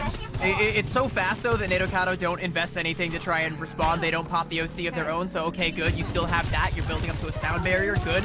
You still have that, but again, you're now up against the clock. 66% to that Orbital Ray. Again, Orbital Ray is a win condition. If AJMR pops it, it should be lights out unless Nadokado get like a huge miraculous pick like before they actually pop it. The Pulse Bomb almost did it, but nope, that is not going to be it. No value gained, but this overclock attempting to try and find some decent body shot for the moment, but having to play back. Suzu comes in, repositions now onto Moonglow to get the assistance onto the DPS, but as they refocus, Eevee's very low, has to get assistance. Big healing needed to keep this front line moving, and that sound barrier from Crumb is the necessary turning point, giving the protection necessary to keep Nadokado into this and having another fight in them. That sound barrier is so clutch. Not only the fact that it saves Eevee's life, in fact saves the whole team's life, everybody was super low, but the fact that they're able to immediately convert that into a kill, because if you don't, then you are up against the threat of AJMR's Orbital Ray, which you still are. But again, we can actually go back once again to that Rampage Kitsune Rush combo that Nato Kato has leveraged in the past. They lose Spire early, though. That's going to take away a lot of the pressure from the Kitsune Rush. Oh, this is so unfortunate. This is going to be the last moment. Rampage only hits Zoe and is covered, at least for the moment, from the small protective coverage from the commanding shout. The blade is active, the Suzu is there, but Valentine is going to instantly cut down Nato Kato, and now they've only got 20% to get here. That's less than 20 seconds. Spinor dying again, though, and you can even see Valentine are on the hunt. They're trying to find any other fast characters that they can pinch down and stop them from touching. Kitsune Rush pop just to get out of the spawn. They do find the kill to Bernice, but is there going to be a touch? There is, but it's going to be a really scattered one. Yeah, it's Eevee on the Wrecking Ball, but that is not going to be enough to secure it, especially when the rest of the cavalry has fallen. Yep, the fact that there was an attempt to get back into it, they knew they had to throttle. Oh, Eevee. We appreciate you, friendo. We appreciate you just trying to bob and weave back for overtime. She's gonna do it to give it another overtime. Now dropped in from up top. Rockets raining. It's a wild turn of events if something happens, but now that there's too few to get back onto it, that will be Valentine able to pull through, making this a 3-0 despite the worthy and valiant effort from their opponent. We will say a fond farewell to Nato Kato.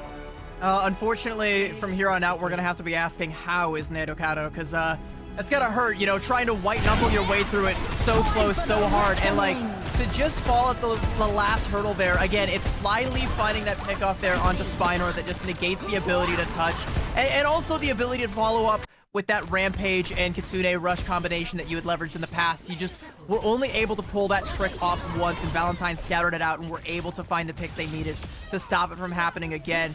That's how you learn, that's how you adapt, that's how you put down another 3-0 and keep yourself in the fight.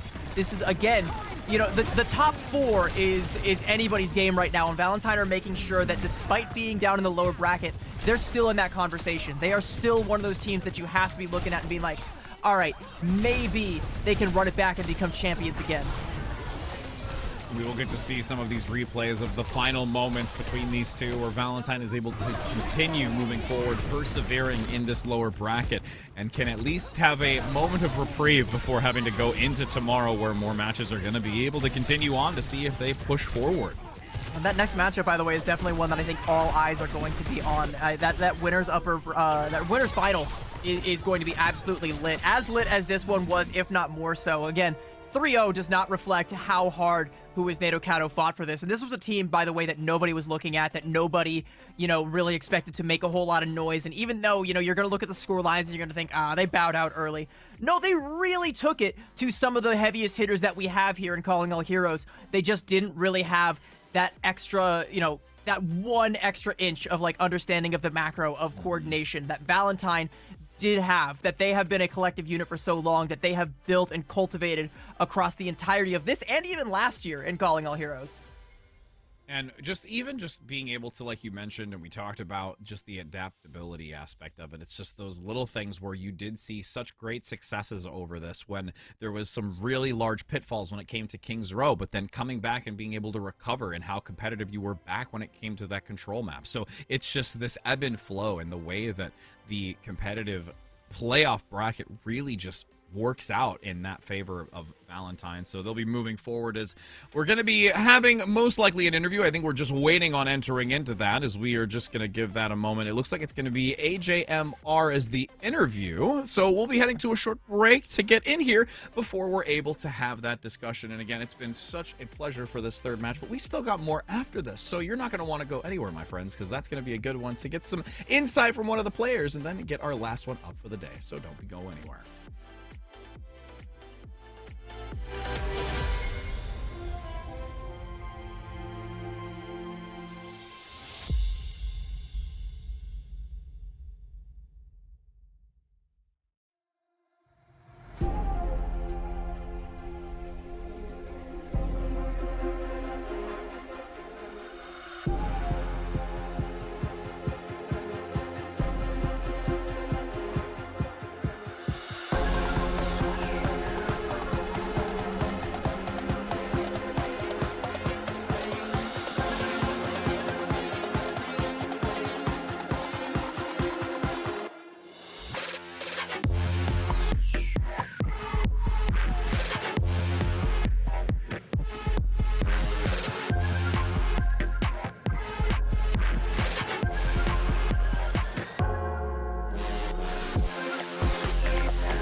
welcome back, my friends, as we are here to have a few moments before getting into that interview. Again, we talked a little bit about it before heading into that break, so we're going to give it just a hot second longer. But again, as we're going into this, CB, we got to continue to talk about Calling All Heroes. As we know, we talked about our sponsors, but we can also talk about some of the merch that we have for Calling All Heroes as well.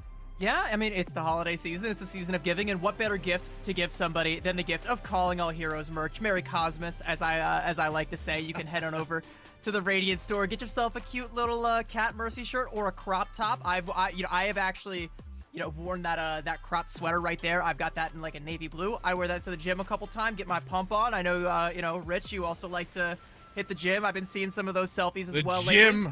The gym life, as of late, absolutely. Gotta try and do as much as you can through this winter time, because I know that when it gets so cold, it's like if I don't keep up with it, it's not gonna be a good time. So having something like that, especially with like the sweater, that makes me think, oh my goodness, like I'm really gonna have to try and stay somewhat warm, because we've got like less than 10 degrees worth of weather here, single digits. No, thank you.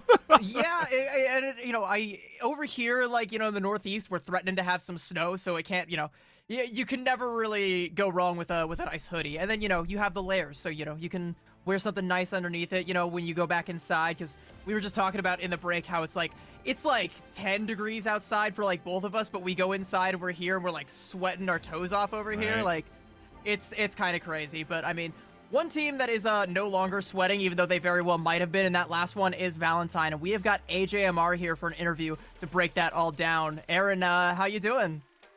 I'm doing pretty good, I guess. You see, talk us through that, because we can see it on your face. Yeah, it's funny because 2 players on my team were in car accidents on the same day, like yesterday. Both of us were in car accidents. Oh, goodness. Both me and Zoe. Completely unrelated. Neither of them were our fault. And so my back is pretty messed up right now. Like standing, walking around, it hurts a lot. So, yeah, that's kind of what I've been playing with right now. Well, you're still performing very, very well, regardless. Yeah. Oh, I'm also in a trailer that doesn't have heat, so my hands are getting pretty cold. But yeah. Yeah, definitely not the best winter for you guys so far. I mean, it sounds like, in and out of the game, you've had a little bit of struggles, but the struggles might be ending at least in game. How do you guys feel about your chances of getting back on top here in Calling All Heroes right now?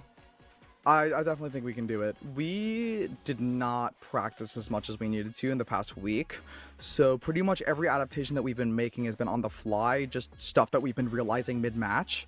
And we've had to put a lot of work in today just to stay in the tournament because of the fact that we just don't know how to play this meta that well yet. So it's like, it's been definitely an adjustment with this meta for me specifically because I suck at Juno. I want to shoot things too much to play Juno. And so I've had Megatron just perma coaching me on it. And like literally after every map I'm asking, okay, what can I do better?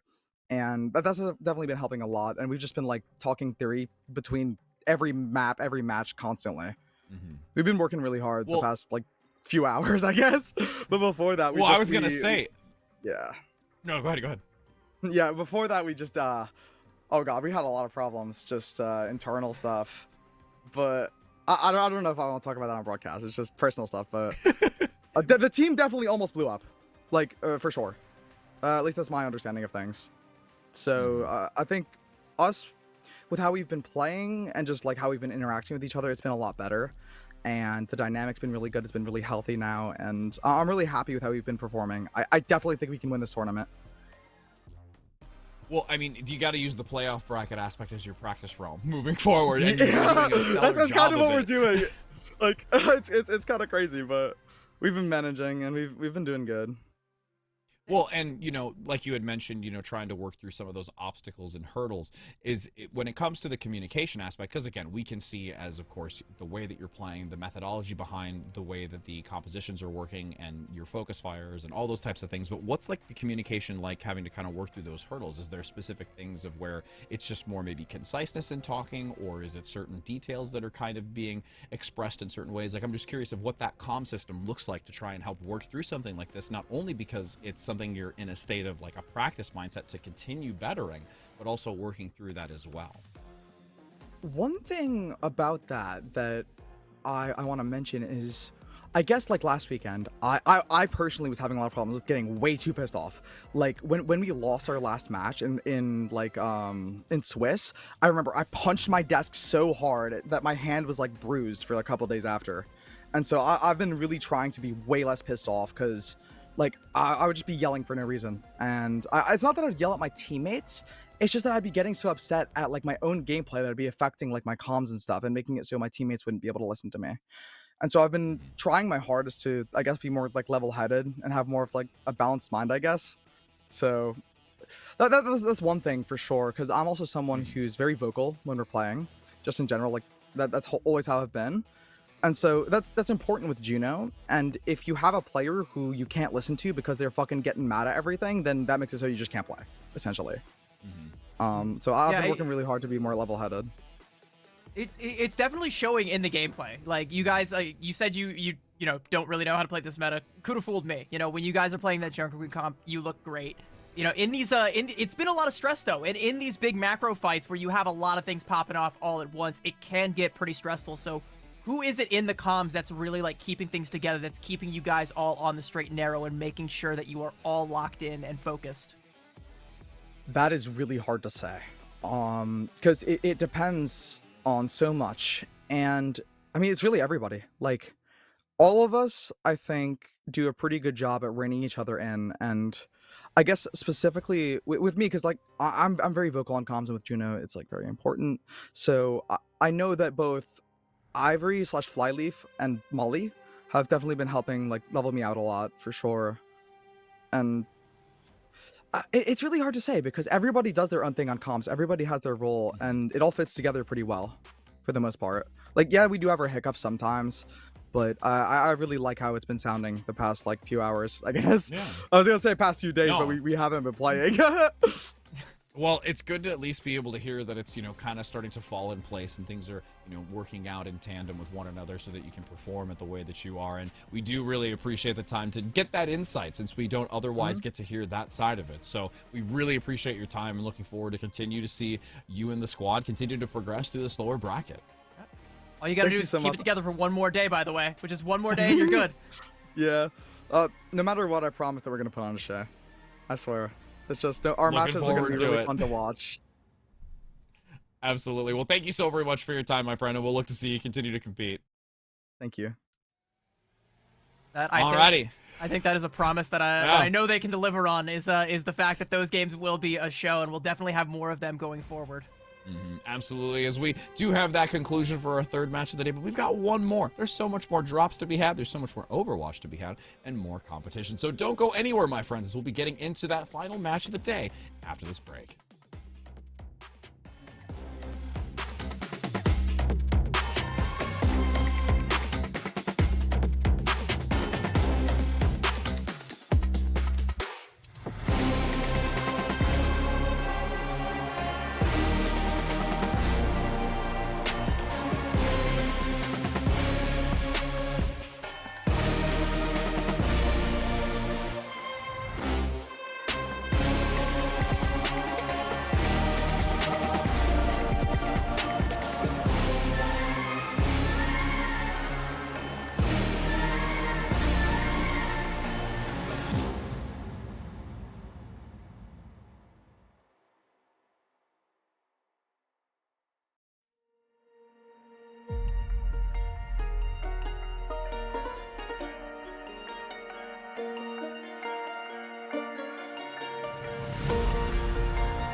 welcome back, my friends, as we are here for the final match of the day. And even when we were on our break, it was CB saying, you know, this is an outcome that I don't think we saw coming. And it's going to be a good one, though, between these two. We got Exo Azathoth versus Nightmare Eclipse. And I'm looking forward to seeing how this is going to unfold for this upper bracket game. Yeah, I am also looking forward to it greatly. Nightmare Eclipse, I mean, okay, the overall narrative that I'm going with here is heavy is the crown. Who is going to be the one that can take the lead here in this Major 3 tournament? Because there's 4 teams that realistically it could be. This is 2 of them right here. And even though I thought we would be seeing Queen's Gambit over there on the right-hand side, the fact that Exo Azathoth are here goes to show just how neck and neck it is across the board. I mean, and again, we got even to see a little bit of Exo Azathoth earlier, so that's something we get to carry into this, as we're going to be taking a look at this roster first, like you had mentioned, so we really get to see what they're going to bring to the table to compete against someone who we've already seen perform earlier today.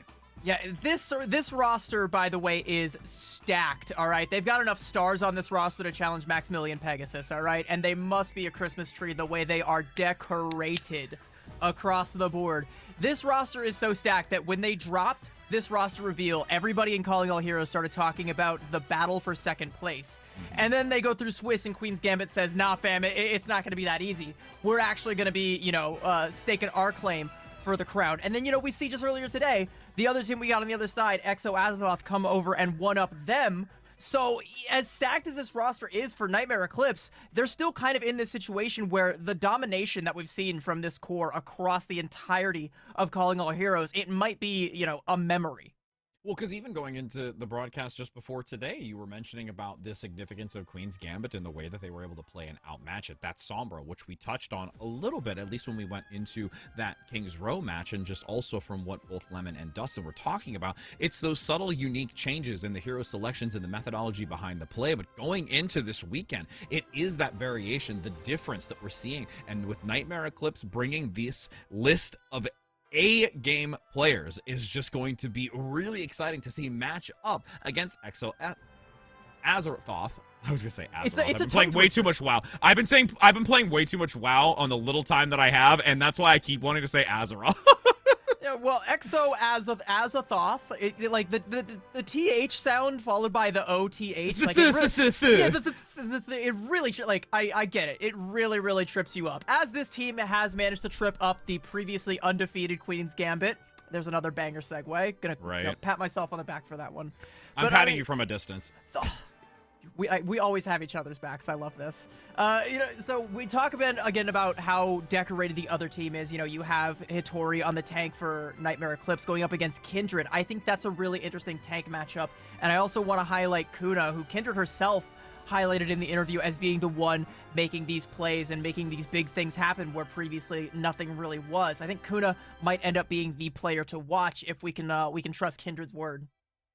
And again, just really focusing so heavily in our previous match that we got to see about the DPS line and what they're really going to bring to the Sojourns and all of these aspects. And I'm really curious to see the role that it's going to happen in this one, because I think with these two teams and, like you mentioned, the roster that they have, the talent that is behind this, it's going to be so important to get those impeccable shots and that just ever so slight advantages that are going to really tip the scales in favor of one or the other as they work through this to see who's going to be dropped to that lower bracket and who will be sitting, waiting as they move through that upper bracket. Yeah, like, not just tip the scales in this game, tip the scales for the entire tournament. A lot rides on this upper bracket matchup because, again, you know, we talk about how this team bested Queen's Gambit, something that none of us saw coming. We talk about how, you know, we just watched how great Valentine have been playing and the fact that if they can hold it together for the rest of this weekend, they are still a legitimate contender. It's so close at the top 4, and even in the lower bracket,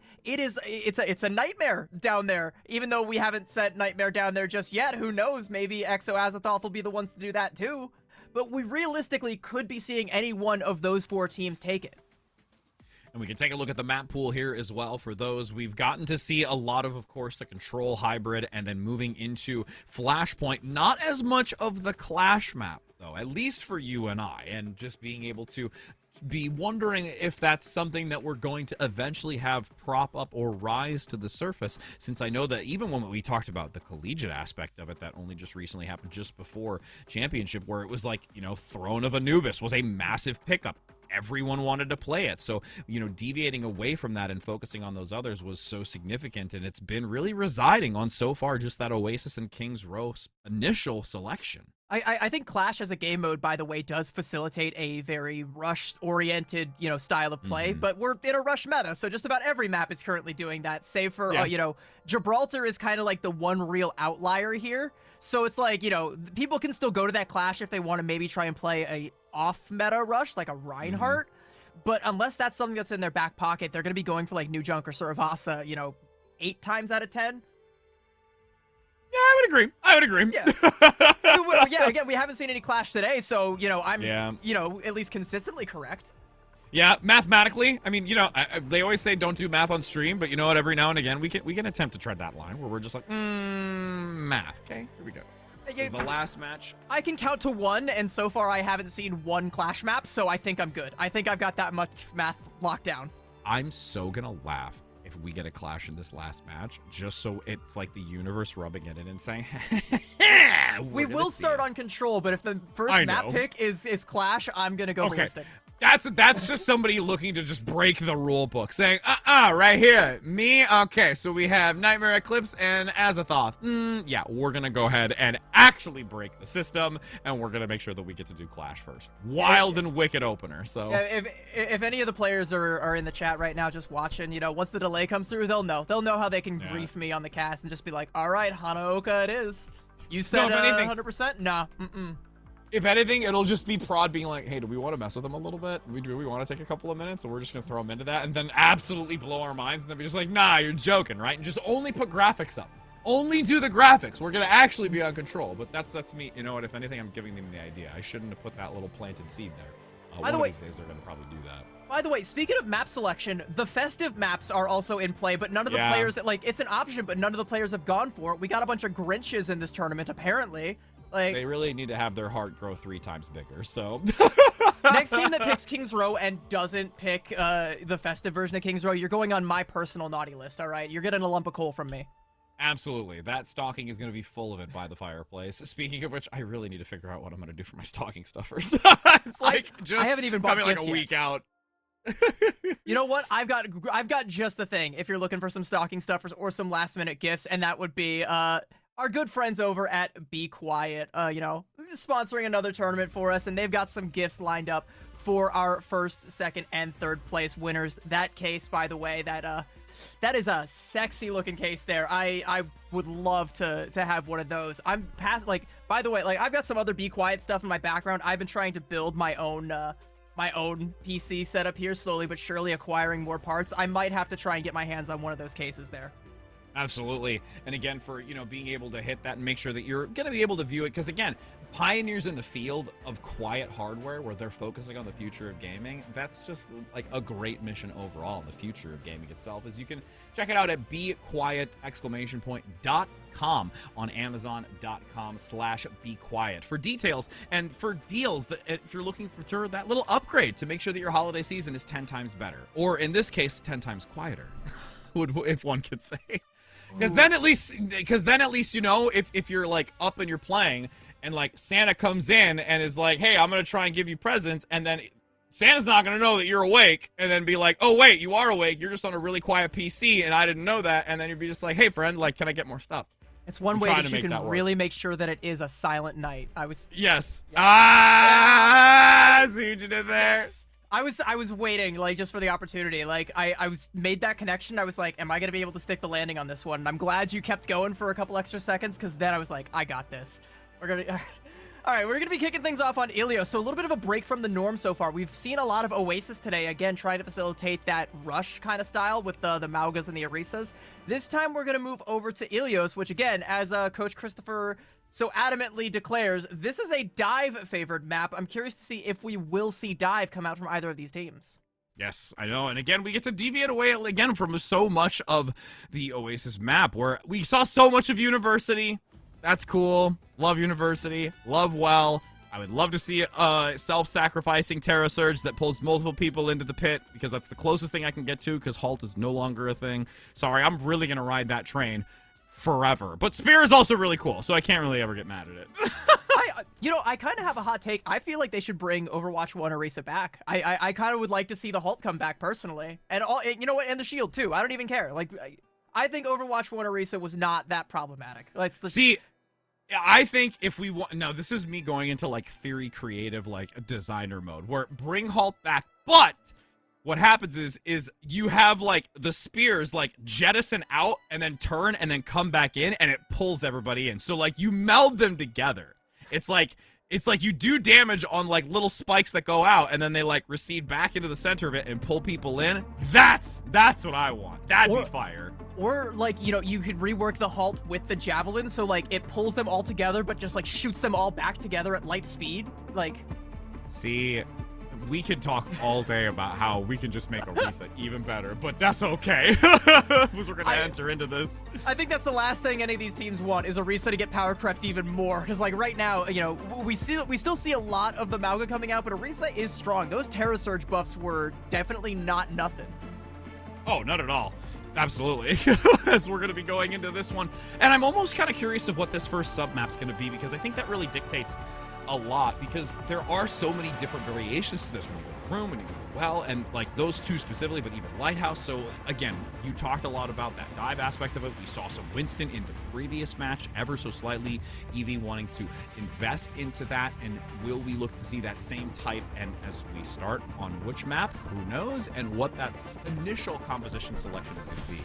I'm actually really glad you bring up Ruins, because that's that's something I wasn't really considering, but that does actually, you know, craft a little bit of a narrative there, because again, Ruins is one of those maps where we typically see the Widowmaker come out, and if not the Widow, we see a lot of strong hit scan play come out in one way or another.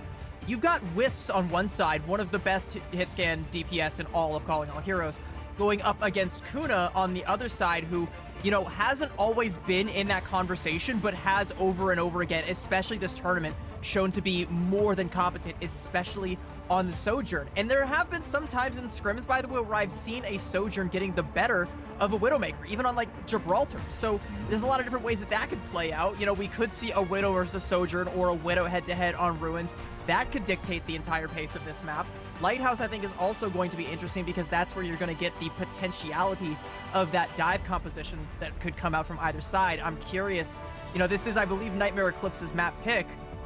So I'm curious if that's what they're going to try and lean to, is have Hitori bust out a Winston, or perhaps a D.Va, even a Wrecking Ball, really. She's proficient on just about everything. And we're going to be entering in now, as we're going to be having these 10 seconds remaining. No hovers just yet, of course, as we're waiting for those heroes to assemble. But with this being the map selection, Dive and Winston and D.Va are things that I would most likely look to see. There could be some of the options. You can even see the Kindreds hovering over that Junker Queen and looking to bring that to the table. So I'm really so excited to see how it's going to unfold as they enter into this first round. Well, I think if the attack response are to be trusted, then this does actually read correctly. We're going to Lighthouse first. Hitori is going to play the Winston, and Exo Azathoth are on the quick play special, as I like to call it. You know, going immediately for the Reaper as soon as they even have an inkling that a Winston might come out. We saw Jeremy playing a lot of weird heroes earlier today. Kind of surprised to not see them on the Pharah for here for Lighthouse, but again, I think, you know, fearing that Winston pick from Hitori. See that Hitori is now going to look to rotate back with the Winston, keeping maintenance on that high ground for the time being until a dive opportunity presents itself. Has the shield at the disposal. Still some decent shots, though, by Wisps up top. See, looking for the top of healing, making sure to land that Biodate to counteract against it. And Nightmare Eclipse really just playing so many different angles here and holding off, but the position is going to be taken up by Exo Azathoth, since they're really focusing on more so the objective than the positional high ground advantage. Yeah, Big Nade gonna come out, but it's not gonna amount to much for Kindred. Just takes down Hitori. And yeah, Nightmare Eclipse, like, I like the idea to try and control all of the high grounds here, but you're not controlling the point, and it's control, all right? You have one job. Only job in the book here, as you see A retreat coming out from Nightmare Eclipse. They have to give ground at this point, and Exo Azeroth, despite losing one, it's really not going to be too much of a problem for them. Yeah, but like again, they want to control the high ground due to Nightmare Eclipse, but if they have to give that ground, they can't even do that. They're gonna send Tori back out on top of the point. Another nade comes out onto Kindred, but like she's not sweating it. She can just go ahead and use the overrun, get out alive, give all of that ult charge over to KJ, and that's gonna be something that Nightmare Eclipse have to deal with when she gets that ult bundle. Damage onto Jeremy, though, has to elude and evade. A flanking angle coming in from Bun, just taking down the health values. Unlucky Main will no longer be in this, and Bun doing some quick work alongside Wisps to guarantee that Nightmare can swap this back over. And again, as soon as I call out KJ with that, coming up on that orbital ray, Wisp says, no, I got this. I'll go ahead and take that one out. And then Bun goes ahead and kills 3. You know, she's, by the way, Bun, again, potentially the best DPS in all of Calling All Heroes. She is phenomenal, and she is showing it right now on the Tracer. One of her signature picks, as if, there's anything that she is not incredible on. Oh, big stick. I was watching in the wings to see if that was going to land. So again, it would have been Bun so funny if I glazed Bun and then she whiffs the stick. That would have been hilarious, but... The setup, it was like the layup to the dunk, like just right there. But, as you've got now 30% already obtained, closing the gap here from Exo Azeroth, who's been getting a significant amount early, but has going to be 5 ultimates here online. With only 4 here from Nightmare, and what they're going to lead in with first. Overclock comes in up top and gets that extra damage boost, but gets taken down despite the attempt. Now a reposition could be able to get the high ground advantage, chasing down the remaining few from Nightmare, and will be able to convert this point back in favor of Azeroth. Does Tori pop the primal here to stall out? No, she's just gonna let that one go. Yeah, save that one for the next one. That's a pretty good trade for Azeroth. I mean, they invest the rally in order to gain control of the point. They also invest the overclock. It gets traded out for the nano. Ult advantage in favor of Nightmare Eclipse, but if you're Azeroth, you're okay with that. Only 58%, you still have time to regroup and regain an advantage, and you can potentially push this into one-fight territory if you just bait Nightmare Eclipse onto the point and then hit him with an Orbital Ray Cage combo. So much patience right now, having to be so Nightmare can find the best option. This ends. Final fight territory. Big pickup, though. Getting rid of Bun. Again, you see these Tracers being taken out so early on multiple matches that we found, where it just really spells disaster. It is a swift cleanup here from Azeroth, and they will be able to take this first round of control. I mean, there's still 10%. Hitori might be able to pop the Primal Rage here just to get the touch, but that is not nearly enough value for that ultimate. You definitely wanted to use that to try and stagger out for more percentage. Now you're just using it to cling on for dear life. Maybe you can convert this into a kill and snowball that into something, but right now it's not looking too good for Azeroth. Shell shocks coming through, though you do at least have Wisps able to get one.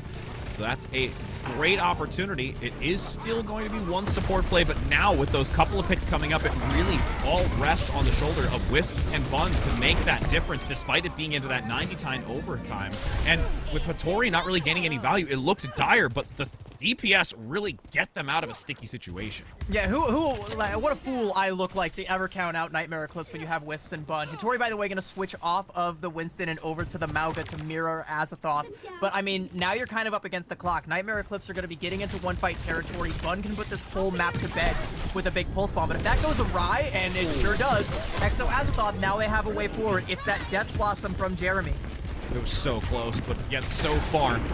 As this reposition onto the point, Jeremy hugging the inner corner, sticking close to sustain. But the fact that you've lost the support from Azeroth makes this really challenging, because there's no way that Lucky Mane is going to be able to stick into this with Nightmare Eclipse in the tail end of this, getting a team kill and stripping this first round away from Azeroth. I think KJ has like a bell on her neck or something, because Wisp always knows where she is at all times. You're going into that last fight kind of situation, and you're playing for that Death Blossom from Jeremy, but you're not able to keep your tank alive because you've lost your main source of healing there in the Juno. You know, your tank's not going to be able to take any space. You're not going to be able to confirm that kill onto Hitori, who was super, super low, but able to sustain through all of that with that cardiac overdrive. Nightmare Eclipse, it's the DPS play that is making up the difference. It's Wisps and it's Bun coming up with the kills they need to at the exact right moments. And that's one of those things that Exo Azeroth, like, you can macro your way into a victory all day, but if you just can't calculate what's going to happen when, like, Bun kills 3 or Wisps takes down your Juno before you can even get in the door. You can see some shots already being rained from on high from this far up selection. We've already seen some of it earlier on King's Row. We get to see more of it here on Control. And this is one of those maps where, again, a well-placed rocket can really change the entire outcome, but Bun's gonna say, sorry, fam, let's clip the wings and send you packing. Yeah, I mean, I like the fact that Exo Azeroth are coming out here with this Pharah composition, but the problem is Wisp is going to be marking that Pharah over and over again, and if Jeremy ever gets too close to the ground, it's going to be pretty much exactly that. Bun is going to be there to make it an unfriendly landing there. And now with Nightmare Eclipse taking the early lead for the moment, Azathoth regrouping and evaluating how to push in onto this. Looking up to work through the center, right onto the initial point.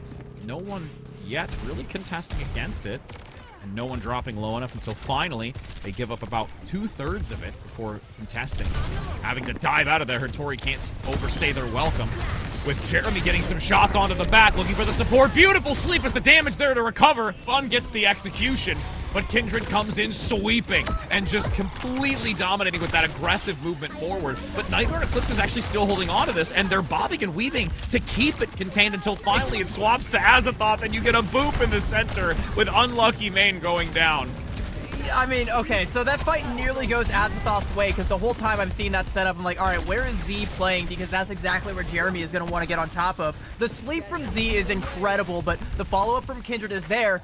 But it's, this time it's the supports. This time it's Nenwai coming through with that boop onto Unlucky Main that turns it right back over. Only 8% for Exo Azeroth, and for such a great set play, you're going to lose Jeremy, so you might not be getting a whole lot more than that. No, and Nightmare Eclipse really doing such a beautiful job counteracting against this Pharah that can really be a thorn in the side, and the value it brings is scary. But in cases like this, Nightmare is relentless in that hyper focus. And it's all map control. Like, you're not giving that Pharah any space to play, and now you can't play the Pharah anymore. Okay, Jeremy's gonna swap back over onto the Reaper to try and battle back against this, but look at the ult advantage from Nightmare Eclipse. They got a full house at 80%. This is looking all over but the crying.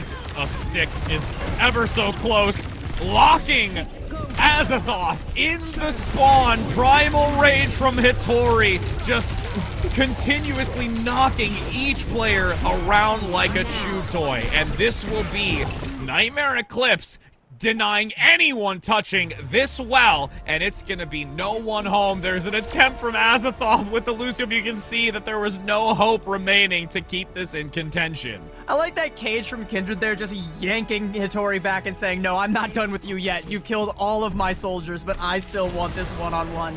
She gets cooked for it, but, it's still a great play that comes out overall.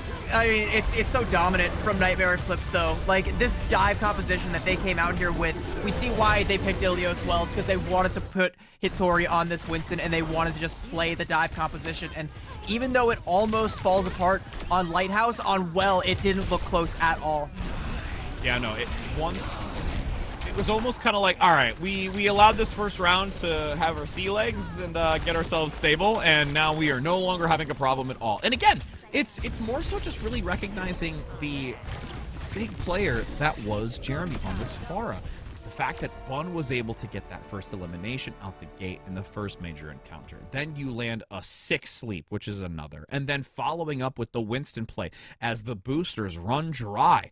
Every step of the way, every small little opportunity that can be presented to deny such significance that the Pharah can bring to the table was completely stifled. And that's the way that Nightmare Eclipse is going to have to keep playing for them to just have this type of continued dominance. And my question for Exo Azeroth is, like, if they want to keep leveraging that Pharah, is their map pick here going to be King's Row? Because that's where we saw Jeremy be an absolute force in the last series that this team played earlier on today. They were able to leverage the archway and just get so much map control, so much damage that came out from this Pharah. And I know you kind of feel like, okay, if you can't play the Pharah on Ilios, then maybe you can't get away with it anywhere. But I don't know if that's really the case, because yeah, sure, Ilios is a Pharah map, but you do have a lot more natural cover on King's Row that you can kind of play from the skies from, and that might be something that Exo Azeroth wants to come out here with, or maybe they realize, okay, we tried to reach our hands into the cookie jar, we got smacked away for it, maybe we don't get back into that one. They are going to go to King's Row, and once again, this had better be the festive version, or everyone from Exo is on my list.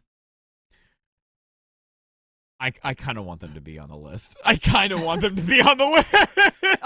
Listen, I don't know what the list is or what I'm gonna do aside from setting See, them but that's once a why I goal, want them but- on the list. Because I don't know what the list is. Yeah, you know what? I'm just gonna put them on a list. I'm not gonna tell them what it's for or what's gonna happen to them, but they're going to be on a list.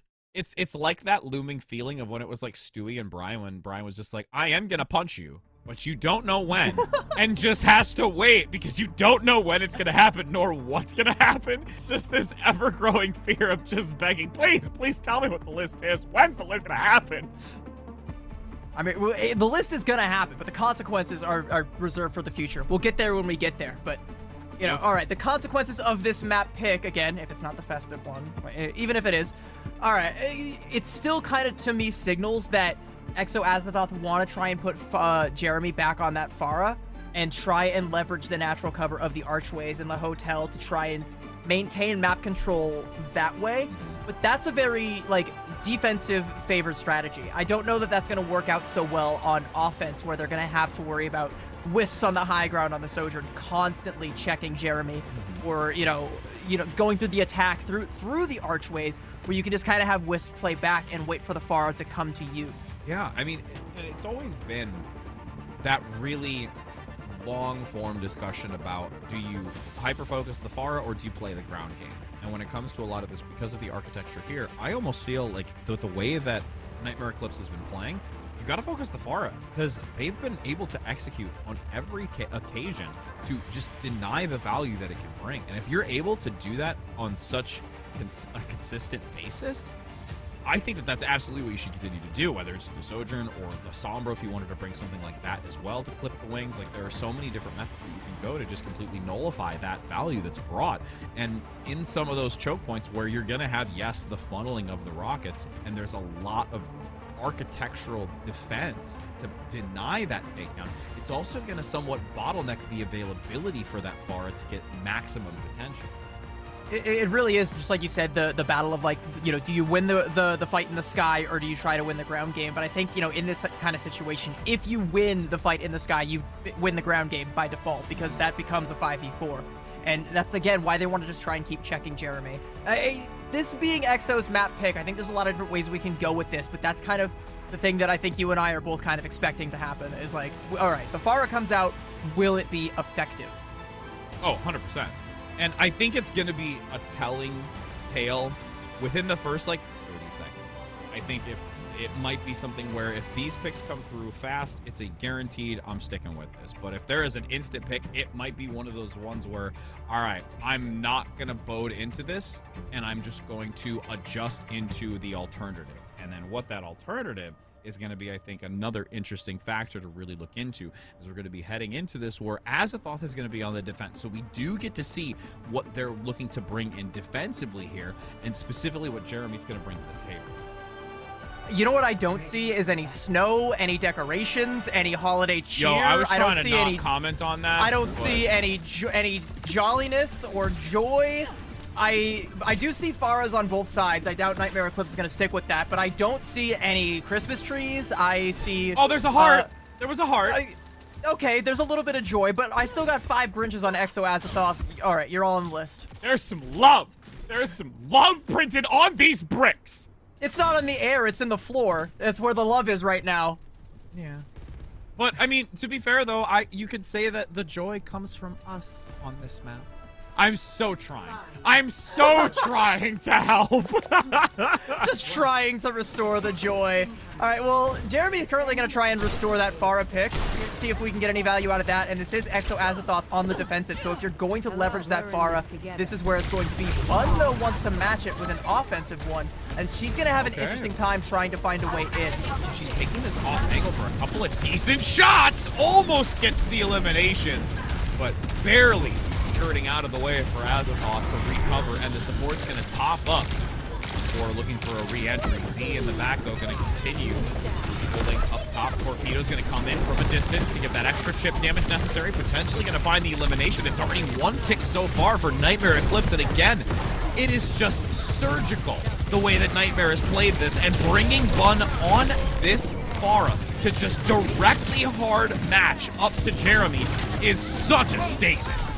Yeah, and look at the ult advantage Bun gets. Okay, yeah, Kuna is finally going to get the better of Bun, but it actually went the other way in that first one. Bun doesn't actually secure the kill onto Kuna on the entry, but she does her job and just displaces the Sojourn from the high ground. So Nightmare Eclipse can just walk in for free. You win the aerial game, and then you win the ground war. These stackers are not what you want to see either. There is still a decent distance despite you having the speed to get back into it. Looking for Javelin. Oh my goodness!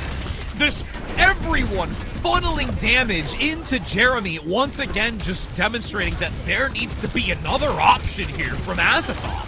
Yeah, Plan A has backfired tremendously and continues to backfire. I mean, and Nightmare Eclipse, they've gained half of Street's phase. They're pushed all the way into the enemy spawn, essentially, right now. Haven't been forced to use a single ultimate right now. Yeah, you have KJ with the Orbital Ray, because she has been on heal duty since the jump, but it's matched by Z. All right, so you got to worry about that. The Overclock, the Rocket Barrage. You're not going to get an advantageous fight here if you're Exo Azathoth. The best hope you have is maybe you get Kindred up to a cage fight here, but you're bleeding resources. And this is going to now be an overclock that just consistently overwhelms Azathoth. And Kindred left basically in the corner. The Terra Surge pulls from Hattori right back in. Kindred is nowhere to go, doesn't want to force. Oh no, it forces out the cage here?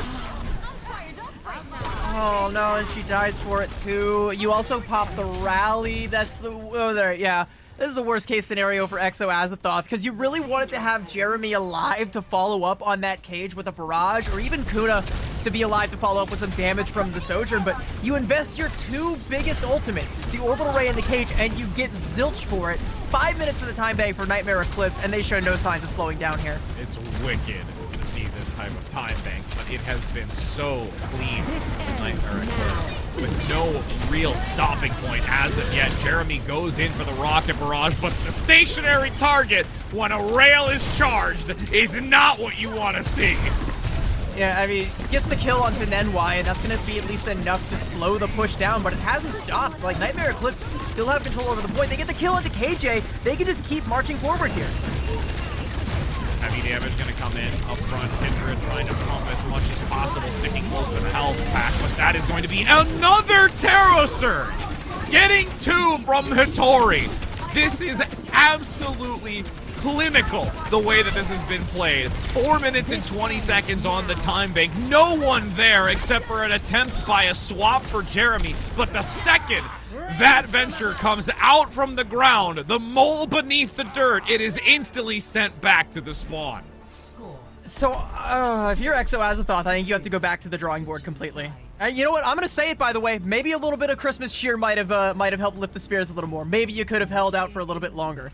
But I think this Pharah play, it's just not panning out. Bun matching it, and she doesn't even really have to put on a show on the Pharah. All she has to do is just be a constant threat. The tempo of Nightmare Eclipse being able to just constantly march forward. Every single time Bun lands a rocket and Exo Azathoth have to back up, they're leaving Jeremy high and dry in the sky. I bars by accident there. You know, Jeremy is at risk of getting, picked off by Bun, by Wisps. Can't even get a good rocket barrage going. You really just never got the opportunity to leverage the best that this composition has to offer. And I don't think you're ever going to, especially now going on to the attack. It's going to be an uphill battle. And now on the defense, you can see the setup here from Nightmare Eclipse, with Bun actually going to come out onto the Venture. So they're going to bring that, a little bit of wrinkle into the composition to see how that's going to fend off against this. And Azathoth at this point, with their attack, really, really have a mountain to climb. I mean, it's one thing to say, like, oh yeah, of course they're looking to complete, but they would really, I feel, with the way that this first attack went from Nightmare Eclipse, they got to do it with a decent amount of time, too. This also kind of feels a little bit like BM from Bun, because Venture is Jeremy's signature hero. All right, she just went head-to-head with Jeremy on the Pharah, said, all right, I'm going to get the better of you on this one. Now I'm going to take it to your signature hero. You want to talk about the ground game? How about the underground game? I'll beat you there, too.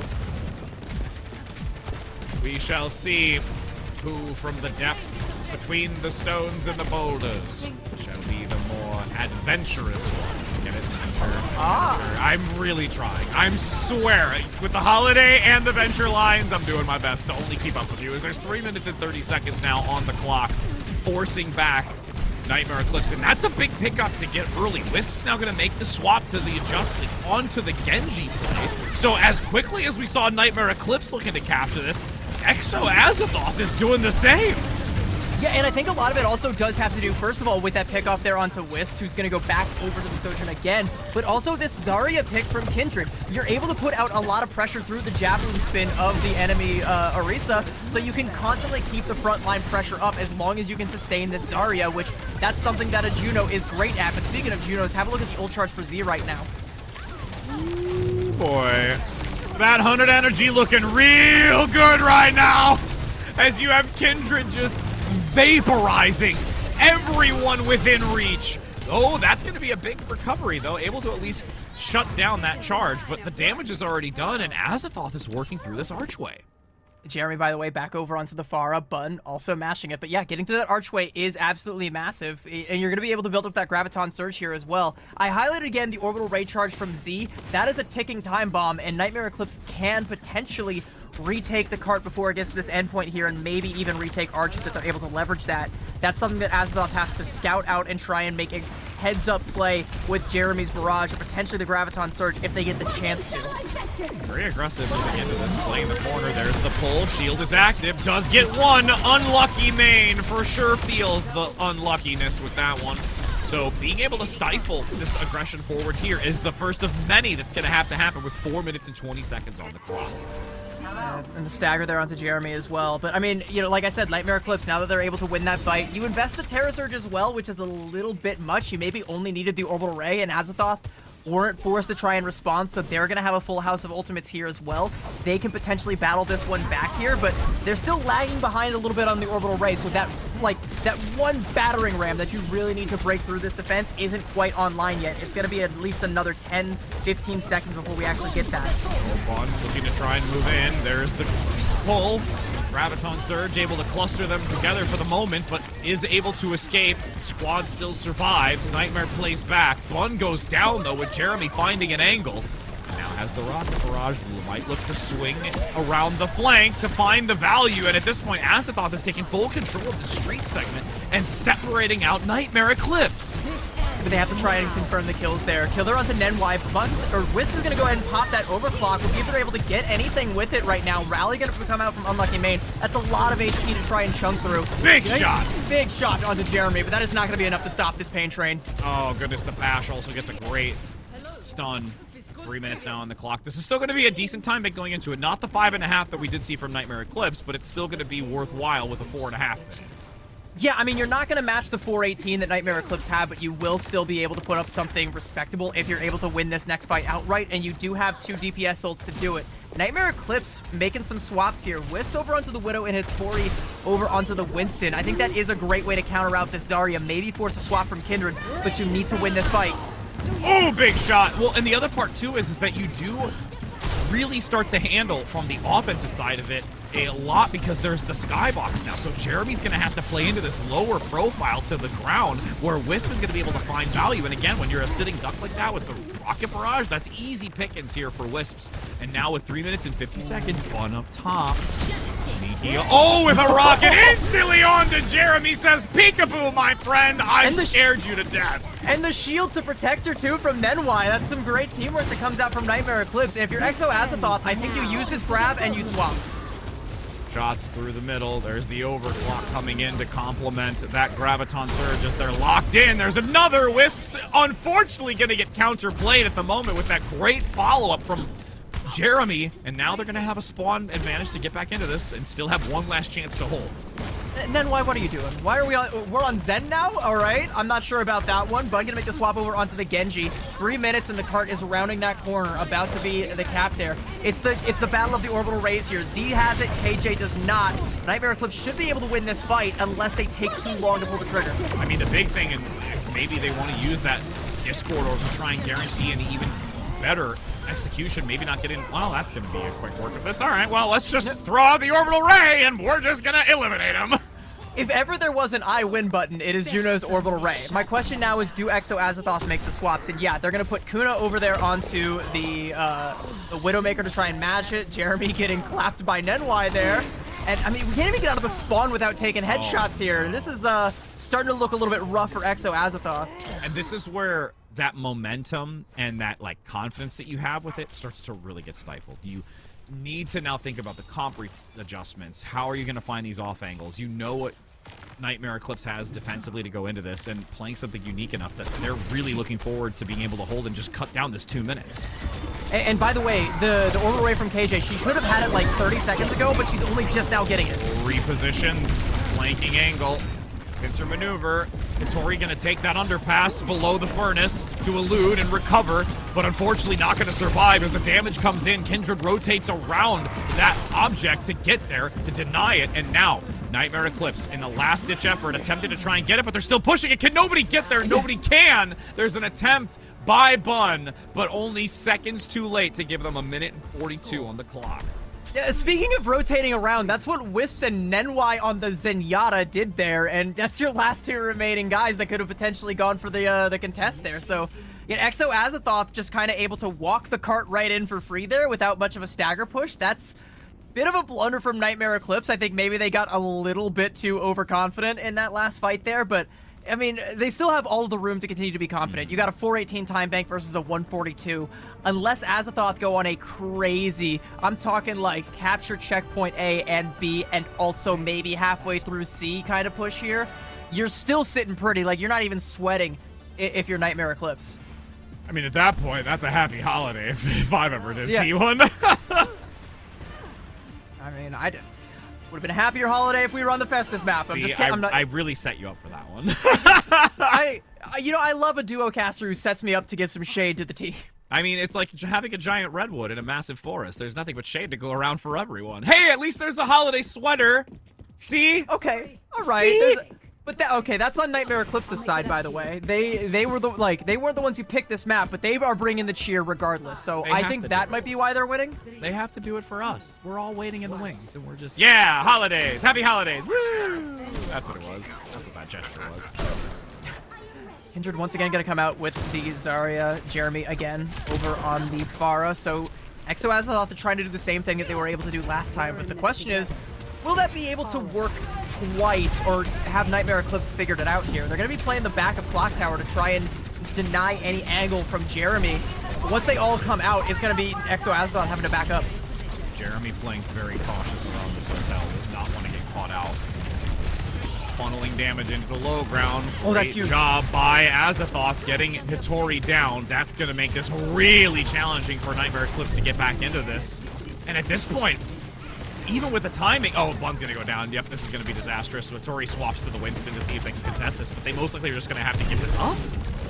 Yeah, no, they absolutely have to give this up, and they've got Z's buried deep in enemy lines right now. She's gonna get the kill on the KJ. Hittori comes back, and Nightmare Eclipse have managed to do enough at least to salvage this. Unlucky Main has to back off, can't keep Kindred alive, and Nightmare Eclipse actually hold on. That's wicked. Z's in the back is just chilling and gets some assistance from down below, and because they're able to survive through it, Hittori is able to get topped up on the re-entry.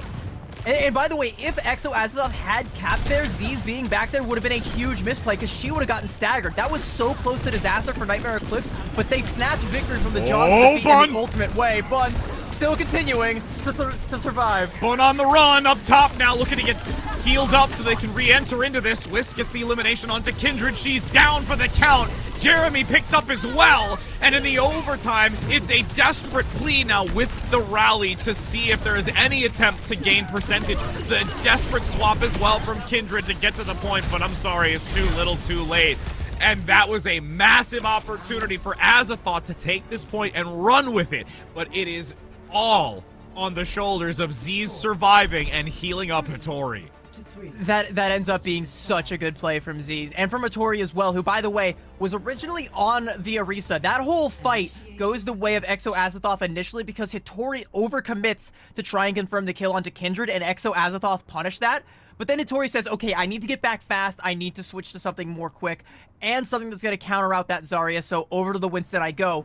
Z's being able to survive and keep Hittori alive as she comes back in. And the fact that they're both able to find the kills to completely snuff the push of Exo Azathoth. Yeah, sure, they get 85%, but that is not enough to deal with a 420 time bank for Nightmare Eclipse. Yeah.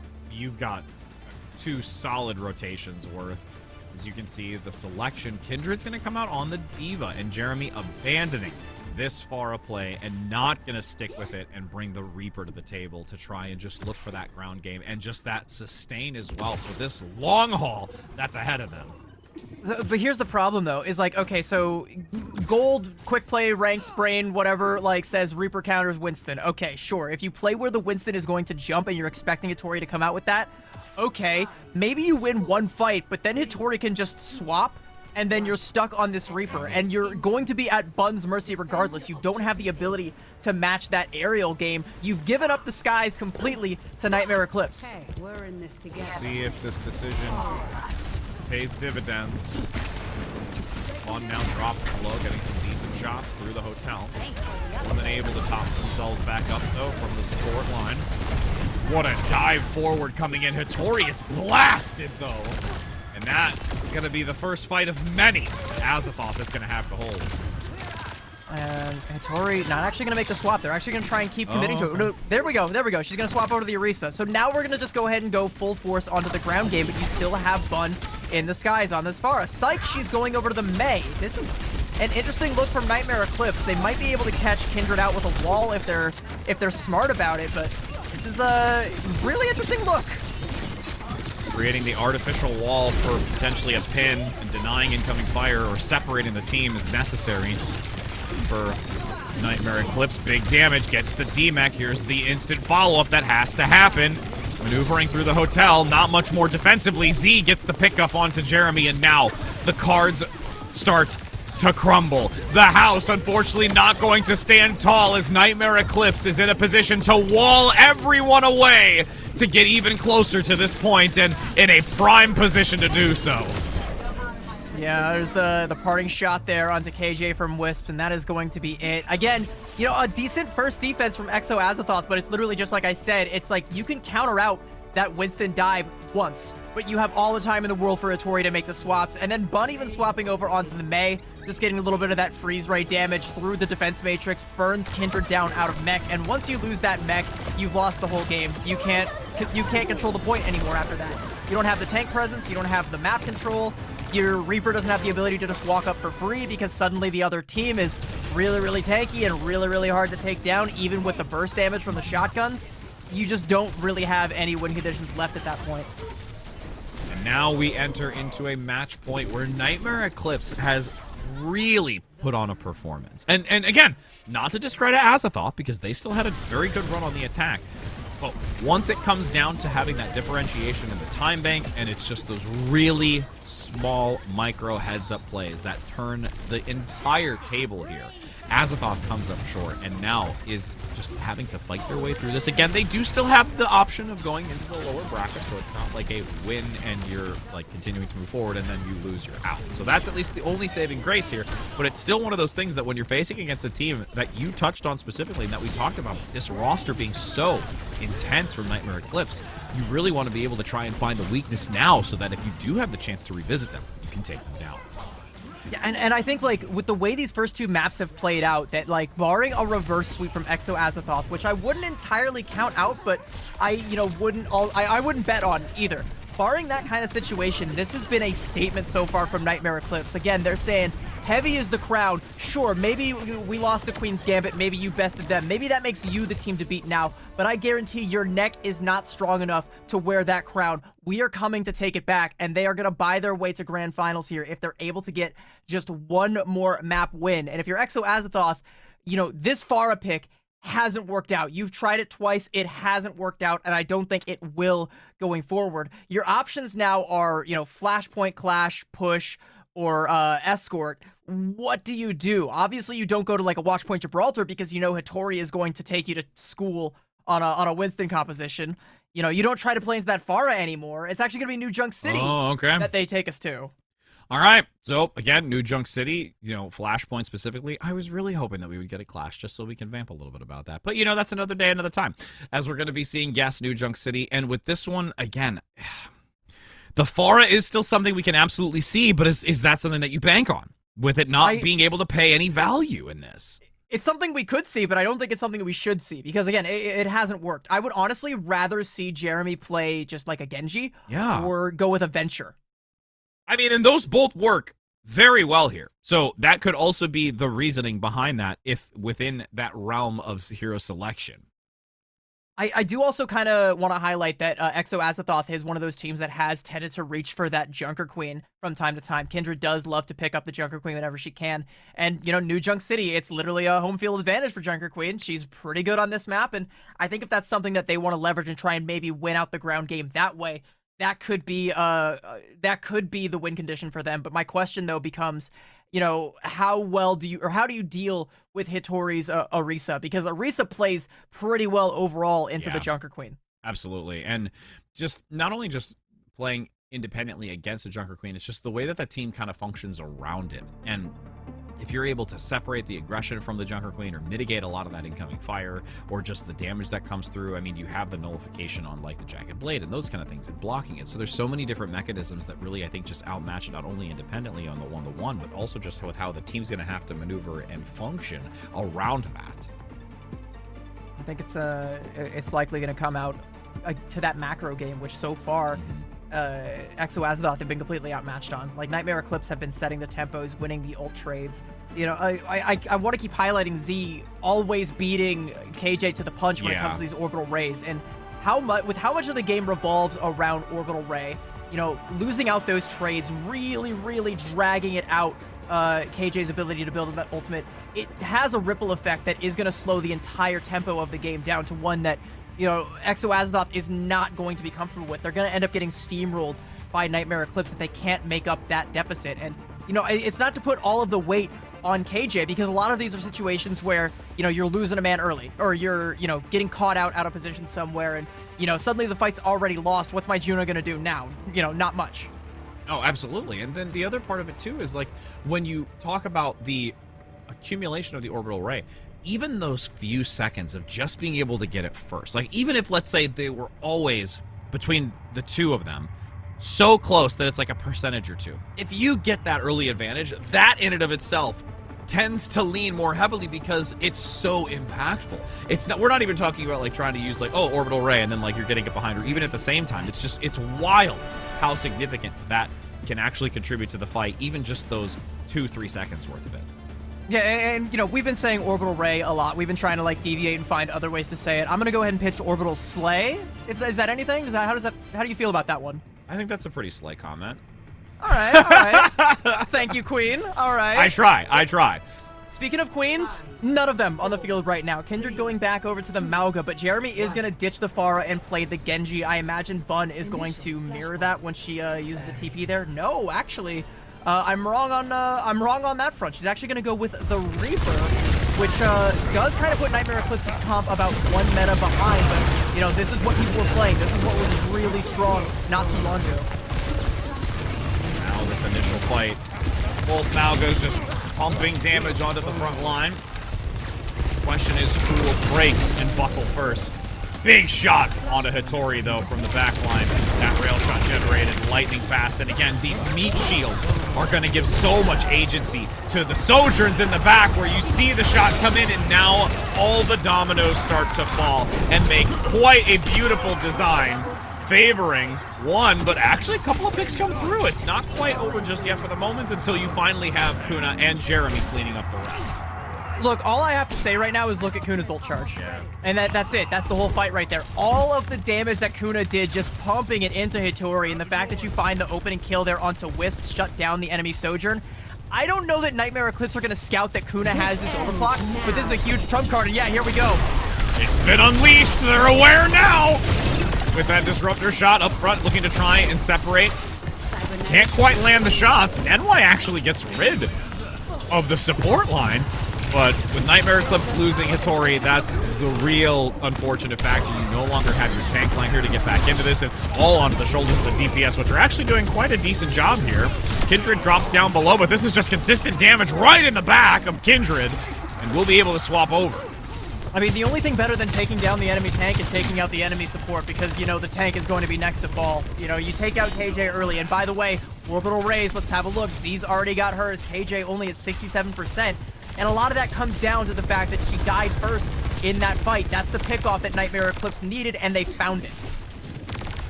Movement through opening. Fun. Little in a dangerous position, but nice strike through the center. Orbital Ray now comes out from Z. I do like Azathoth. Just, woo boy! Nightmare Eclipse, though, despite this reposition from Azathoth to get out of the Orbital Ray, they find themselves walking down the stairs to their demise as everyone from Eclipse collapses inward. That is, I mean, so unfortunate for Unlucky Main to pop the rally and then get stomped on there by Hitori. And look how far up Hitori is playing. They're going to try and force Exo Azathoth to use ult just to try and get to the point. They have to try and reevaluate because Exo Azathoth, they took the scenic route. That was a mace to the face as you've got Wisps now unfortunately not going to be long here as everyone, only the 3 that remain for Nightmare Eclipse, is holding this into the overtime. Committing actually both the rally and the cage. This is going to go in favor of Azathoth, and I almost kind of wish that Nightmare didn't use those. I mean, especially the rally. I don't think you really needed that one. That's also a really late stagger there onto Z. That might actually be enough to buy you the point. NY's going to swap over to the Lucio just to try and get a touch. But, I mean, you know, that's fine because you use the rally anyway. But this is going to be a stagger fight if there's even that much. Maybe rely on Bun to make a big play with the blade here. Oh, goes in quickly, very low, and that's going to be a great overclock to turn this back with a blade coming in. The strikes cutting down all of Nightmare Eclipse, and this is unfortunately a very, very large turn of events that I don't think Nightmare Eclipse was really ready for, and that overcommitment on ultimates really just kicks him in the butt. If your Nightmare Eclipse, the silver lining is that Bun dies before she's able to pop the blade, so you do at least still have that, whereas Exo Azathoth have nothing, but there's going to be a window where Unlucky Main can build up to this rally, which can actually be, That's unfortunate. Well, and again, it's those rail shots that are constantly making significant change in this type of momentum, especially when it's KJ, who is the significant support and healer here. Yeah, I mean, that does, you know, create a situation where Unlucky Main can get the healing enough to get that rally, but there's no shot you pop it now when you're at this much of a deficit. You need to get KJ back in the fight ASAP, but Nightmare Eclipse off just that 1 kill, and the respect from Azathoth should be able to get first cap here. Blade active, as you mentioned, was being sheathed for the moment, finally unleashed. Nice bash, though, coming out from Unlucky to try and stifle the aggression. Kindred gets 2, and Hitori falls as well. Oh, Kindred is going crazy right now. She just saved that fight, by the way, because once again, KJ falls first. So you're not going to be able to build up that Orbital Ray just yet. She will have an opportunity to match Z's here, but just because of Kindred's play there, without the cage, by the way, she does it completely raw, is able to win the fight outright for Exo Azathoth and only give up 24% for Nightmare Eclipse. This is so good for Exo. They just need to try and make up that deficit, and they can't lose KJ early again. Let's see. The left Wisps with that crossfire attempting to come through. Where is she? I want her again. Coming in just to use that architecture to mitigate some of the damage. Bun, though, getting down onto, has to drop below. The chase ensues for the moment, but because the Ray comes out, it's going to change the outcome as Nightmare Eclipse utilizes that to their advantage. Decent pick, though, with the overclock onto Bun, so that eliminates 1 DPS, but unfortunately, no one else is in sights for it to really gain any additional value, as Azathoth can't hold on for much longer. Yeah, but you're able to get up to 69%, and you're able to hold on to your own Orbital Ray, so you do have an opportunity to come back in here, and you're definitely not going to want to see Nenwai pop the rally into this, because, again, same as Sound Barrier, it is not enough mitigation to, you know, put a stop to all the damage that's going to come out from this Orbital Ray, especially if Jeremy's able to build up to this blade and combo those 2 ultimates. That is a death sentence for Nightmare Eclipse. Rushing in on entry, big stun though, and that's going to be Wisps losing instant value, and didn't even get to use the overclock into this. Nice bash onto 2 for Nenwai to slow this momentum from Azathoth. Jeremy gonna be picking up and getting massive value with this Genji though, and again, the swap from the Pharah and really utilizing this Genji has paid so much for their value. And not only that, the target prioritization, they have definitely diagnosed the problem accurately here. They're going, okay, Wisp keeps killing our Juno, so we can't build the Orbital Rays. Let's use the Orbital Ray and just everyone go kill Wisps. We're going to stomp right on top of the Sojourn's head. Everyone target focus her. I want her dead. They get the kill, and, you know, Nenwai just left, you know, with the flail, just like, whip in the air. That's big though. KJ down, loss of healing. Unlucky needs to force the rally. What a shot onto Jeremy! And he looks for another, but Nenwai does the extra legwork. And now Nightmare Eclipse swapping this back is inevitable if they can continue to focus down Kindred. No one here to give the extra support. It's too long gone with Unlucky Main eliminated. So this will be a swap over. There could be a touch, but it's so staggered out, and Kindred with no tank. Yeah, there's no chance for, without a swap to like a Lucio, there's no chance for a swap there. That's just not worth it to try and sacrifice, you know, a support ultimate to try and do that, especially with Unlucky Main being one of the last to fall. You can't even give the Brig up to do that, so it's gonna be Nightmare Eclipse evening things out, right? And they do have a pretty heavy ult advantage going into this next fight here. Cage Orbital Ray or Cage Blade, Orbital Ray Blade, any of those combinations, and Azathoth is going back to spawn pretty quick. Curious to see how entry is going to be. Kindred nearing that cage. Big damage onto Kindred. A blade now. Nightmare Eclipse is just absolutely eviscerating Azathoth on entry, and really only having to commit the blade into that. Yeah, what's better than an ult combination is just a one ult, one fight for Nightmare Eclipse. And now they get to, you know, stack a rally on top of that Cage Orbital Ray combo that they're going to have. And again, KJ is nowhere near her. She needs to try and make up this deficit fast. I think if you're Exo Azathoth, you go in and you take a dry fight here. Hope you can get that combo out and make sure that KJ gets as much healing done as she possibly can. Play for the next fight. Nightmare Eclipse, though, they know exactly that that's what they want to do. Double cage. The Infinity Cage, one would say, as the Ray comes through, and Nightmare Eclipse will make quick work with it. And they've kept Nenwai's rally and will have the overclock as well for this next engagement. Oh, the stagger. Oh, yeah, this is so rough. That's so oh, brutal. No, they won't let him. No, Kindred. So sad. That's the point. That's the point right there. Yeah, it really is. And it's that kind of play that makes a big difference. And it's almost just partially soul-shattering to feel that now that you're going into this last flashpoint afterwards, to have to take 2 back away to keep in this upper bracket. Yep. I mean, you know, if you're Exo Azathoth, you can already tell, like, they know where the next point should be, at least in theory, so they're going to try and play to get the advantage there. But, I mean, like, you look at the ults, you're coming up on that Orbital Ray, you have to win the fight with this. I mean, and by the way, even if Kindred didn't get staggered out there and Exo Azathoth were able to take a fight, it still wouldn't have been a guarantee because you wouldn't have had that cage anymore. Oh, okay. Green means go. Azathoth says catch him in the cross, and is able to do so onto 1. But unfortunately, Hattori is there to respond. Jeremy now diving in with alongside Kindred to turn this back so that they are not out of it yet. And this squad looks to punish for that earlier pain that they felt. And even though Kuna dies, it's just like Kindred said, it's Kuna that's the one that is making the plays there. They go out with that huge overclock, gets the early kill, and once again, completely catches Nightmare Eclipse off guard. Nightmare Eclipse, they don't invest once they know that they've lost the soldier and they don't want to keep that fight going any longer. They're more than happy to concede it, but it's what Exo Azathoth needed to do. Win that fight economically, keep the Orbital Ray. Now they're going to have the Orbital Ray Blade combo. They should be able to win this next fight, barring a big play from Wisps. Waiting for the overclock to be active. This ends now. There's a Virtue. Big shots onto the front line. Kindred bashed for the moment. Is there enough damage to turn the fight? The rally is there. The overclock takes down Kuna. And across the front, you see the shield bashing once again. Dropping back Azathoth. Despite them looking to try and do the combination, they actually hold on Jeremy's ultimate and don't unleash the blade. Yeah, and I really disagree with that because where was the damage? You pop the Orbital Ray and you lose the fight because you use it exclusively defensively to try and keep Kindred alive, but you're not able to match the damage that comes out from Wisp's overclock and the rally and just the overwhelming pressure Nightmare Eclipse exert. I mean, that's literally the worst possible situation for Exo Azathoth. You need to follow that Orbital Ray up with something. Right now, it's amounted to nothing, and the only opportunity you have is for this blade to strike pay dirt now.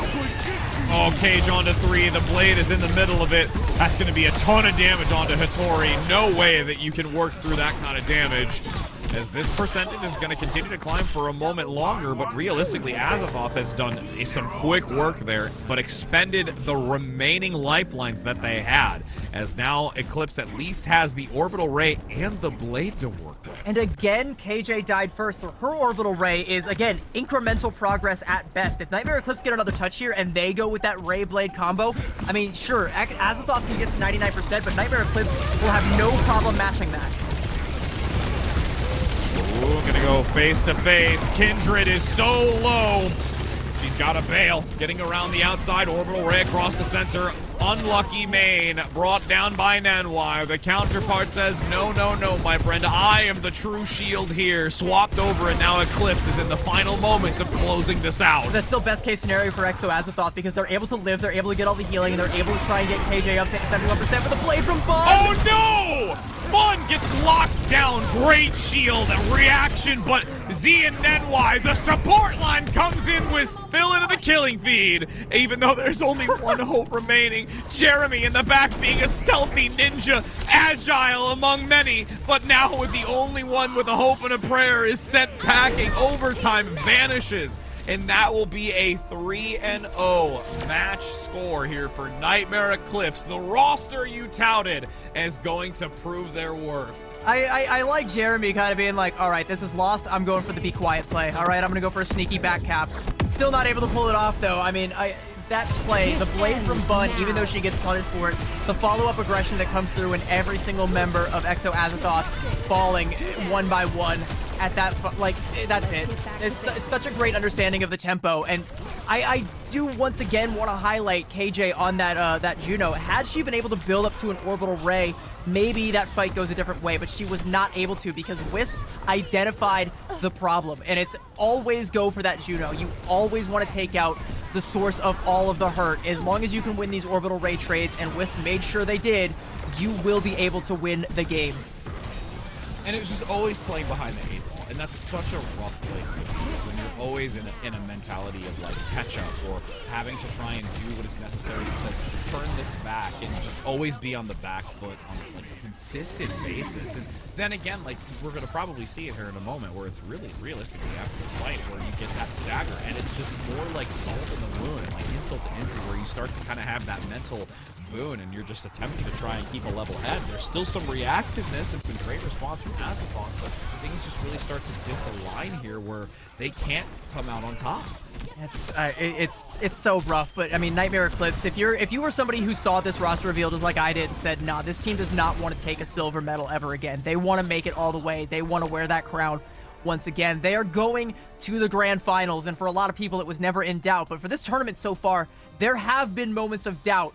If you see that performance, though, I think you shake every little bit of it. There is no doubt this team is still the real deal, still the team to beat. They have taken out the best of the best in this tournament, and even though they lost to Queen's Gambit in Swiss, and even though they dropped a map to Valentine here in the playoffs, they are still the top dogs here until someone else can prove otherwise.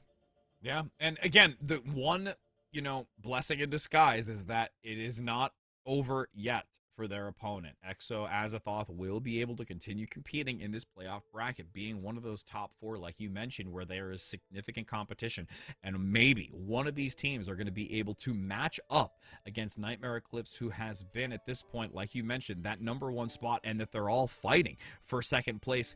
There is potentially stars aligning and a light at the end of the tunnel that maybe this team can be brought down, but that is a just Herculean effort to have to do. Hey, well, speaking of stars aligning, I mean, an alignment of the stars is perhaps how you could describe this team. I said out the gate that they got enough stars on their team to challenge Maximilian Pegasus. Thought that was a banger, but we've got one of those stars actually here for an interview right now. We've got Z on the horn right now. Z, how you feeling, bro? I'm feeling good. That was a very clean win, and I thought we played well as a team, so I'm pretty happy and looking forward to grand finals. So talk to us a little bit about just like, the roster, the way that you communicate, the way that you're playing at such a proficient level. Like, what is really allowing you and this group of individuals to excel in the way that you are? I mean, we have a ton of scrims under our belt as a team of 5, and it helps a lot that Bun and Nenwai are also on Avidity together, so they have even more experience. And Wisp and Hattori have been playing together since like the dawn of time, it feels like. So there's just so much like inherent synergy that our team has, and I'm like the newest piece here, but I fit pretty well.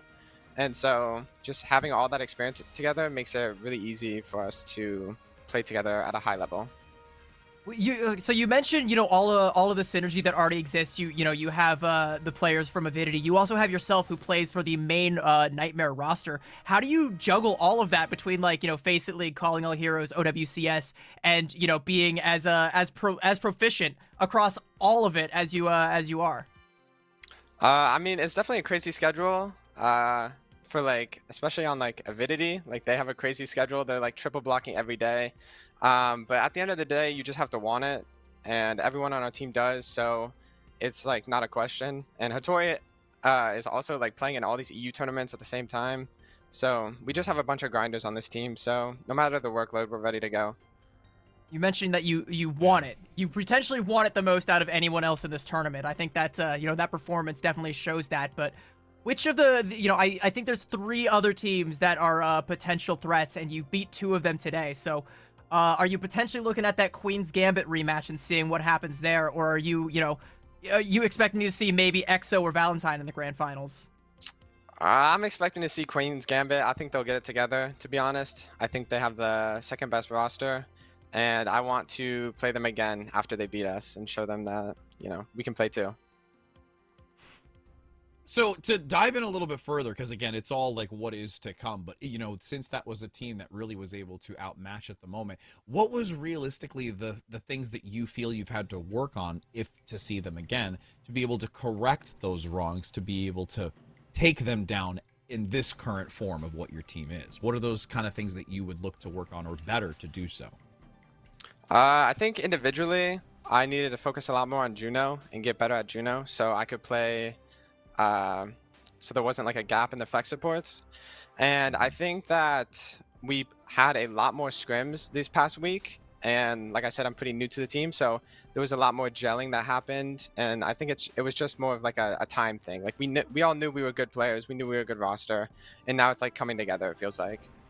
So how much scrimming? Because I think even earlier we had another person here on the interview be like, I heard Nightmare's been scrimming 24 hours a day. What's the actual schedule looking like for just this one team, not Avidity or Nightmare proper?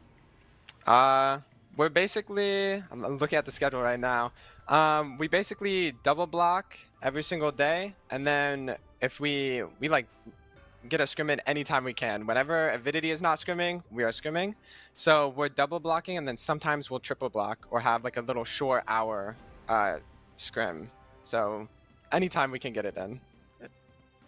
That to me sounds like you want it. I mean, I would be afraid to see you in grand finals, but that's exactly where we're going to be seeing you. You have anything else you want to give, any shout outs to your team or anyone else that you want to give shout out to as we send you off and prepare to wrap up here for the day? I would like to thank all my teammates. Like I said, they're all incredible grinders and incredible players who really want to improve, and that's in my opinion, one of the biggest parts of being a good player. All on different teams and still making it work, not getting beat down by IRL stuff or anything. So huge shout out to them, and shout out to shout out to my cat Girly. She's sleeping behind me. Some meows in the chat for Girly. Yeah, but. So, shout out to my friends and family, always for supporting me, but yeah. Okay, well, awesome. We always like to hear the shout outs for all the lists, and it's been a great opportunity to have you here to interview, and we've already spoken so highly of you and the team, so we're looking forward to continue seeing you work through this bracket, and if there is a team that's going to be able to attempt to try and match against all of you. So thank you so much for your time. We're looking forward to seeing how that unfolds tomorrow for you. Yeah, thank you so much. Have a good day.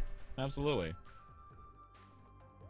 Well, I think our we're still kind of seeing that narrative play out where this team they really want to say that it's the battle for second place, and looking at this performance, it feels like that might be the case, but there still have been some moments of doubt, but none in her mind at all. Z is nothing if not confident. Absolutely, and we're going to be heading to a short break before we are closing out the broadcast, so don't go anywhere, friends, because we'll be back in just a hot minute.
Welcome back, my friends. So we gave you some extra time to help get your rewards. That's what it was. Because yes, the interview was done. The matches are over. But what's remaining, you may wonder? Well, we've got something in store for you. Both myself and CB are going to be doing the Be Quiet play of the day. And yeah, you can already see right there, CB has the product right in the back there if you want some silent computing in that sense. But for us here, we get to play a little game and you all get to join in. So what we're going to be doing is we are going to be illustrating. You may have been here before for this, but for those who haven't, we get to illustrate on our wonderful whiteboards a specific play that occurred over the course of today, and we have to do the best that we can to depict it while being quiet. Yes, that's right. A little spoiler, by the way, neither of us are in the art field in our careers. We're casters. I'm a college student. I literally dropped out of game design and switched to a computing major because I was so terrible at art. So this should be fun. What? It'll be great. But you just literally said that you were in game design, so the creative side was there. I'm a theater person, so I do it in physical nature. Of me needing to switch to a different major Well, is all I right. think like, oh yeah, okay. Maybe True, once upon a true. time, like the desire was there, but it got stomped out by college. True. As I'm gonna try and get my whiteboard set up here, so we are again gonna. Oh no, I gotta go the other way. That's where I gotta go. Yeah, look at that. So I'm gonna now figure out where my line is. That's where I gotta go. So we're gonna begin, but.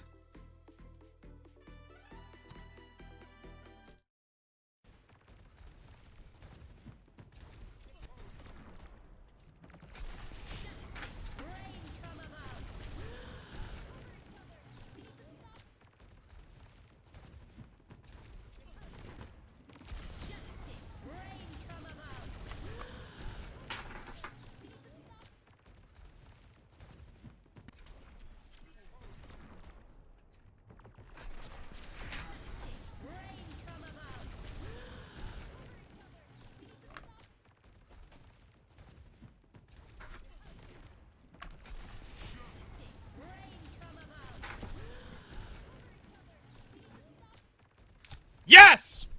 I did that! I did that! Hold on, we gotta get like a close-up. Hold on.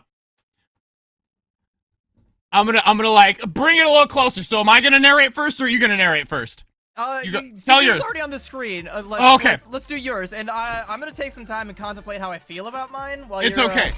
I tried really hard. I even used variations of colors to try and depict what was actually on the screen. So, we have the wonderful play that comes through where you're going to have Bun sneaking up out of the little Kings Row dome here on the little balcony thing, which should be longer than it is, but we get the idea.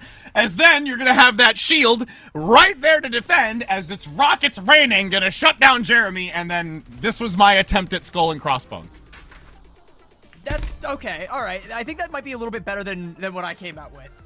The Skull and Crossbones is definitely very rushed. That looks like I see marker drop. I see the X there, but that is if your skull looks like that, I think you need to see a dot. You got wow, 4 in a row. All right. Okay, now we gotta get yours. I'm glad you highlighted the shield because that's something that I chose to illustrate here. Let's see if I could. So okay, it's in yellow because Brigitte's yellow, so you can't really see it all that well, but you do kind of have her here holding up the shield. This is a Pharah, I assume. That's what it's meant to be. I mean, I see the little booster coming out the back piece. Yeah, there's the little jetpack, Yeah, that's her jetpack, and then she's shooting. I could only had time to draw 1 rocket, but there's 3 lines, so it's going really fast into this explosion over here. This is the enemy team. This is them all dying, and Nenwai being there, you know, keeping this this rotund Pharah as safe as houses. I mean, despite all the rockets, only one matters. Only one matters. It's only the one that you never see coming. Absolutely. So again, for us here, we were being quiet and trying to do some art. I think we succeeded. I'm pretty sure that we're like able to complete this. Thank you so very much, Prod, for making us have these glorious moments like this. And of course, our wonderful sponsor, Be Quiet, who is able to help establish this wonderful new extracurricular broadcast activity. Like I said, you know, I'm terrible at it. There's a reason I now major in computing, and I can now compute quietly thanks to our sponsor, Be Quiet. I just totally knocked over my whiteboard. Nobody saw anything. Okay, I'm dying. I'm dying. Okay, it's there. I'm alive. I'm alive. I swear I'm alive. We can't have this being your last cast, all right? No. No. No, really can't. I also have to have another reason to use this thing because we'll figure out another day for some art. But yes, for those that have tuned in today, we have had quite a day, a bracket. I know we're all nuts, but we're just having a good time, friend. As we can see now that Nightmare Eclipse has moved into the grand finals, is now waiting in the wings to see who their opponent's going to be as we take a look at that lower bracket and what still remains before entering into that, CB. There are 3 potential challengers that I could see contesting for that throne, and it's the exact 3 that I called out. That's your big 4. Nightmare Eclipse, Exo Azathoth, the team we just saw get bounced by Nightmare Eclipse down to the lower bracket. Valentine and Queen's Gambit. That's going to be a banger of a match. You definitely don't want to go, you're going to want to go somewhere because that's not happening till tomorrow, but you're going to want to come back and be here on time to catch that one. And, make sure you're here throughout the entire day because I think every single game is going to be a dogfight. And again, not only just the dogfight nature of this, but also the drops. I mean, you're getting stuff, so it's like that's like a cherry on top. I mean, you have competition, you've got great plays, you're going to have more silent artwork like this from us. Not us specifically, but us in general, just those that are here. I believe it's you and tomorrow. So anyways, there's a lot of good time. So from top to bottom, it's going to be a good day tomorrow. Yeah, by the way, can we bring up the drops graphic one more time? I just want to show these to the chat again one more time, just so they all have something to come back to, because these are some fire drops here. We've got the Brigitte. Oh, no graphic for it? We don't have it? Never mind. Okay. Well, they're really cool. Trust me. They're Mitzi, Brigitte's cat. So, and like I said... It's okay. We'll do a narration. We'll do the narration of. So in the chat, you'll notice at the top right corner, there's an option for you to look at the drops. Those drops are then accrued over the course of the time for the remaining duration based off of a percentage at which you've completed. Now that you know, you know. And unfortunately, we're not going to be doing another Be Quiet segment where we try to draw the drops for you because I can't draw a cat to save my life. No, you saw my Pharah. My Pharah looks like the Michelin. Like, it's not... Not pretty. Oh, good old Michelin. I mean, the funny part is it's the Michelin Man is for tires, and Pharah doesn't have those in flies. So it's the ironic part of that. But regardless, I do want to say that I do appreciate that as for all of us that have had the time to be here today. Again, there's more action tomorrow. It is always a pleasure to continue being a part of this. I know that I have not always been on this specific category for Calling All Heroes, but it's a great opportunity to be amongst such amazing individuals in the competitive scene alongside UCB, which we've not had the chance to do so either.